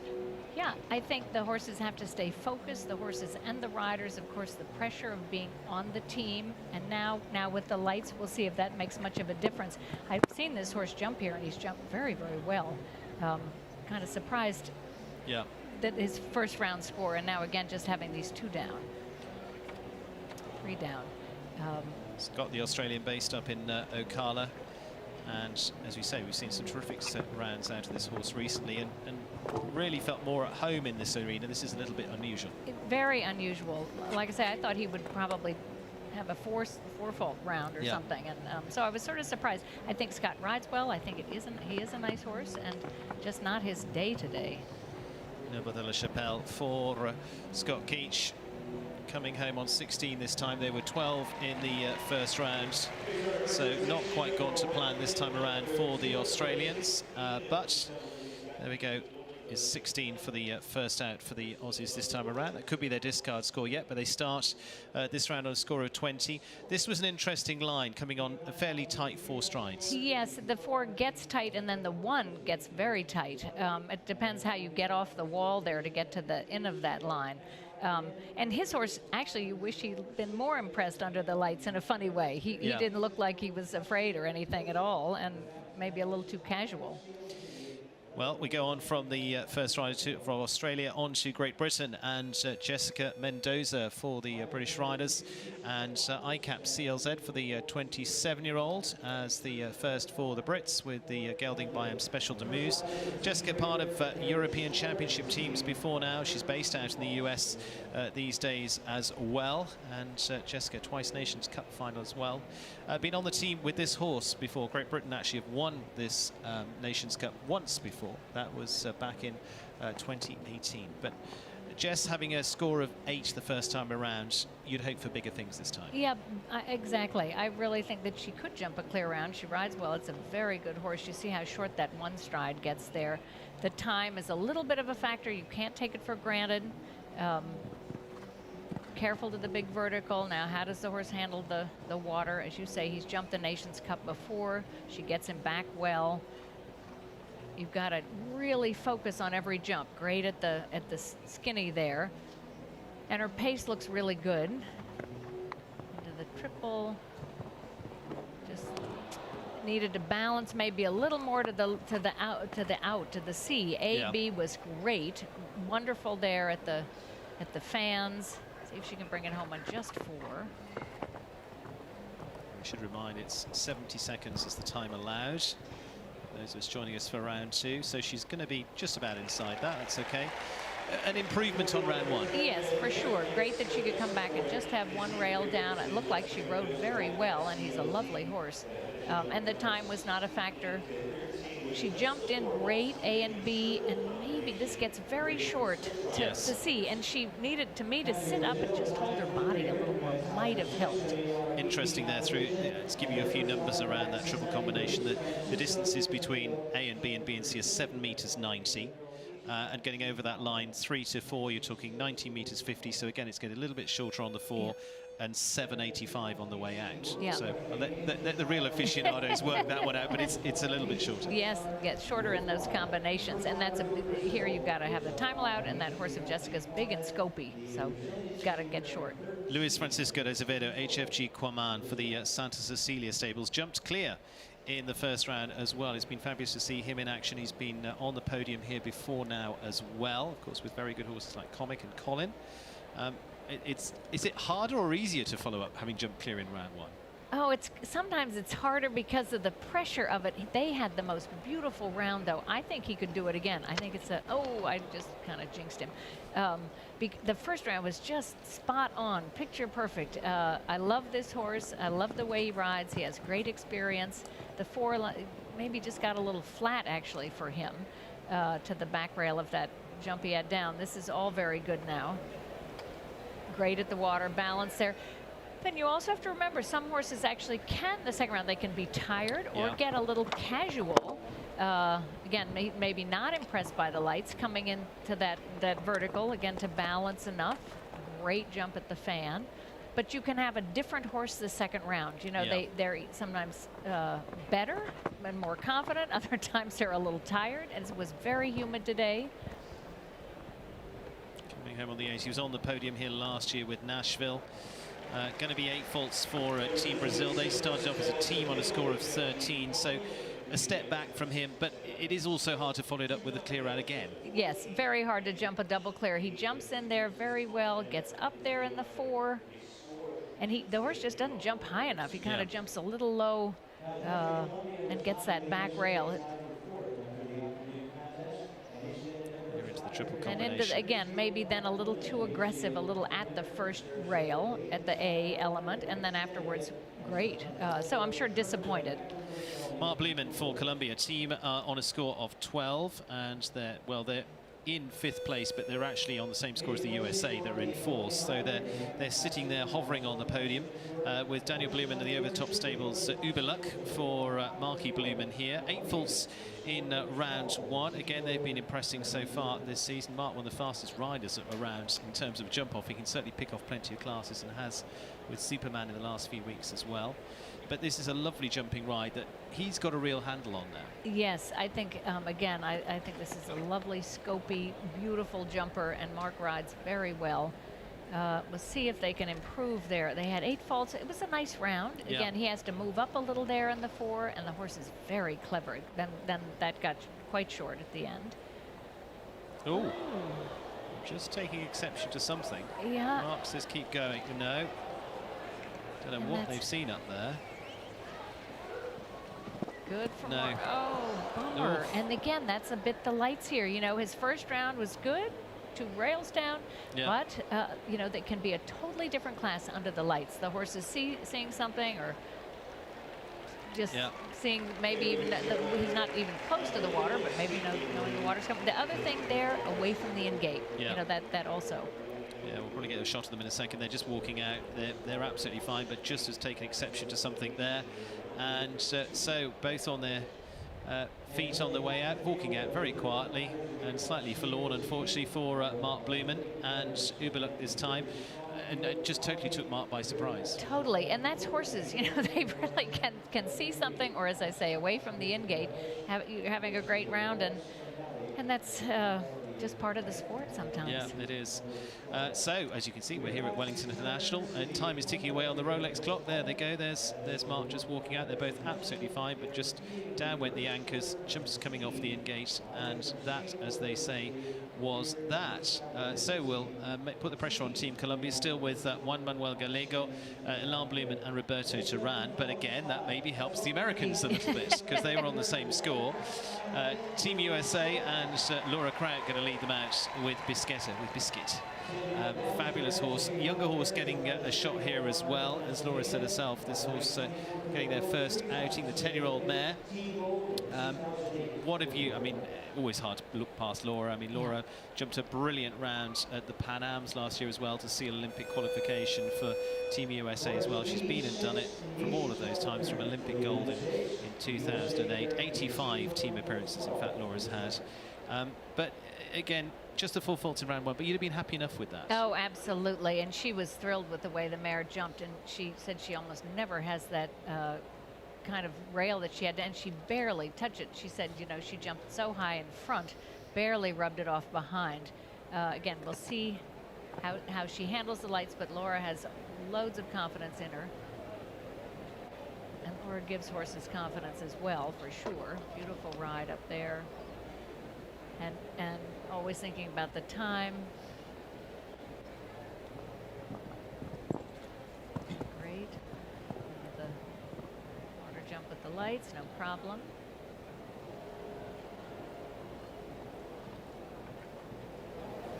Yeah, jump that beautifully. And then just keep it together through the triple combination.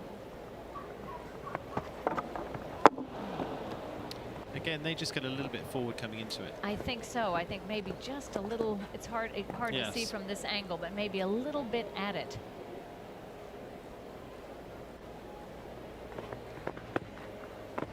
Handles the plank well. Beautifully. 5, no problem. Little push to the last again. Finishes on the 4. She was at a little bit of elbows to the last in the first round as well. 68.40 just on the 4 for Laura Crouch and Bisquetta. She can be happy enough with today. I mean, she'd like to be zeros, but yes, no, I think she'll be thrilled with her. This is a little different angle. Yeah, maybe just it was a little bit of a nice distance. Not nice meaning it may not a little long or a little forward. Yeah. You know? I mean, Laura's a brilliant rider, so I don't want to. But just a little bit, the horse's balance a little at it. Whereas these other verticals, she really was back on her hocks. But beautiful, beautiful round. And as we said, I mean, this horse's first time really into this Nations Cup. Yes. Just jumped a couple of rounds here, you know, in preparation, etc., which has been great for them, and it's good results to finish on the 4. Tiffany Foster now had the 8 faults the first time around for the world number 17, but hopefully bigger things here this time with the Artisan Farms at Northern Light, horse that she's ridden to 5-star Grand Prix wins, and a special day for her as well. It's Lois Foster, her grandma's 99th birthday, Oh, so gosh. very good evening to you as well. She says you're watching, so we're delighted that you are watching with us. Let's sit in and settle into the seat for Tiffany Foster with Northern Light. Again, she'd have been a little bit disappointed with that first round because that's not really where they sit in 8 faults. No. So wants to come back in and get this done. Absolutely, that really to fight for it. Looked like maybe she even added one there. Yeah. Got a little deep to the oxer.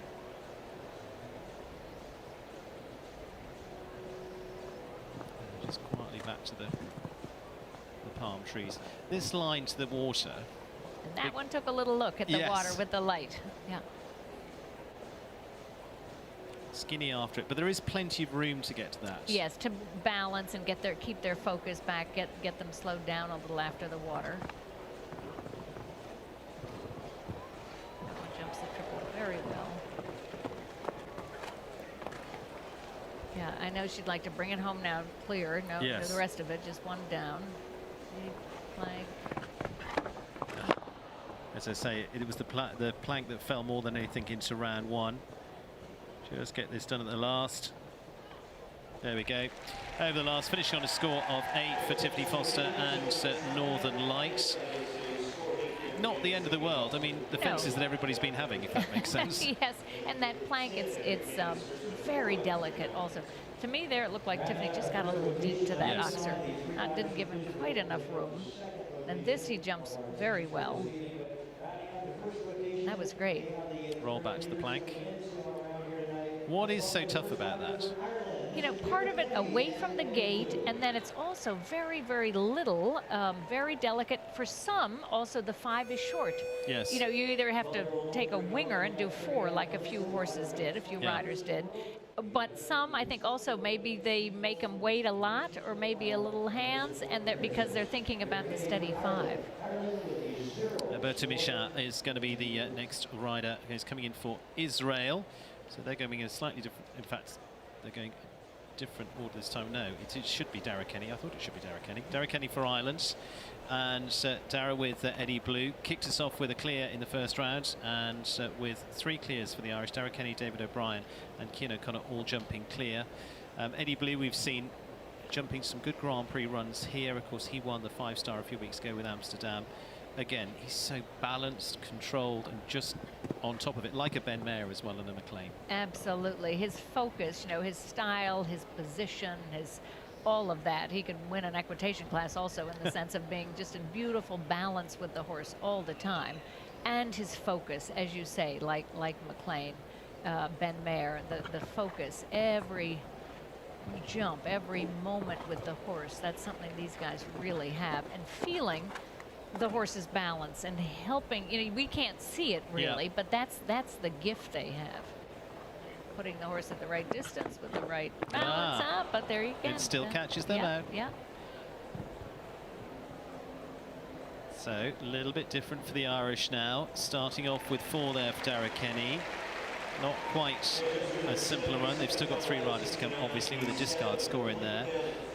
Again, the plank. Yeah, the plank, and just under the time, 69.9. Yes. He looked like he rode it well, and again, maybe, I think maybe the lighting, the horses, see how well they judge that or not. That, again, that's one color, no stripes. It looked like he rode it very well.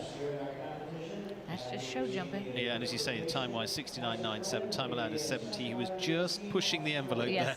Yeah. Let's get back to Australia. So that's the first rider for each of the teams to say bar Israel, who will kick in with the second rider in this cycle because they have 3 riders on the team. Tyser Irwin for Australia. Australia on the back foot now, but they were coming in with a score of 20. But again, they're looking for some good rounds out here because Australia also qualified for the Olympic Games.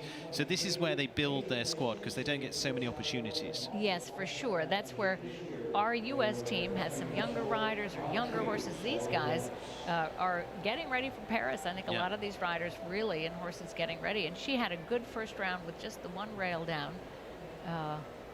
So let's see if she can, for her team, bring in home a clear round. Absolutely. Riding for Michael and Wendy Smith of Middleburg, Virginia. Jumped to Vanturo on the team last year as well. She's been a World Cup winner in Australia, been out here in the US for quite some time now, has travelled all around the world. Lovely rider to watch, both this horse and High Star Hero that she's got. She's got 2 very good horses at that point. Very good. She's been very consistent, riding well with 2 lovely horses. Again, maybe got a little deep there. Oh, that's a shame. 2 to 3. I mean, you've got plenty of space there. Yeah. What's your thinking? Then 2 to 3 back to the wall is okay. Then 9, and I wasn't counting that time. Yeah. And he jumps the water great.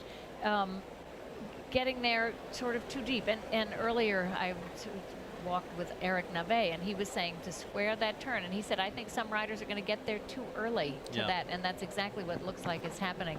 And as I say, maybe it's a little different this time. He jumped the triple beautifully. But is that because you're drawn in going, okay, I know the 4 is short now, I've got to be tight. Getting there a little steady. Yeah, I think a little bit. And maybe, as I say, the lights are a little different as well than the first round.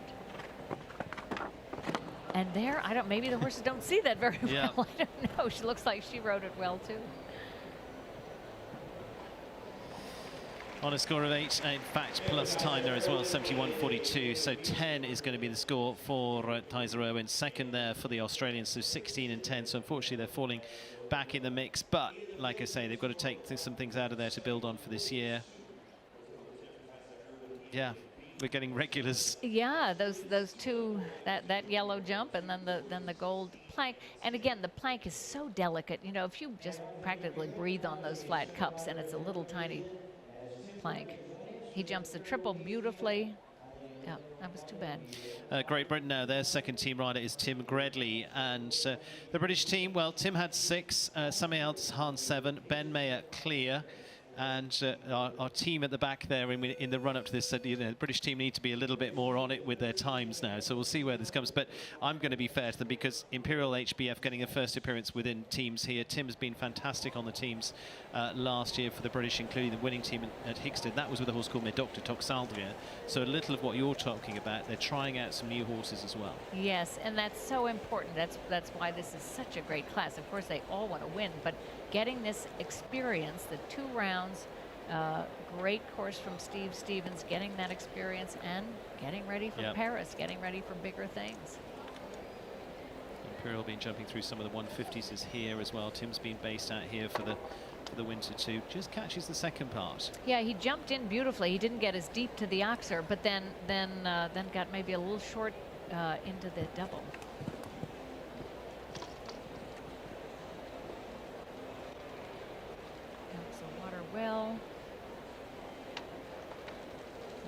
responses to that. And don't have another time fall.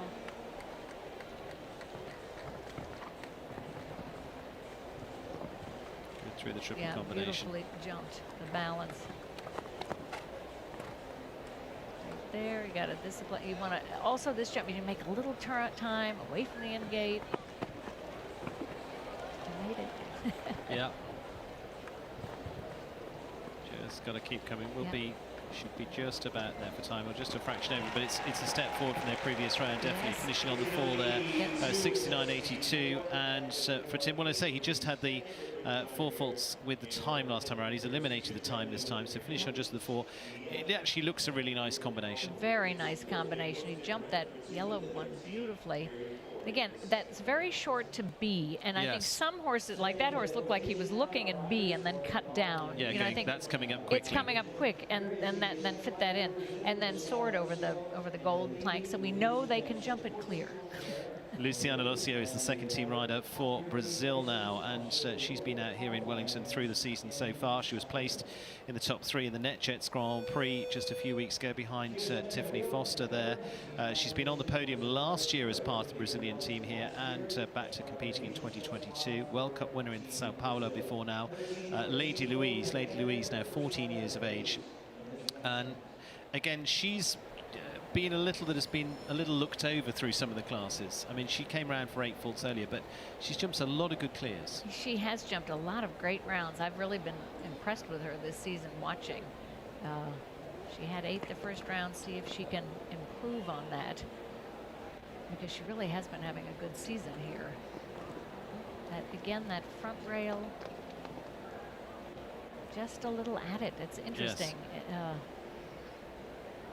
And jumped the double beautifully.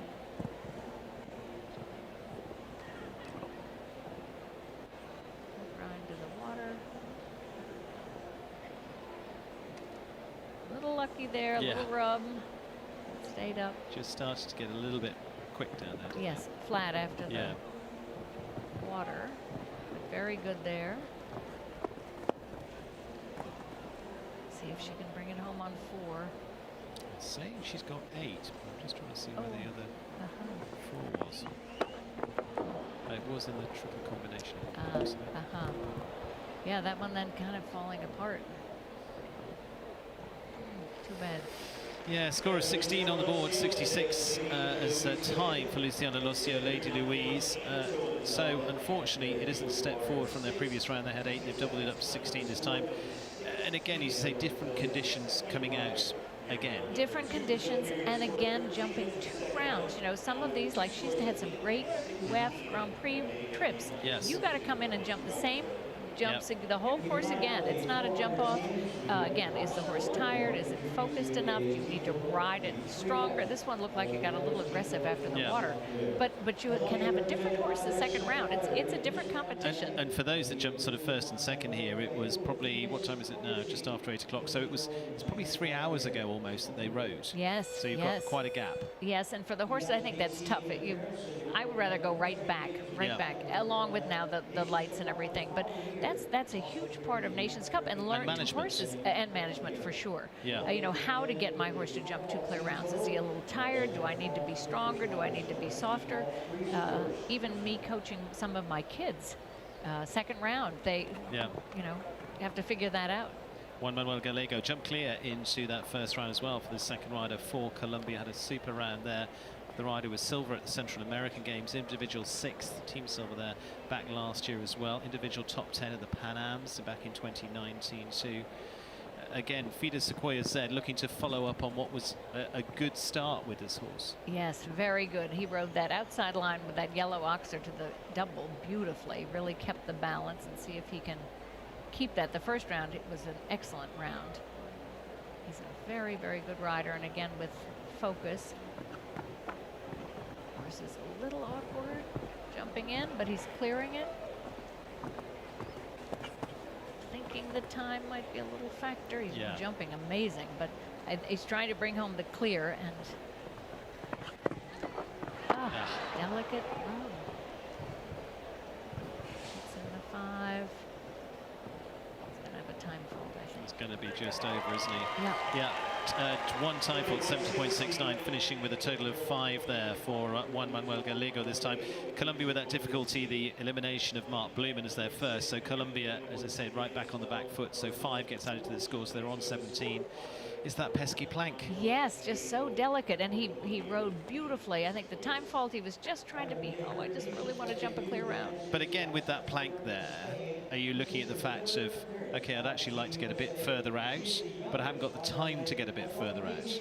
Yeah, possibly further out. Again, I think it's the balance and the distance. It's the really. 5 coming up afterwards. And the 5 coming, you know, away from the in gate. Yeah. Maybe they're a little tired. Also, you know, they go by the gate, the horses sort of think they're finished. Yeah. You know, very often you lose their focus that way. Yeah. Exquisite Pachi and Zaina Rizvi on the 8 faults the first time around for the 18-year-old US rider. Been on to the teams in Portugal and in Spain under the leadership of Anne Kaczynski, who's alongside me.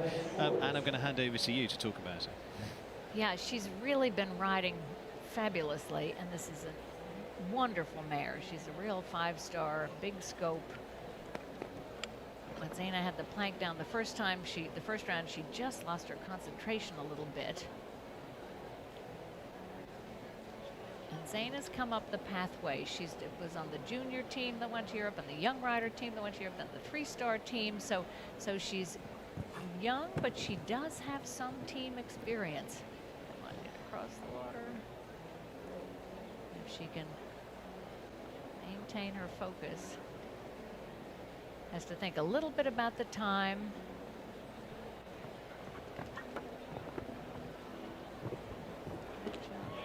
Good. Balance. Excellent. Here's the tricky bit. Don't read on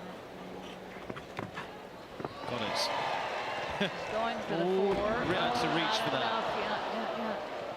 Again, she got in trouble with that before, didn't she? Yes. The last 2, unfortunately. And I think originally the plan was 5, and the way she jumped the plank that time, it looked like, oh, maybe the 5 would have been better.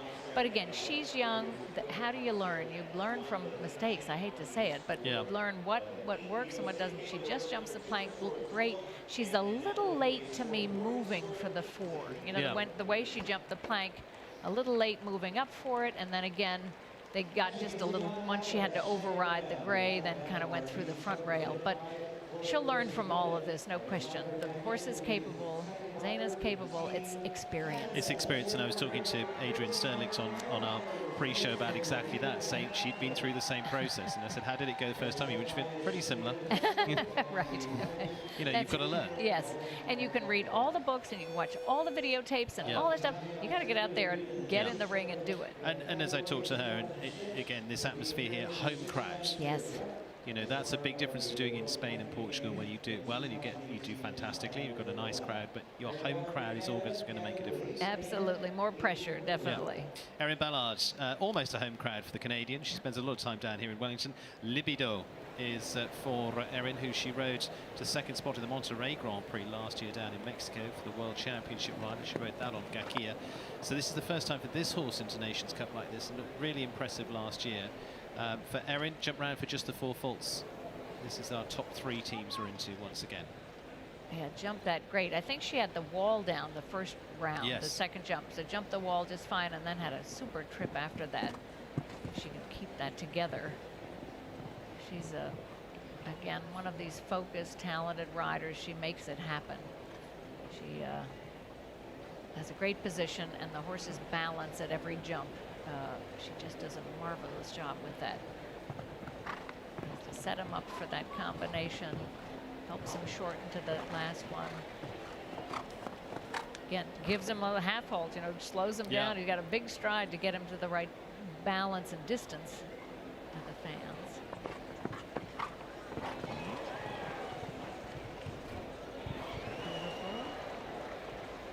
Time should just about be okay. She slings it in the last 69.25. Yeah.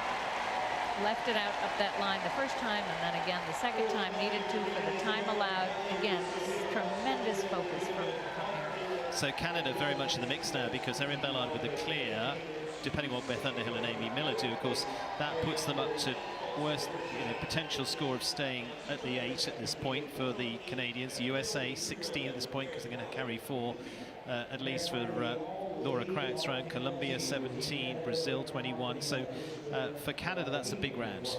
Huge, and she rode it beautifully, and again, getting ready for Paris and bigger things, handling the pressure, all of it. Absolutely. So to Israel then this time around, and Alberto Michel is going to be the first rider for them. They say they're going with Olympic format with 3 riders, but they went 4 clear and clear in the last round, and Abby to start them off.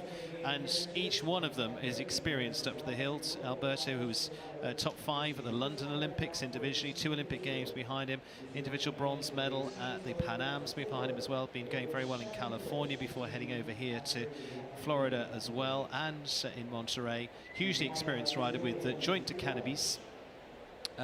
They've just got to keep it up, and they haven't got a choice. Yeah, that's right. There's no discard. No, so there's more pressure on them to produce, but they did a brilliant job the first round.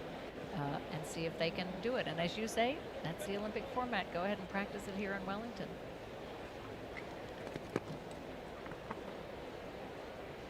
And they all have great experience.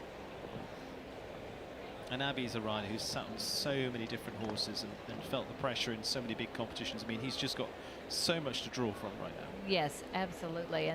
And loves the competition, loves the Nations Cup, loves the crowd, loves to fight for his team. Rides that line great. And stays again calm and focused. Oh no. Horse got a little like he looked down a little bit at something. Maybe a little too soft there.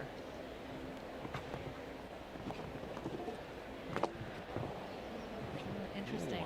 Yeah. That's going to change things.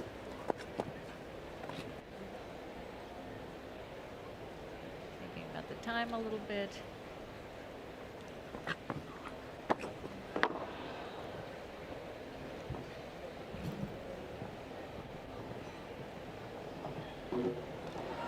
Well, finishing 16 jumping 1 time for Alberto Michel and joint to cannabis.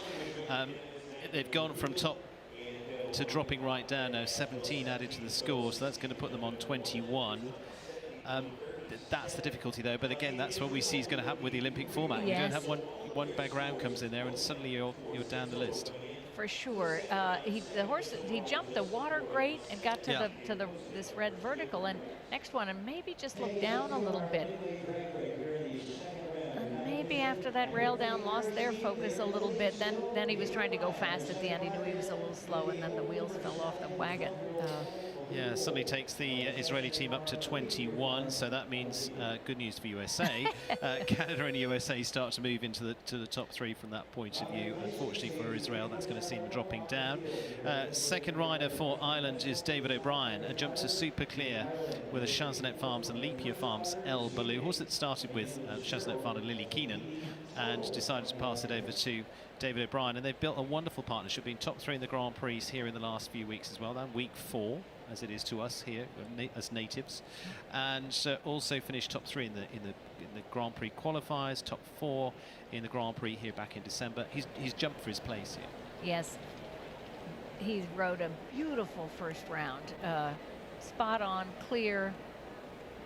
I don't know David so well, but he actually had a student on one of our young rider teams. Yeah. And it was great to get to know him. He's a good rider, good horseman.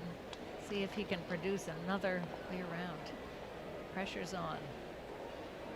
And again, he hasn't been on teams like the others have here for the Irish, so he's getting good exposure here for him with Michael Blake putting him out there. Yeah, and he deserves to be there, and Yes. good for him to produce the clear round, the first round. As I say, these Irish, they fight for it.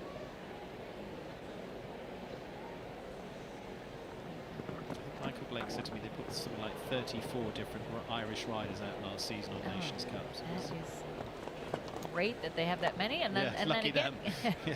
getting the experience though. Yeah. David is riding another great round. See if he can find the plank.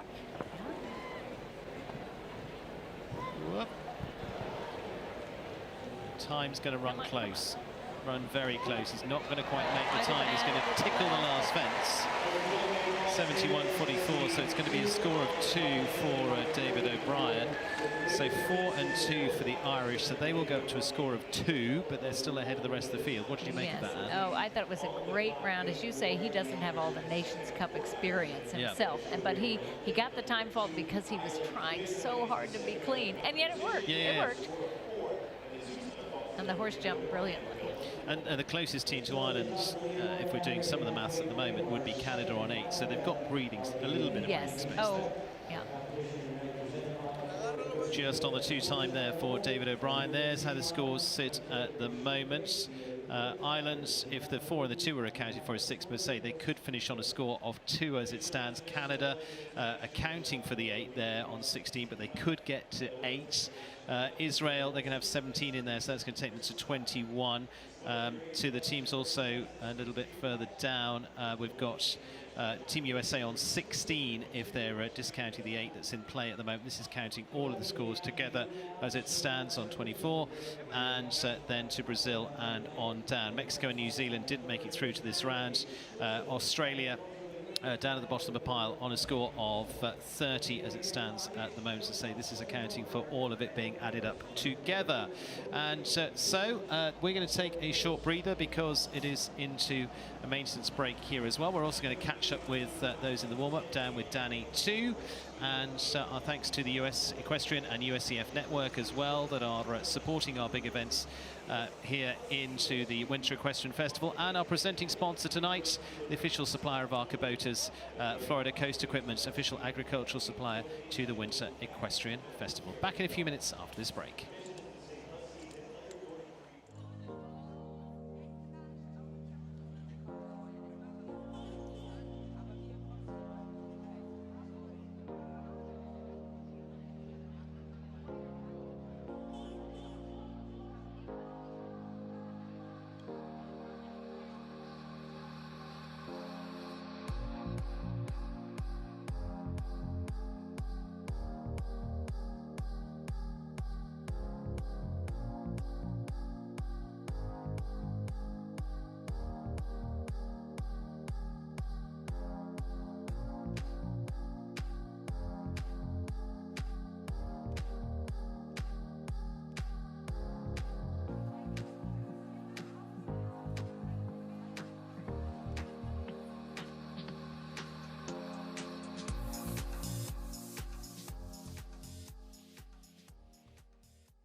You'll know Mars for our confectionery, but we're also the people behind Buckeye Nutrition and many horse and pet food brands. Our research has been responsible for breakthroughs in animal welfare.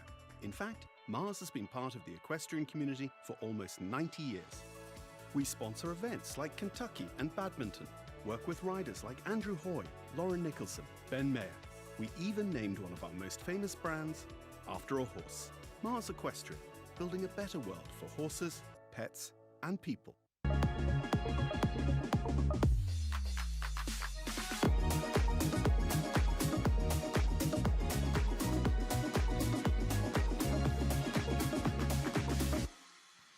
Well, welcome back, and we're a few minutes away from rejoining. As you can see, all the festivities are underway here in the stadium here in Wellington. Packed to the rafters. We've got the flame throwers. We've got all the entertainment here, of course, alongside our top-class jumping as well. There are the Kubotas out there whizzing around the arena, supplied by Florida Coast Equipment, our sponsors here. And, of course, we've been bringing you the stats from Jumper as well throughout, and through our preview show as well. And Florida Coast Equipment, as I say, you can see their kit in action that is currently maintaining our arenas to the perfect footing that we have here as well. Exciting stuff. Ireland on a score of potential 2, still heading the field at the moment. And Danny is down in the warm-up to talk scores and how the teams are getting on with Alain Ferder. Hi, Danny. Hi, Stephen. Thanks so much. I'm here with Elon Ferder, and he's a little bit of a double for us today because he's Israeli by nature, and but he's here for Team Canada tonight. You had a super round with your horse. Tell us about that. It's a very new horse for us. We're really excited about it. It's actually a funny story. We kind of sold that horse, and then we did a really big Grand Prix with it, and he was second in the 5-star in Mexico. And we asked them to keep the horse for us to have a chance for the Olympic, maybe. And they said yes, so we're really lucky. Yeah, amazing. Is that the plan? Is the plan to try to aim for that team? Yeah, we have two amazing horses. We have Takir and Labido, and both very, very good horses. And we're lucky to have the two of them now because it takes the pressure off Takir as well. So between the two of them, I hope that one of them will make it. Absolutely. And how do you think the course is riding tonight, and did it suit your horse? The course, there's a lot of short distances in the beginning of the course, and then the end is very short, and we decided to do one stride less on both of the last two lines, and I think it worked really well for us. I think it's quite technical course tonight. Absolutely. It was a different, very different choice for you guys to do the 4 and the 6 down the last line. A lot of people were sort of questioning it when you were walking the course. I think it was a brave move, and it clearly worked out. Are you going to do it again? We did it again, and I would have done it again as well because I know the horse has got a massive stride. It's easy to collect the horse, but he's got such a huge stride, and you can take advantage of it. Yeah, absolutely. What do you think? Team Canada going to take over Ireland? I think it's going to be hard to beat, but we'll hope for the best. Absolutely. All right, well, thanks so much, and good luck out there. Thank you. All right, back to you, Stephen. And Thank you very much, Danny. And yes, I'm up here with Ann Kaczynski, analysing what we've seen so far. And a little bit of change around, as Ilan said, he's wearing two hats, Team Canada and Team Israel tonight. Team Canada more in a podium position now with 8 faults from Tiffany Foster, but clear from Erin Ballard, which is the horse he was involved in, making such a difference.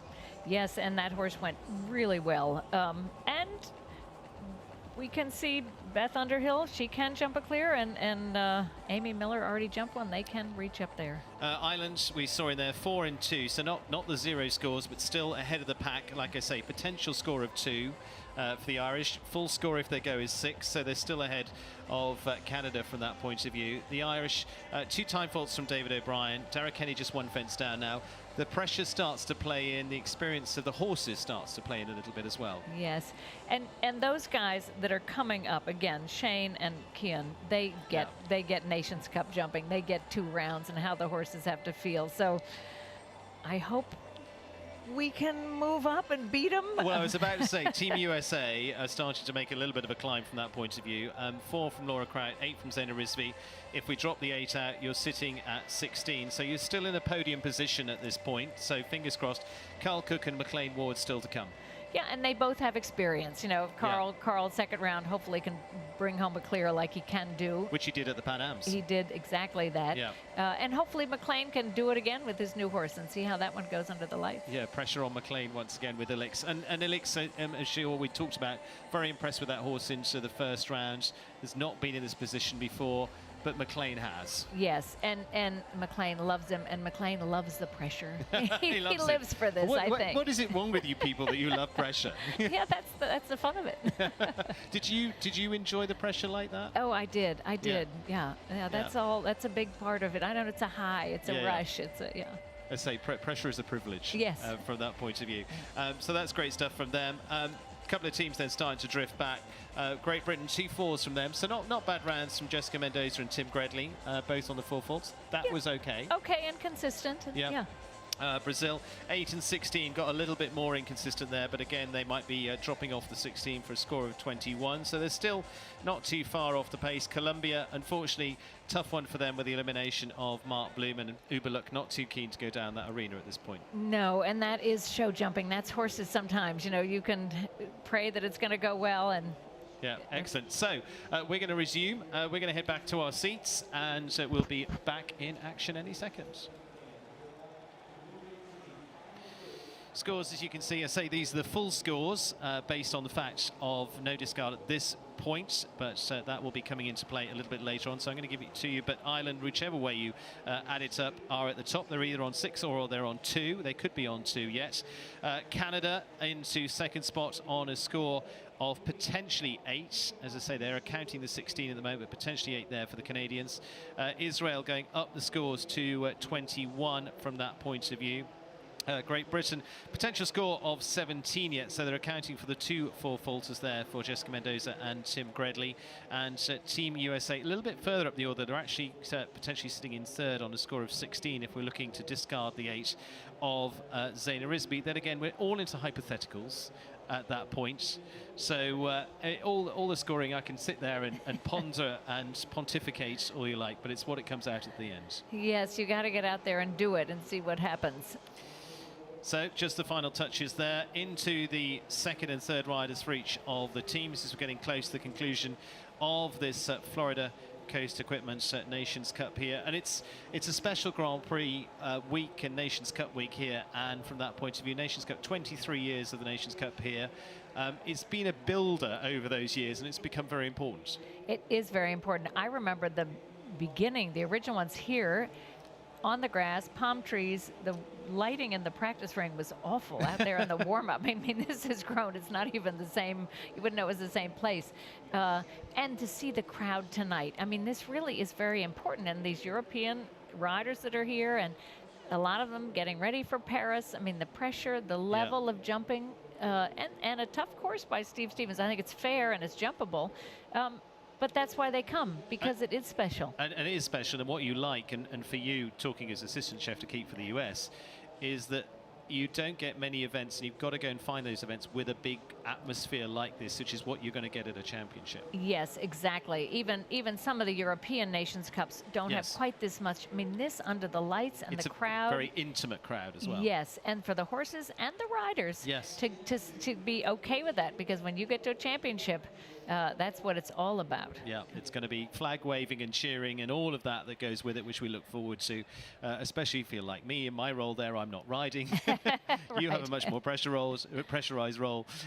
But looks like we're almost set to go, and we'll be continuing back with Australia. So we go Australia, stay in that order: Australia, Great Britain, Brazil, Colombia, USA, Canada, Israel, and Ireland. But I say Ireland still with the best score at the moment. Israel dropping back, and I think they may electing to call it a day there. We'll see. Canada in the frame, US in the frame for the podium still at the moment. Colombia, Brazil, Great Britain just potentially there for a podium finish as well, because they're only in theory 1 point away from that podium too, so they're pretty close too. Let's go back in with Australia and Hilary Scott. And Hilary with a lovely lineup of horses, including those bred for her under the Oaks prefix of the Oaks Sport horses, which is her home and was her mother's fantastic base there. Hilary with the ride of coming up of Oaks Milky Way that she's ridden through to World Championships. And there by Clearway for Alice Say. She's also been on the team that qualified Australia for the Olympics last year. That was in Valkenswaard in the Netherlands.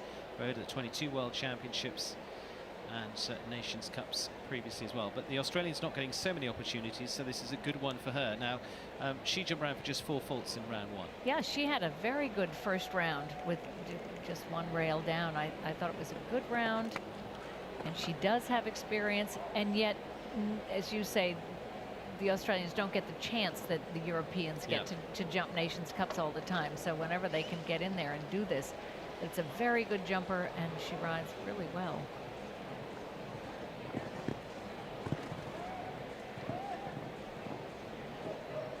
He's also had a base over in the Netherlands as well. Great experience there, I say, the family breeding the horses too. Little touch at the skinny. Yeah, and see if she can keep the balance. Into the triple. Well done in. A little rub, I think, out also. Great ride to the big oxer. You know, and you have to ride that green oxer, the flags also. That's part of this problem as well. Oh, yeah, that one, he had it down behind, which is too bad. You have to ride the fans, you know, that's a big oxer, and that's also part of it then to the plank, because you've had to really leg them and say, come on, jump this big wide one, and then you have this very, very tall, delicate one, and that's what's so tough. This horse jumps it well in front and is just a little flat behind. Oh, she had another great round. She rode well. Yeah, another 4. That was it. 4 faults for Hilary Scott. So Team Australia going to a score of 34, but they were coming in 8th place. We lost Team New Zealand and Team Mexico through the first round this afternoon. But again, for her, you wouldn't be displeased with that. No, you should be very, very pleased at 2 4-fault rounds. A little unlucky maybe at the plank. Yeah, she'll be doing more bigger and better things, I think. British rider Sami Eldahan now ran for a score of 7 first time around with Oscar A for the Sycamore Horse Farm and Joanne Sloan-Allen, who's here this week as well. They've flown in for the Nations Cup here. He was on the Nations Cup in Spruce Meadows last year for the British squad as well. He's been a past winner of the Spruce Meadows Masters, actually. That massive Grand Prix up there back in 2017, Paris Grand Prix winner as well. That was on Suma Zorro. Super team rider in addition to the British squad here as well. And for them, I say it's a bit like Tim Gredley's round. Let's get the knock off the time faults and can go at it with some, again, haven't had the experience as a horse. Yep, and you've just got to make the time happen and again, teach the horse. Well, that was got a little maybe long and hit it behind, but then you've got to teach the horse how to gallop and jump. You know, sometimes you want to try to jump a clear round and maybe you get a little cautious. Oh, and he got a little green, that jump away from the gate, and then didn't have enough impulsion to get across the water and to add a stride. But this is, to me, also under the lights. This looks very different. Yeah. Different horse under the lights. And again, for a pair that have come in this week, just for this week, as opposed to a couple of others that have had a chance to get under the lights over the last few weeks. Yes, for sure, and you can see it, and the horse is just trying to figure it out, and of course then the rider saying, okay, you are different than you were this afternoon when we jumped. And that's all part of learning. You know, there's no failure, just feedback. You learn from it. There he does the 4. 6 to... He's going to have a little bit of time on top there. It's 24 jumping 2 time, 26 in total for Sami Eldahan and Oscar A. So it's not the end of the world for the British there, because they'll just carry the 4 of one of their riders. So they'll go up to a score of 21. So they have 2 rounds of 4. But as you say, it's one of those things, if they were probably here for another few weeks, get used to it. Yes, get that under your belt. And as I say, they both learn from it. Think of the horse just there, the lighting, away from the gate, the water coming. I thought he actually ended up riding him very well because the horse was just backed off with the light. It was just very, very different. And you as the rider, then you've got to change your game plan quickly. Victor Luminati now of Brazil, and for the next to the Brazilian riders on a score of 5 from that first round as well for the third of the Brazilian squad. Brazil on a score of 21 potentially as well, same as Great Britain. So we're just doing a lot of shuffling at the moment, and on to Victor Luminati, who finished well in the December series of shows here, second in the Grand Prix qualifiers there, second in the Eastern Grand Prix, actually jumped on the Nations Cup at Hickstead last year over in Great Britain, so very different setting to that, big grass arena. You've been and done it. Yes. But Odette has got a little bit of experience behind this horse now. Yeah, and having been here, as you say, unlike the last horse, they've been here in Wellington, so have a feel for it. He has to also think, got a little loose there when the horse jumped high over the wall. Great. Very good. He had a good first round, but the time fault, 1 down and a time fault. He's got to think about the time. A little bit of encouragement to the water, gets to dry feet. Yeah, and I think with the lights on the water, that can make a big difference here. It looks very different at night. He rode it well and then stayed focused to that skinny. Good balance in. Gotta ride this big wide oxer, and then be careful and delicate to the. Very good. It's an audible woe at that point. I've got short, and then you've got to ride across the back again, but the time is good this time. Oh, that's too bad, but a good round, and it's a very good jump. Just finished on the 4 this time for Victor Luminati and Odette. So for the scores for the Brazilian team, that'll put 4 on the scoreboard there, so potentially 25 for them. But for him personally, a 5 and a 4 Yeah, I think very good. And again, they'll learn from that. He jumped the plank well. He had to shorten for that 5, and then he had to kick him a little more across that oxer. Once again, even here, good ride to the water, just as you say, encouraging him across the water. And how are the 2 rounds of the Nations Cup? How does the horse respond to that? Yeah, and actually, overall, it's an improvement. He went from 5 to 4, so Yes. knocked the rest of the time fault off there.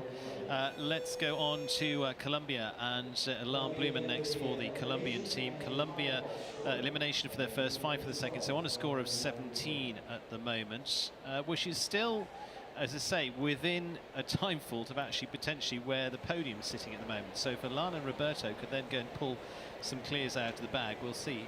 Ilan having 8 faults in the first round from that point of view for the Colombian rider, but very potential to produce this out of here for a rider who's been going very well up in Ocala as well, both in February and December. And again, maybe with a bit more experience from the first round, will benefit here. Yes, I think so.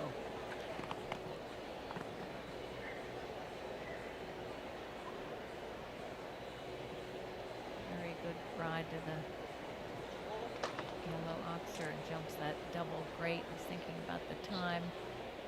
If he can get a clear.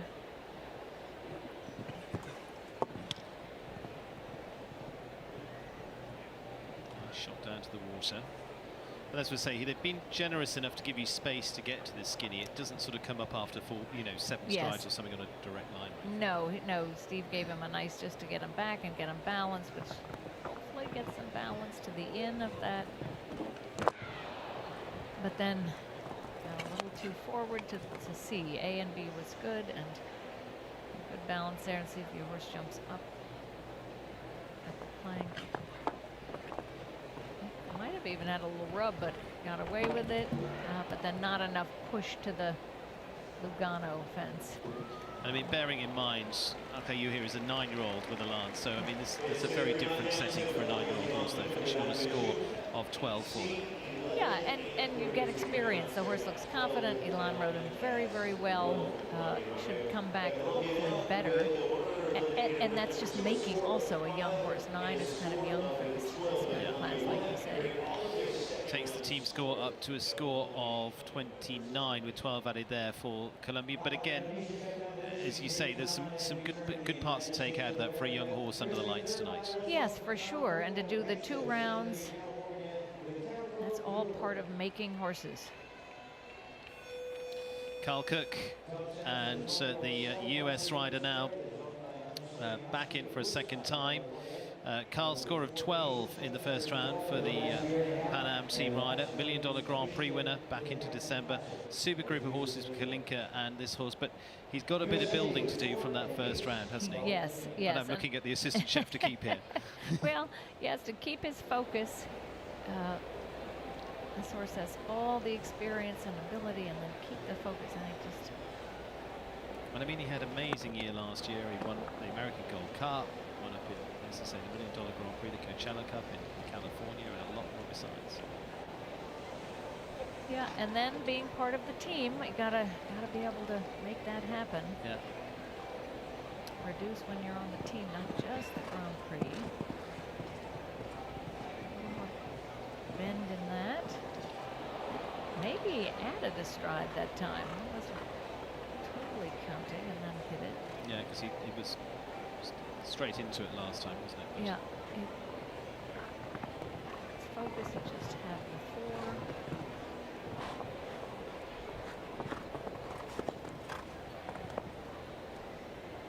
But it's looking a better round. Yes, for sure. More, or even with the touching the water, he's the focus is better. The horse doesn't look quite so frantic.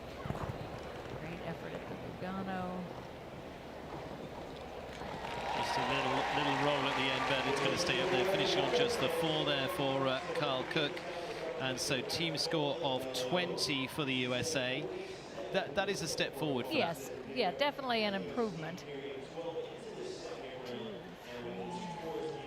5, 6, 7. Again, he added a stride that time. First time he kind of let the stride out, and then that time he overdid it. But then finished up very well, which was great. So Team USA on to a score of 20 by my quick reckoning. So still very much in a podium position, just ahead of the Brits. They're on 21 at this point. Brazil on 25. Colombia have gone up to 29. Canada are very much in the reckoning, and it's coming down more to a battle between the Canadians and the Irish, with Canada on a score of potentially 8, which they've got to get clears from Beth Underhill and Amy Miller to deliver that, and then of course the Irish with their 2 riders still to come on a potential score of 2. Beth Underhill, Nika van der Bishop for the Canadian Olympic rider. Wonderful one to come to here. World Championships in 2022 with this horse in Herning, and as Niall was looking at the stats of this horse earlier on as well. Fantastic clear round record here. This is where they've got to deliver once again. Jump round for just 4 faults in round 1, Anne. Yeah, they had a good round, and I think Beth can produce another clear round. She's been extremely consistent with this horse. Canada needs a clear, and see if she can make that happen. She's got tremendous experience, again, focus. Nicely on this Rain family-owned horse. It's been terrific in supporting the Canadian riders. Yeah. Another step further away from the Irish. Yes. It was too bad. Hard to say exactly what happened there. The ride in was very good. But again, I thought she got that. Yes. And the front end was good that Yes. time. That horse cut down a little bit behind. Again, sometimes, as I say, 2 rounds. Are they a little tired? Are they a little different the second round? That horse didn't look at all undone by the lights or anything. So it's going to put Team Canada up to a score of 16. Team USA on a score of 20. By my quick reckoning from that point of view. So again, it's keeping it close on that podium, but 20 for Team USA. Like I say, Great Britain on 21, Ireland on 2. The gap opens up for the Irish. It's. I'm not going to say it's an Irish walk in the park. They've got a lot to do yet. They've got to get 2 good rounds behind them yet. But Shane Sweetnam, if he produces a clear here, would leave them on 6 at the worst, which they just couldn't be caught on. So this could be the winning round for them, by my quick reckoning. Yeah, no, it looks like that could happen, and we'll see. Again, Yeah. we'll see if he can get the double clear. The first round was beautiful. Yeah, just on the floor with Combella, who was 9 years of age last year for the VoQuest team, and Shane when he won the San Miguel de Allende 5-star Grand Prix. But the Irish right in the driving seat here to get this done. Once again, I know Shane likes pressure also. They like, look at us. Look at the Irish team.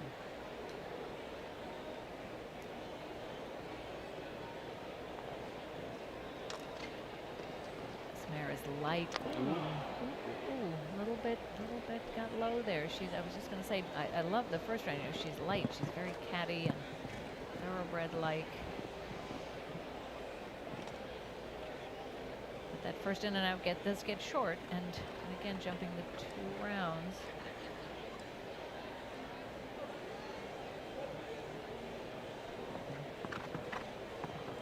Just the 4. Even that would be enough to get it done for the Irish as well, with their closest rival sitting on a potential score of 16 as it stands. Shane Sweetnam to bring it home for them.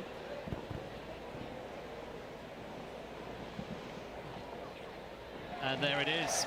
There it is. Just the 4. Great round. And so that will do it for the Irish at 4 just to add to their score. So at worst, that would take them to a score of 10, which is, I say, is going to put it to bed for them for the Irish Yes. tonight. So they've just done it so superbly, haven't they? Yes, beautiful. Again, Shane is a fabulous rider. The focus, the experience, all of that. And even having a rail down. Oh, we're going to stay focused on everything, like some of the younger riders maybe have a jump down and then lose their focus or get rattled. And no, let's just keep going. This is my job, and we're gonna win it. Done very tidily there for the Irish, so that will put them at the top of the podium. What about the rest of it? It's on to Australia. It's whipping back round to Rowan Willis. Rowan, and with the ride Carrots, as we know Blue Movie as, and so this fabulous horse by Chaco Blue out of Showtime, which was a top horse with Nick Skelton going back as well, owned by the Welshes, if I remember right, and actually he rode for Frenton Sue Welsh for some time when he was based in the UK, now based up in Ocala, been here in the US for quite some time.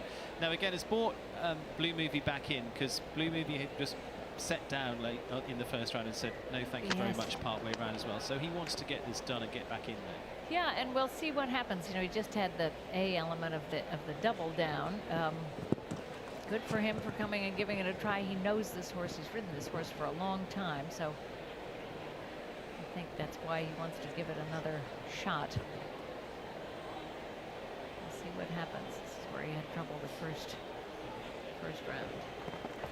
Oh, same again. Yep.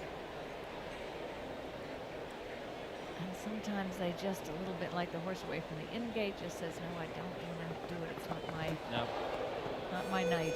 Not keen on that at all. So unfortunately that is elimination again for Rowan. So for the team score, that will mean the 4 comes into play by my quick maths. It's very slow maths.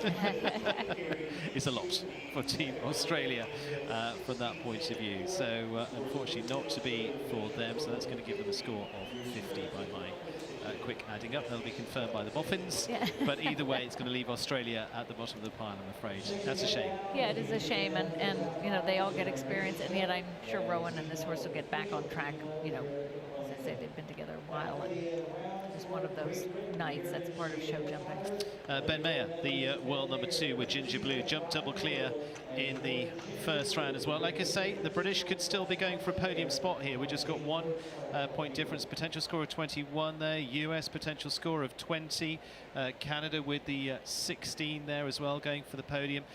For American owner Jane Clark, who's been a wonderful supporter of the equestrian world as a whole on this horse by Plot Blue, and Ginger Blue he hasn't tended to use in Nations Cup so far as well, so it's going to be really interesting to see how, but they've jumped a lovely clear in the first round, but the man's on fire at the moment. He's been winning class after class. I could list them, but his round would be over. Yes, no, he's a genius. He's just an amazing rider, and again, position, focus, and great to see him have another horse for the Nations Cups. Ginger Blue jumped a really wonderful first round clear, and see if they can do it again and again under the lights. Of course, Ben has all the experience to give it to the horse, like a McLean. Even if the horse maybe gets a little green, he can give him the confidence. And it's a lovely jumper. Get up there in the 4, just jumping really high. You know, this one maybe is noticing the lights, but in a good way. And Ben knows it and feels it. Ooh, a little look at the water. And yeah, that's the lights. He gave it a great ride, and again, Ben's not rattled by it. You gotta love that. He says, now this is how we jump the triple combination. Yeah. And as you said earlier, that's the difference between the experience of some of the maybe younger riders that have something go wrong and then go, what do I do? Yes. Ben goes, it's gone, it's done. Yep, on to the next. And the horse will just be better next time because Ben's giving her confidence. Great ride. And fine over the last Liverpool under the lights. Great ride. So just going to add 4 to the score for the British team there, and that should take them to a total of 25 in all for the British squad. Ben Mayer and Ginger Blue. Here we go, Anne, just taking a little look here. Yeah, he gives her a good ride. Oh, and she just sort of backs off and just jumps very high. And as you say, it's different under the lights, because what you see is when you're down there at the water, it's like you start to see the lights from above, and it's all a little bit different. Yes, and the glare coming back at the horses, and they've got to just learn how to do that. Eduardo de Menezes for Team Brazil. So they're on a score of 25 as well. So the British are battling it in there. US on 20, potentially. Canada still podium position, potentially 16 ahead of the rest at the moment. Looking to join the Irish up there. we will see Eduardo de Menezes now and Silhouette Mystic Rose. This is a new horse for him, which is going to be really interesting to see by Balud de Rouet, horse that we've seen a good few times here in Wellington before now as well. And terrific rider, including having been medalist at the Pan Am Games before now for the Brazilian team. Lovely rider to watch, super producer of horses, won Grand Prix both sides of the Atlantic. Yeah, he is a lovely rider, and I think the beginning of their round was really good, and then I got too down towards the end. Again, let's see how it is under the lights. 2 rounds. Again, Eduardo has great experience. Same thing, give these horses confidence. Looks a little different under the lights, but he's doing a good job.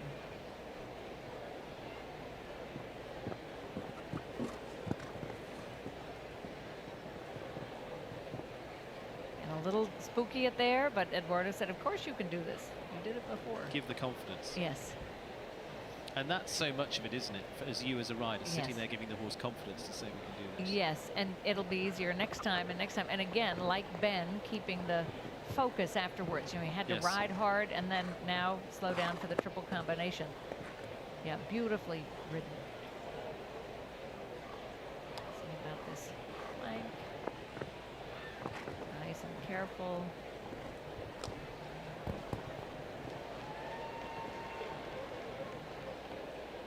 Very good. Yeah, just going to finish on the 4 faults there for Eduardo de Menezes and Silhouette Mystic Rose for Team Brazil. So that will add 4 to their score. So by my reckoning, that's 29 for Team Brazil. So Great Britain just move ahead of them on 25. You'd be happy with that? Yes, for sure. And he had 8 the first round, and then 4, and the horse just cut down. That was another one, a little bit like maybe, oh, it's getting short to the last one, and the horse cut down. I thought he rode well. And then finished up great. And as you say, last time around had a couple down in the second part of the course, which was the real influential part. Handled that no problem at all. Yeah. And so Team Brazil will roll out there with a score of 29. All the scoring agrees with me, which is great. And so on to our next for Team USA. Now, Team USA going for the podium here. Question is whether it's going to be sitting there for bronze, whether it's going to be sitting there for the silver position, the first or second here. McLean Ward and Elix this time around. We've talked about this horse a lot with the Bon Chance Farm. Jumped here last year with Team Brazil with Fabio Leivas da Costa. New one for McLean, but looked well ready for the action with a clear in the first round. Yeah, they had jumped a beautiful round, and let's see if they can do it again under the lights. I know McLean has a plan, and we'll see if his new horse is right there with him, but he sure was the first round. And again, he's only had the horse about 3 weeks, and now jumping under the lights, and the water jump under the lights. But I know McLean is very high on this horse.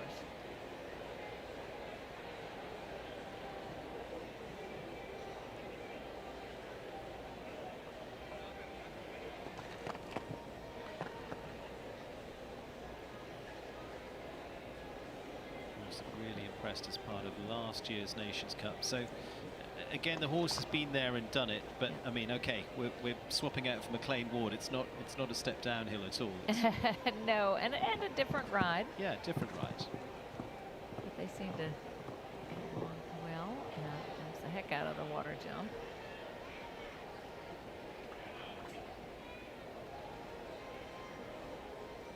Beautiful so far.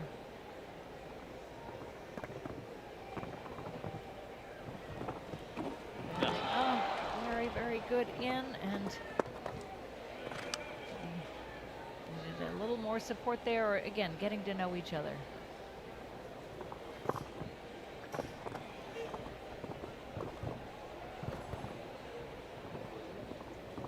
Just leaves it out up the last line, no problem. Time is no problem, and again, he will learn from that. They both will learn from that, but it was a great round. So finishing on 4 there for McLean Ward and Elix for Team USA. So that will leave them on 24, just ahead of the British on 25. So that will put them up on the podium. So they'll be up on the top 3 from that point of view. It's a question of how the Canadians go to how that shakes out. But overall, and I'm getting you to put your team hat on again there, that's a nice addition to the squad. Oh, for sure. That's horse is scopy. Looks like Olympic material, meter 6 scheme, no problem. He's just skipped around this. And I think that little nuance, like he jumped A and B so well of the triple, maybe just needed to help him a little more because he is so scopy, yes. you know, to control the scope a bit, which is a wonderful problem it's to not have. a problem. Yes, exactly. It's a problem, but not a big problem. Yes, right.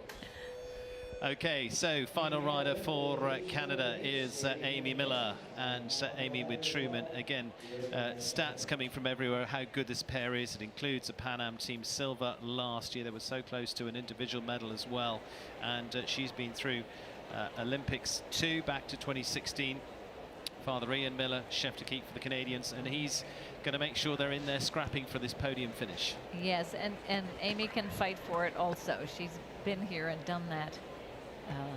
They need the clear round to be up there on the podium. She knows the horse well.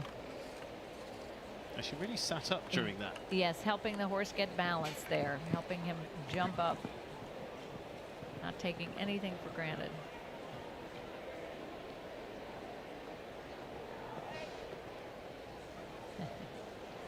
Great ride to the skinny and after the water.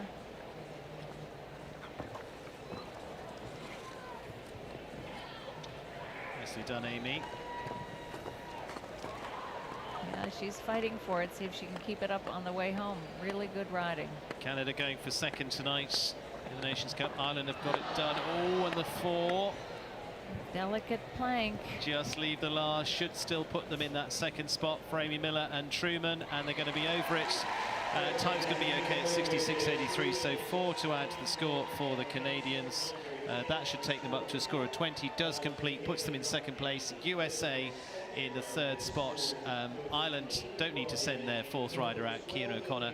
Anne Kosinski, just sum up for me Amy Miller's round. Yeah, great round. Focused, knows her horse, supports him everywhere, gives him great balance.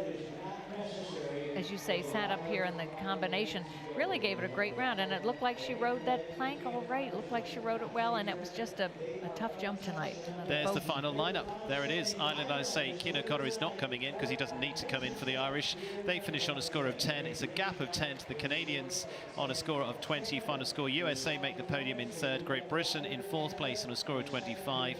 Brazil, 29 in fifth place. Australia, sixth. Then we get into the bigger scores with them at 50, and then it's Colombia going to be after that from that point of view, because actually with they've come down and retired with theirs. Roberto Duran not coming in for Colombia.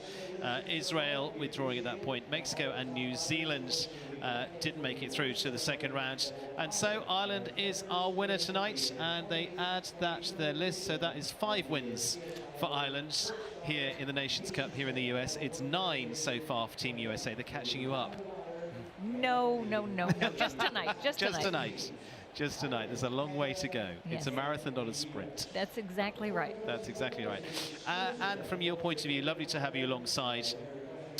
What have you gleaned from tonight? We've got some really interesting combinations that have come out of it. Yeah, I think some great combinations coming along. It was a tough enough course and great test for everybody. Wonderful experience for sure for all the horses and riders.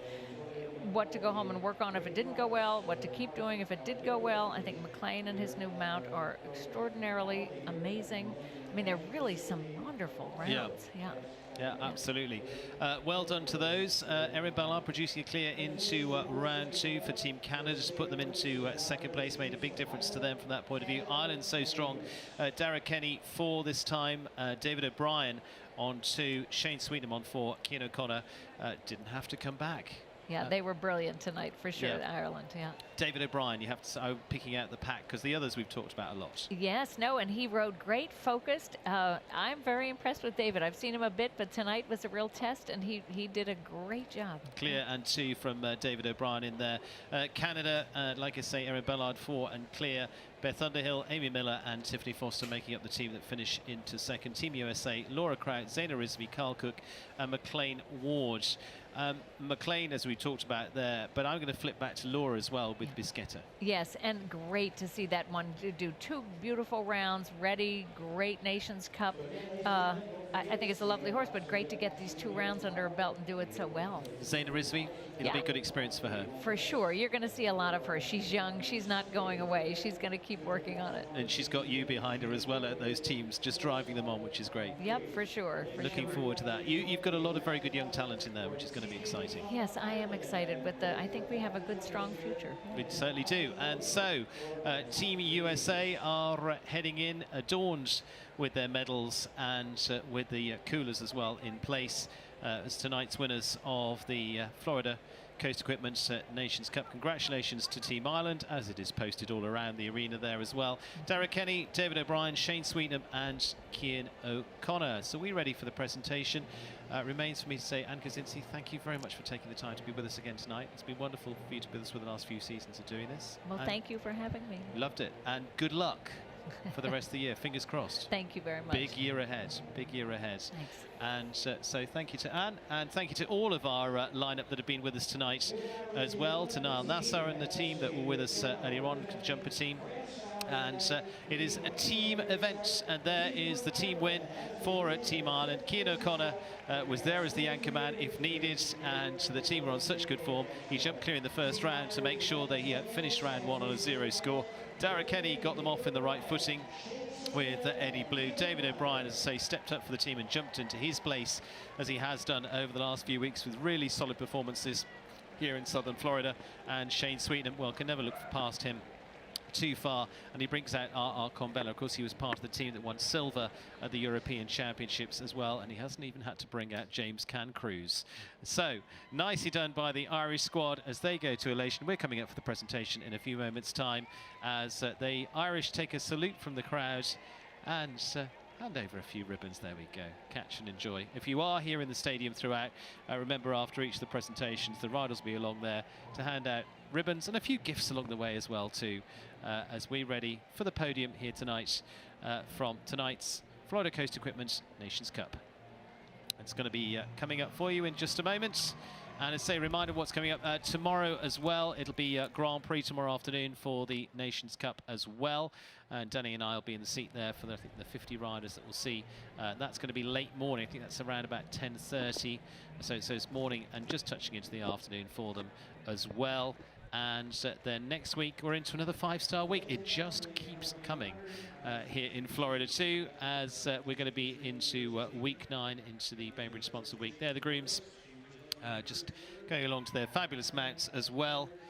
And what a team it takes. There is Michael Blake with his Panama adorned and his green jacket, as we're getting to know very well. As I say, the Irish putting out probably the widest breadth of riders last year as well in terms of Nations Cup, and it's certainly paying off for them. And they certainly have got some depth to go to, an increased depth there again, as David O'Brien dismounts. And we'll be heading up for the presentation of ribbons and all the goodies to our winning team, Team Ireland. As I say, there's Team Canada with Ian Miller and the team of Tiffany Foster, Erin Ballard, Beth Underhill and Amy Miller. And Team USA to also walk up to the podium with Laura Kraut, Zaina Rizvi, Carl Cook and McLean Ward as the top 4.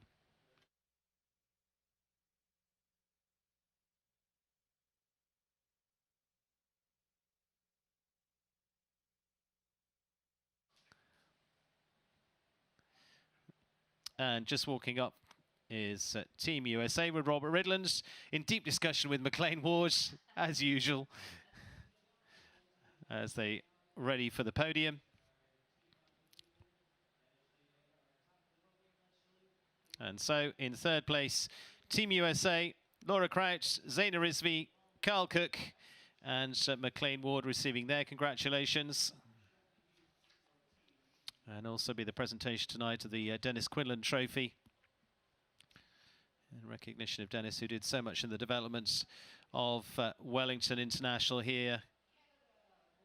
And team finishing in second place, For the Canadians, up there with chef de keep Ian Miller is Amy Miller, Beth Underhill, Erin Ballard and Tiffany Foster. Well done to them.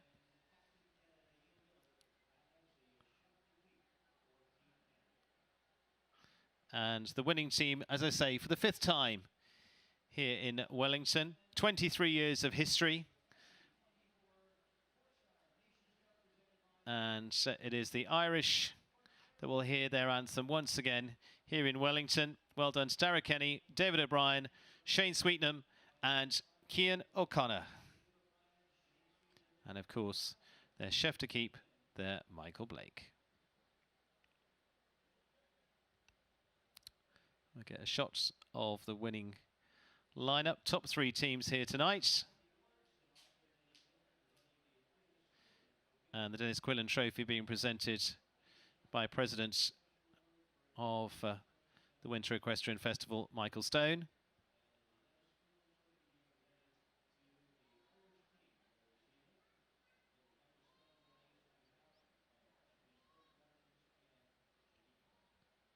And Jenny Quillen joining Michael Stone to present that award. The Irish holding it aloft fittingly.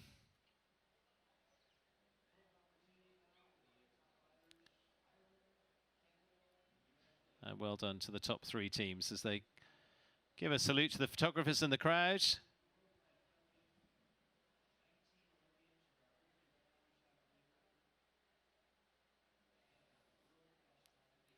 Nicely done. So lots coming up over the next few weeks with 5-star action. And now, once again, we heard it for a 5-star just the other day as well, is the national anthem of Ireland.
So celebration time out there in the arena. Congratulations to them all. Wraps up things for tonight. Like I say, thank you to all of those who've been part of production tonight. For all our production crew behind the scenes who've been working hard. And to all my guests throughout, from Jimmy Turano to Adrian Sternlich to Niall Nasser to Anne Kaczynski and Danny Woolman. We'll bring you some highlights. Enjoy.